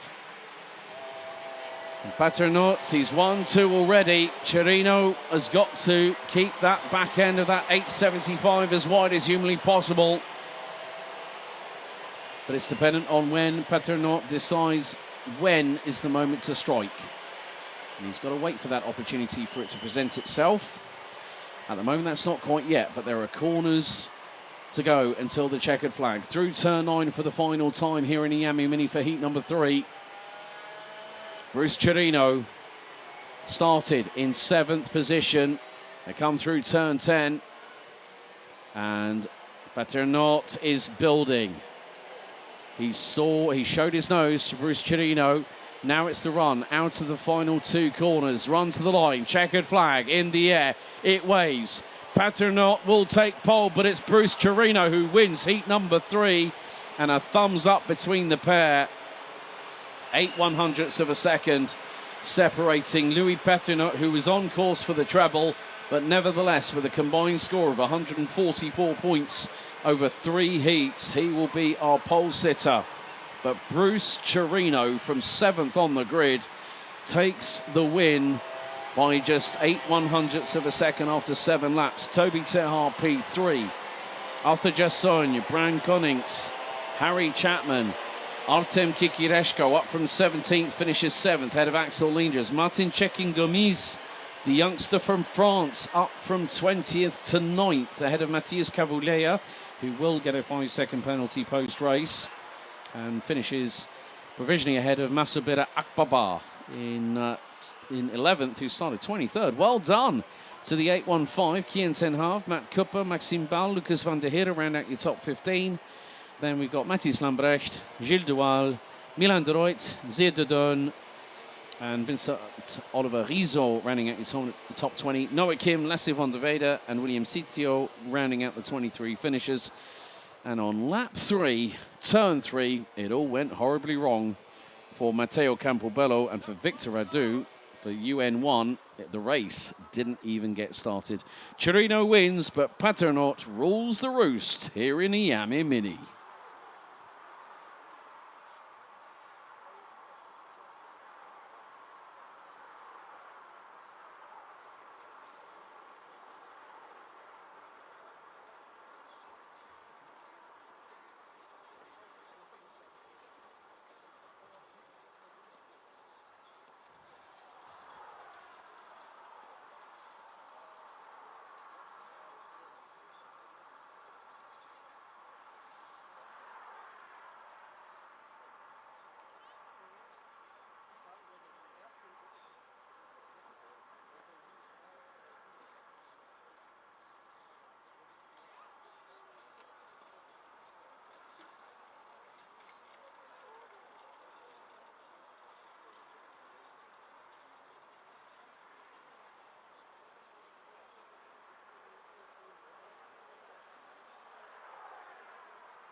Now time for our penultimate race of the heats here for X30 Junior, heat number 3, race number 14. Here is your starting order. We've got Ches Pedersen, Theo Polika on the front row, Antoine Boots and Lionel Munguia on row 2.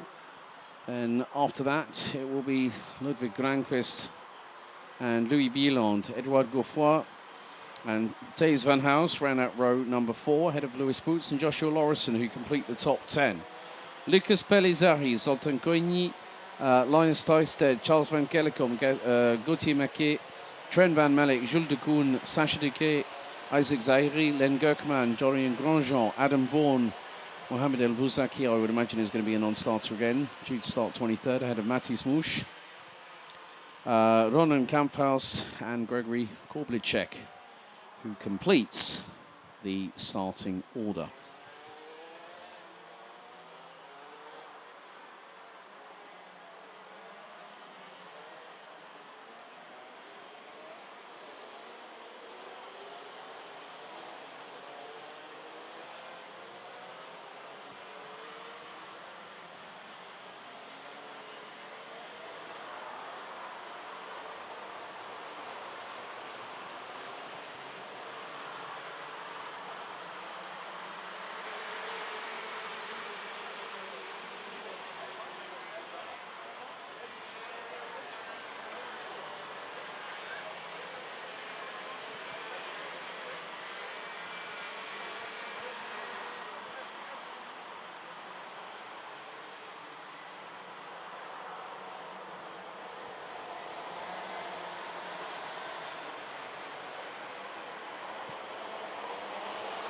So Lionel Munguia not showing and gone through on the timing beam. And also along with that,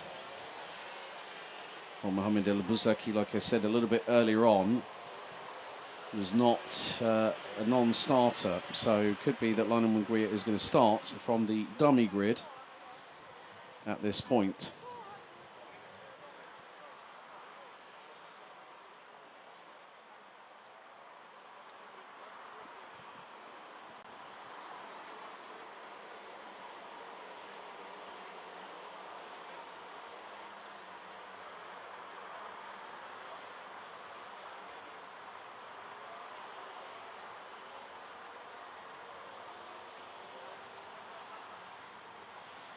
So the drivers now getting themselves into formation.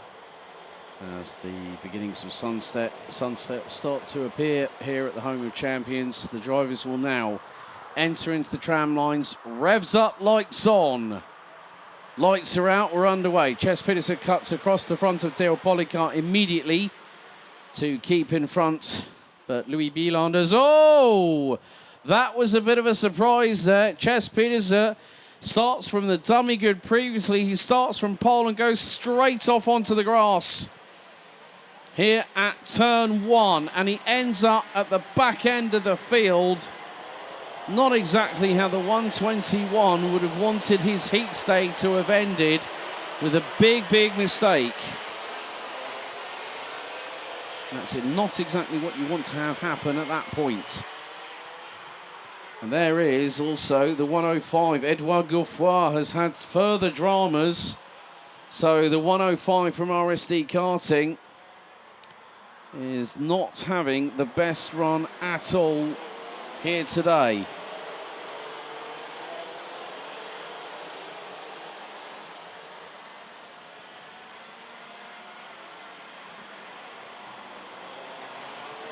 So we've got just under 9 minutes to go, plus an additional lap, and leading things will be Ludwig Granqvist.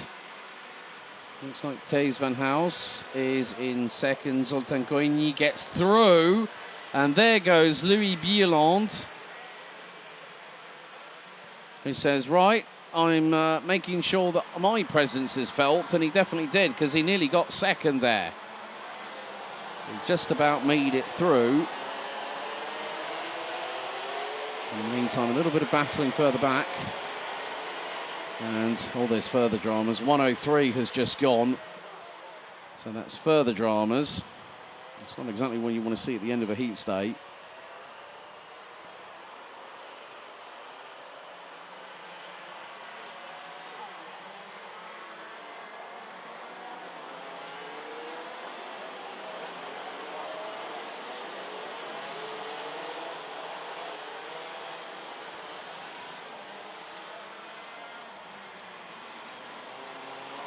So 7 minutes and 45 seconds to go. So Ludwig Granqvist leads the way. Thijs van Haus in second, while Zoltán Koényi in second. Thijs van Haus P3, Len Gurkman up to fourth. Louis Bieland fifth. We'll make that now more than likely fourth position. Yes, because Bieland has got through on the 149 from Germany. So Antoine Boots out. Edouard Gouffoy out. Bit of a moment there for Louis Bieland, which means that then Gurkman has got back through for that fourth position. Bieland trying to chase him down the Europolan. Can't get through at turn 6 or 7. But it just depends on how these drivers conduct themselves. Zoltán Koényi going chasing after the Swede up in front. And at this moment in time, the gap is just over a second.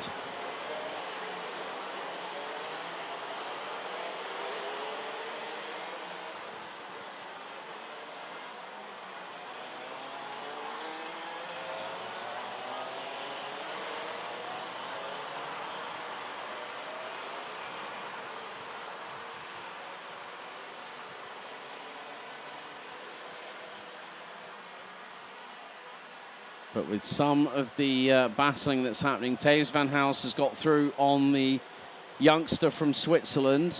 So the gap now is 2.1 seconds between first and second place. So Thijs van Haus finds himself just under 2.1 seconds behind Ludwig Granqvist. So at the moment, well, Lionel Munguia won Heat 1. Lionel Munguia won Heat 2. Munguia at the minute is out. Well, he didn't even take the start of the race. And then Cespedes took the win in the opening race, made his way up to 9th in race 2, and then, well, led from pole, went straight on. So whether he hits some standing water or he got just caught out, it can happen, even to those drivers on pole position. But nevertheless, it's a case of once bitten, twice shy. Well, it's bitten more than once, and it's definitely not helped Cespedes on that particular occasion. Meantime, as we are fast approaching half-time in this last heat, biggest movers at the moment, Len Gökman up 16 places to be ahead of Louis Bieland. Trent van Melk 16th at the start, P6 now. There's another overtake into turn 6 off of the Europalan.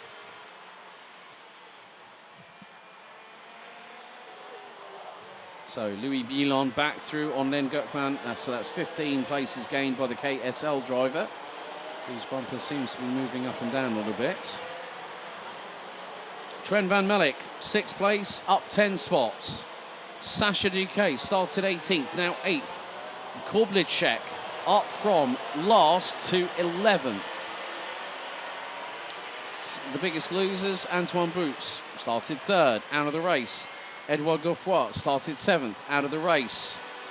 Louis Boots down 12 places, having started 9th. Ches Pedersen down 18 spots after that big moment at turn 1. Just wondering if it was either surface water or there was an issue with the brakes. Looks like it might have just been, he might have just gone on a bit too, you know, sometimes you can carry that little bit too much momentum, and especially if it's in a kart that you're fairly new to. Meantime, we have got the battle for P3, Coigny versus Bieland. So RSD versus Spirit Karting.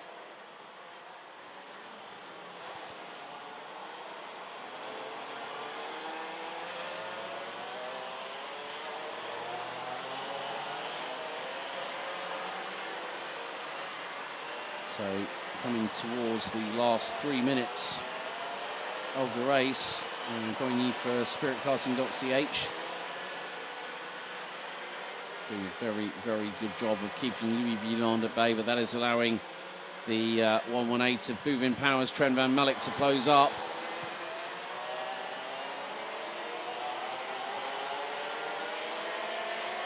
And Trent van Melk has caught and passed and left in his wake Len Gökman, who's been on once again trying to close in on Zoltan Coigny. It's not easy at this track, but if you can pick your moments, sometimes it does work into your favour here at Karting Genk. Obviously, with a very fast evolving track, there is a big dry line there.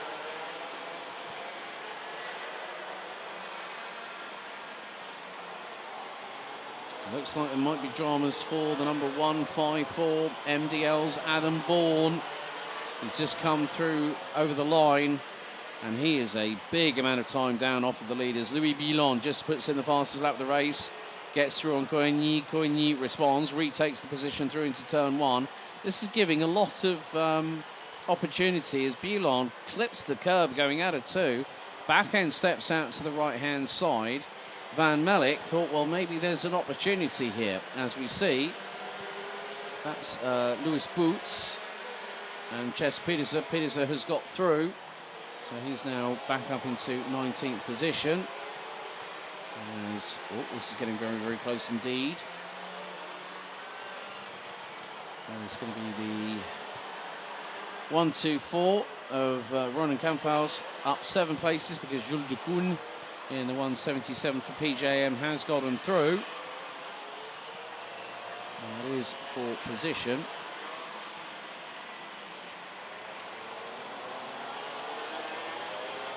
Now heading into the final minute of this race. Blue flags being shown to some of the drivers, and that will include Ches Pedersen as the 110 of Linus Granqvist, the youngster from Sweden, running with the MP kart racing team. And also very many congratulations to the team boss yesterday, who celebrated his birthday.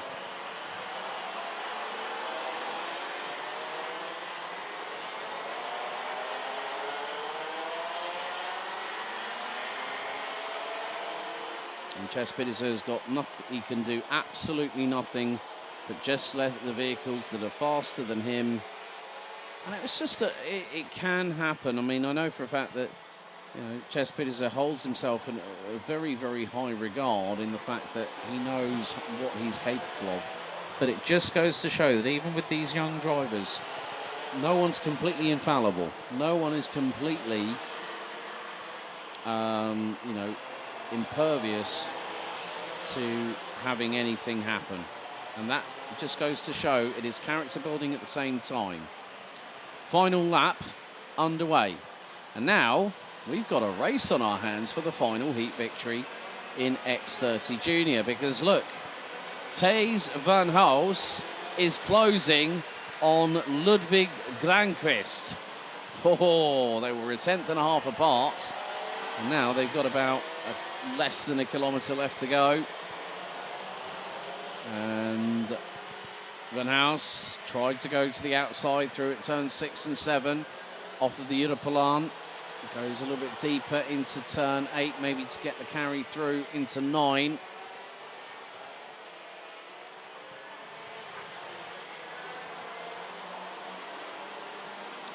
Granqvist takes a calm look over his right-hand shoulder. The checkered flag will be out this time. It's 3 different winners. It's Ches Pedersen, it's Lionel Munguia. Now add Ludwig Granqvist to that list. And he wins by 0.16 of a second ahead of Thijs van Haus from Fusion Benelux, the youngster from the Netherlands. And a good bit of work there by Zoltan Koigny for Spirit Karting, representing Switzerland. 9 places up from 12th on the start, finishes and rounds off the top 3 for good measure. Louis Bilan, 4th, head of Trent van Melk. Lynn Gökman in 6th, head of Sacha Duquet. Lucas Pellizzari, Linus Dijsted, and the only person who didn't make any gains in that race in the top 10 was the person that finished 10th, Joshua Lorison, in the number 155 entry. And NBL 78 Karting, yes, I do read the chat. Don't worry. That's why we've got YouTube open. So, Gregory Korblicek, good work by the driver for NSL, up 15 places to finish 11th, head of Dorian Grandjean, Isaac Zahiri, Charles Van Kellecom, Theo Polican rounds out your top 15. Mathis Mouche, Jules Ducoun, Ronan Kamphaus, Ches Pedersen and Gauthier Maquier round out your top 20. Adam Bourne and Lewis Boots round out the drivers that finished all 9 laps of racing. Retirements, unfortunately, for Antoine Boots and Edouard Gauffoy on the opening lap of the race. Lionel Munguia did not take the start, and neither did Mohamed El Bouzaki. But 3 different winners from 3 different races here in X30 Junior. What can the Super Heat bring for us tomorrow?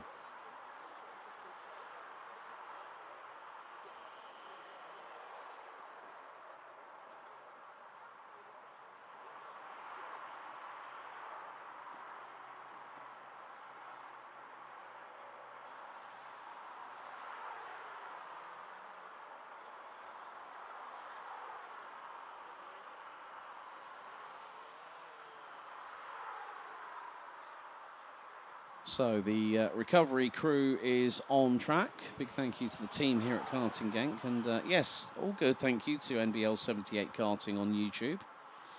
Thank you for joining us, being one of the over 240 people. We've had, at one point, I think over 260 plus people watching the live YouTube stream. We will be kickstarting our live broadcast at 10:45 tomorrow morning, just before the Super Heats, which started around about 11 o'clock.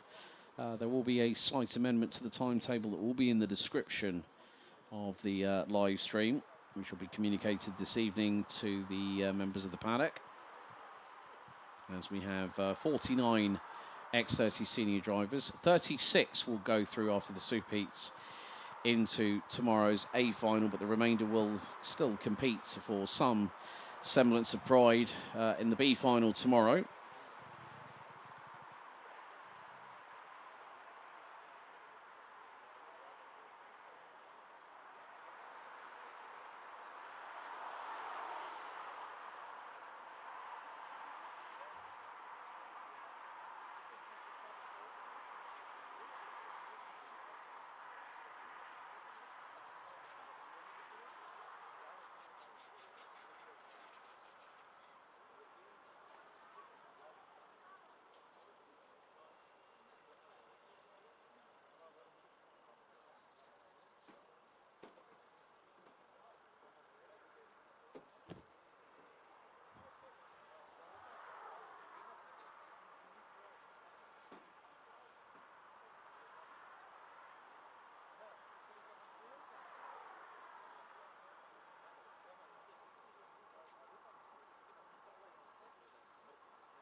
Now it is time for our final race of day one, round one of the 2026 Karting Champions League Winter Series. We turn our attention to the shifter class as the sun is fast setting here in the Limburg region of Belgium. Tommy van der Sloij's twice a heat winner so far. Can he make the three-peat here this afternoon? He starts from pole position. And he's joined by Gil Mertens alongside on the front row. Mika van der Paven and Jeffrey Fixer, row 2. Alois Girardet and Milan van Vinden, row 3. Samuel Lullier and Kevin Steyhauer, row 4, with Sam Claes and Lenny Robiot-Lagache rounding out the top 10. Jens Ter and Louis Esser rounding out the top 12, ahead of Nick Blankensport and Luca Prima. Then we have Tanja Cirelli and Nick Plumers ahead of Anders Elkje and Kane Ince, with Christopher Saxe and Martin Versteeg rounding out the top 20. Milo Bugenhout and Bas Schuten round out row 11 ahead of Daniel Zylstra, and Zico Oosterhoff rounding out row number 12. Robin Glieren brings up the rear of the field as Jean Lullier no longer a participant in this weekend's proceedings, I'm afraid. So 25 runners and riders will take to the standing start as we've seen in the previous two heats here at this 1,360 metre clockwise circuit. And with regards to your question, NBL 78 karting, the S125 is running certain championships across the Iame family. So Karting Champions League, we're just doing the traditional X30 Senior, Junior, Mini, and then we've also got the shifter classes as well. And this is only for this round, and for the next round in just a month's time, which will be the late part of the weekend that crosses over from February into March.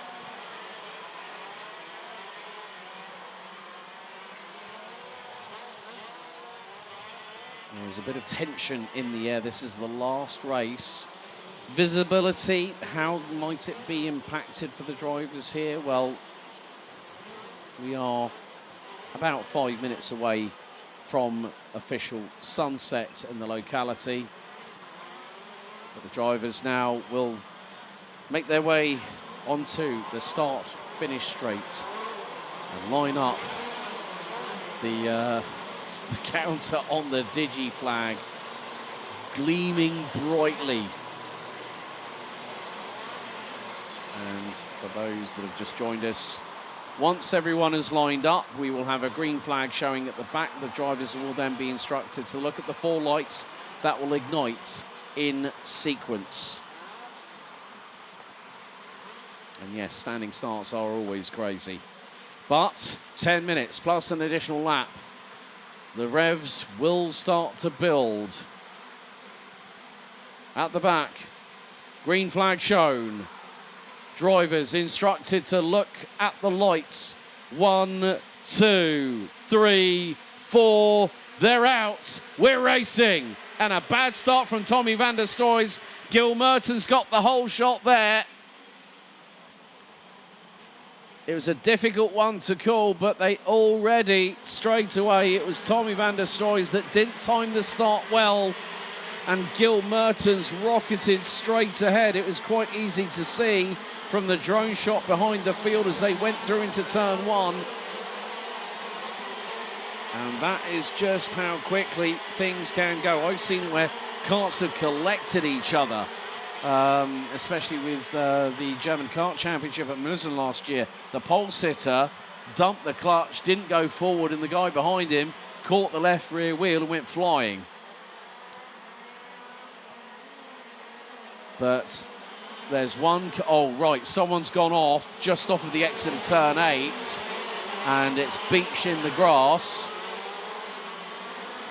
I'm wondering who that is. Sam Claes has not come through, and I think Zico Oosterhoff was the kart that also came to a slow stop. Sam Claes is out of Heat 3, I'm afraid. But at the moment, it is Gil Mertens that leads. There is Sam Claes walking away from turn 8. So Gil Mertens leads the way. Tommy van der Sloij's after that very poor start from pole position. And yes, NBL 78 karting, there are track limits. Any runoff area you take is an automatic 5-second penalty as Van der Stroys gets his way through on Jeffrey Fixer. And here comes Kevin Stayhauer to add fuel to the fire. A bit further back, looked like somebody else. It might have been Samuel Luyet that just lost a bit of ground as Louis Esser gets steamrolled up the inside. There comes Jens Tuur up the inside of Mika van der Pavet through at turn 10, and joining them is Alois Girardet from France. So the gloves are off here in the shifters class, but it's from 5th backwards.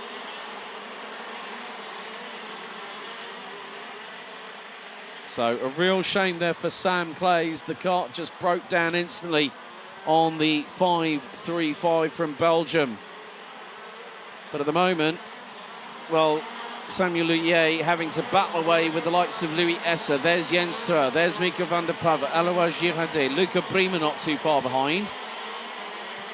Robin Glirum on this particular occasion does not have the rocket ship 10 plus places gained in the opening lap of this race. So he's got to make some hay whilst the sun does not shine here at the home of champions, because it is getting darker and darker. 24 runners still going, temperature still around about the 8 or 9 degrees centigrade mark. Wind has now gone to the northeast, north-northeast, 8 kilometres an hour. It was as high as 11 kph earlier on today.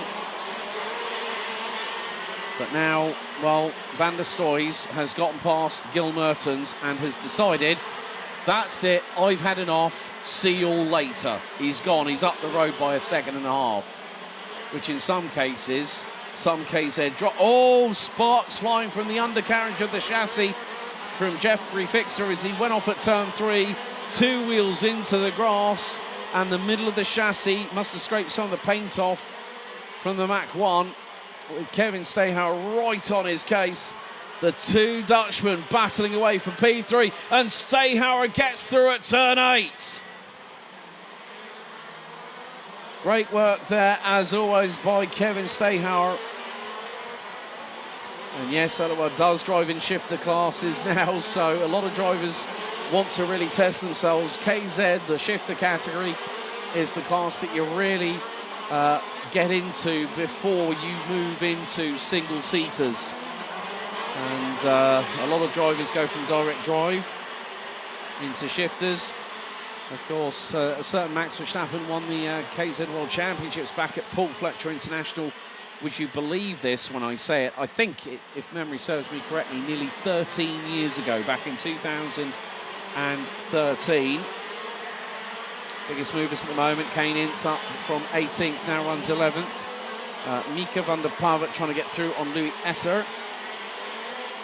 Another one of the Mach 1 Motorsport drivers. Is through. Van der Pavet gets through. Good job there by the younger brother of Ralph van der Pavet, who is here in a supporting capacity of his younger brother. Well, good to see him in the paddock here this weekend. Robin Glirum still hasn't moved that far forward, but oh, there was a bit of a swipe across the front of somebody else, but there is a battle 3 wide coming out of turn number 11, and who has come out on top in that one? I think it's Jens Tuur. Yes, 401 has got through, and that now means that Jens Tuur has jumped from 6th to 4th. He got through on Luyet, he got through on Fixer, and has got the job done. Just behind, they've got the likes of Mika van der Pavet, Louis Esser, Luca Prima, et al. Trying to chase them down. The sun, the light fast fading here at the home of champions, as we have got 4 minutes and 8 seconds plus an additional lap. I do read the chat, but maybe not all the time. Well, if there's a lot of action, Helena, on the circuit, I haven't had much interaction today, but someone, oh, that's Sigurd Osterhoff, who is letting everyone get through. And I'm not too sure. Now, is there an issue for Sigurd Osterhoff? Is that kart? Let's see if there's any. Okay, let's just see. Shifting up the gears. So it seems to be all right, just letting everyone go through. I'm not too sure if the 712 has decided to come into the pits. I think I did see a I can't dive into pit lane just then. But with 3 minutes and 20 seconds still to go, anything can happen. Jens Steur now through on Kevin Stayhauer. It's like the Dutch KZ Championships all over again. These two have battled each other for so many years in this division. It's always a treat to see them battle away. And you can see that big dry line starting to show down the Europlan, where they can really take advantage of the grip that the LeConte tyres will provide them with. So Jens Steur up now 8 spots from 11th on the grid and is currently running P3.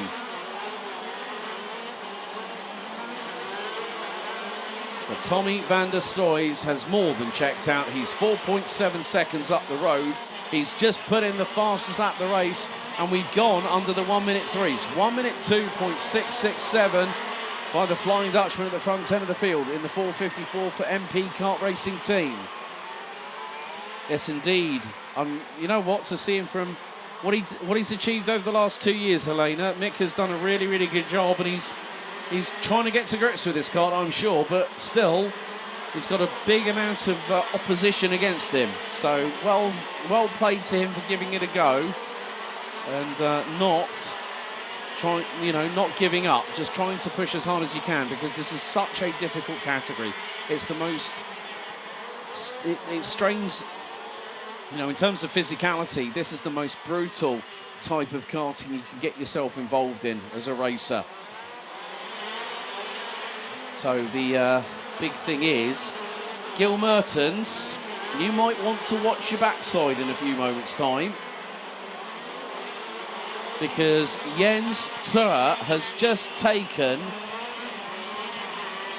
over a second out of Gil Mertens in sector 1, and he's right with him as Jeffrey Fix has got Alois Girardet trying to go up the inside. Jens Steur has got through on Gil Mertens, and he took over 1.6 seconds out of the 5:34. The gap was about 1.3. Jens Steur this time around has got through, and he's pulling away. But with the way things are going, Tommy van der Stoys, he won the first race by 0.7 of a second. He won race 2 by over 7.3 seconds. Now we're at the cusp of he could be north of 8 seconds by the time we hit the checkered flag, as there are 35 seconds still to go, plus an additional lap. Samuel Luyet has got through on Kevin Stayhauer for 4th position, but it's 2 laps remaining as van der Stoys has already crossed the line. Buggenhout has just gone through in the 4:04, and we've had a drama further back.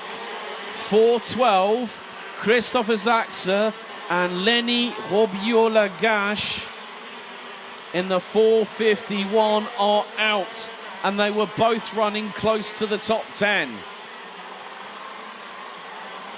And yes, they are all on the same tyres. They're all under part ferme conditions from what I understand, but Tommy van der Stoys, next time around, his lead is now 8.1 seconds, as we will very shortly be heading underneath darkness's spell. Jens Steur has done a sterling job to get himself to the front end of the field. A difficult race in terms of qualifying yesterday afternoon for the man in the 4:01 on the Crop Promotion chassis, but Tommy van der Stoys will start the final lap and gets through. I think that will probably be on Nick Bloomers, but Tommy van der Stoys changed allegiance ahead of the 2026 season, decided to go with MP. He's making his way at high velocity down the Europlan into turn 6, on the brakes, downshift, over the curbing. And then again, just sort of modulate that throttle. Don't go too all guns blazing coming out of the corner until you know that you can point, and then really rip up the gears. You've got to pull the lever back to shift up. Down the gearbox again by pushing the lever forward. But Tommy van der Stoys, pole position by over 0.32 of a second yesterday afternoon, and now just over 12 hours later, he comes across the line. It's a clean sweep for Tommy van der Stoys. And what's the winning margin? Jenstra, 7.9 seconds after 11 laps. Jenstra made his way from 11th to finish second. Gil Mertens P3, Sam Luyer, Kevin Stayharrell round out your top 5. The last 2 made up 3 places apiece. Jeffrey Fixer, Mika van der Pavet, Alois Jihade, Louis Esse and Luca Brima complete your top 5, your top 10. Milan van Vinden, Kane Ince, Tanja Cirelli, Daniel Zylstra made up 9 places to finish 14th ahead of Mick Blankerspoor, who had another top 15 finish this weekend. Well done to Mick in the 414. Martin Versteeg, Bas Schouten, Anders Elkier, Robin Glirum and Nick Promers round out your top 20. Milo Bogenhout and Sigurd Osterhoff completes the 22 finishers, and unfortunately, with 3 laps to go, Christopher Zaxa and Lenny Robiola-Gash end up making contact, and both are out of the race, with Sam Clays getting as far as the exit of turn 8 on lap 1 before his race came to an abrupt end. But van der Stoys dominates once again here in the shifter division.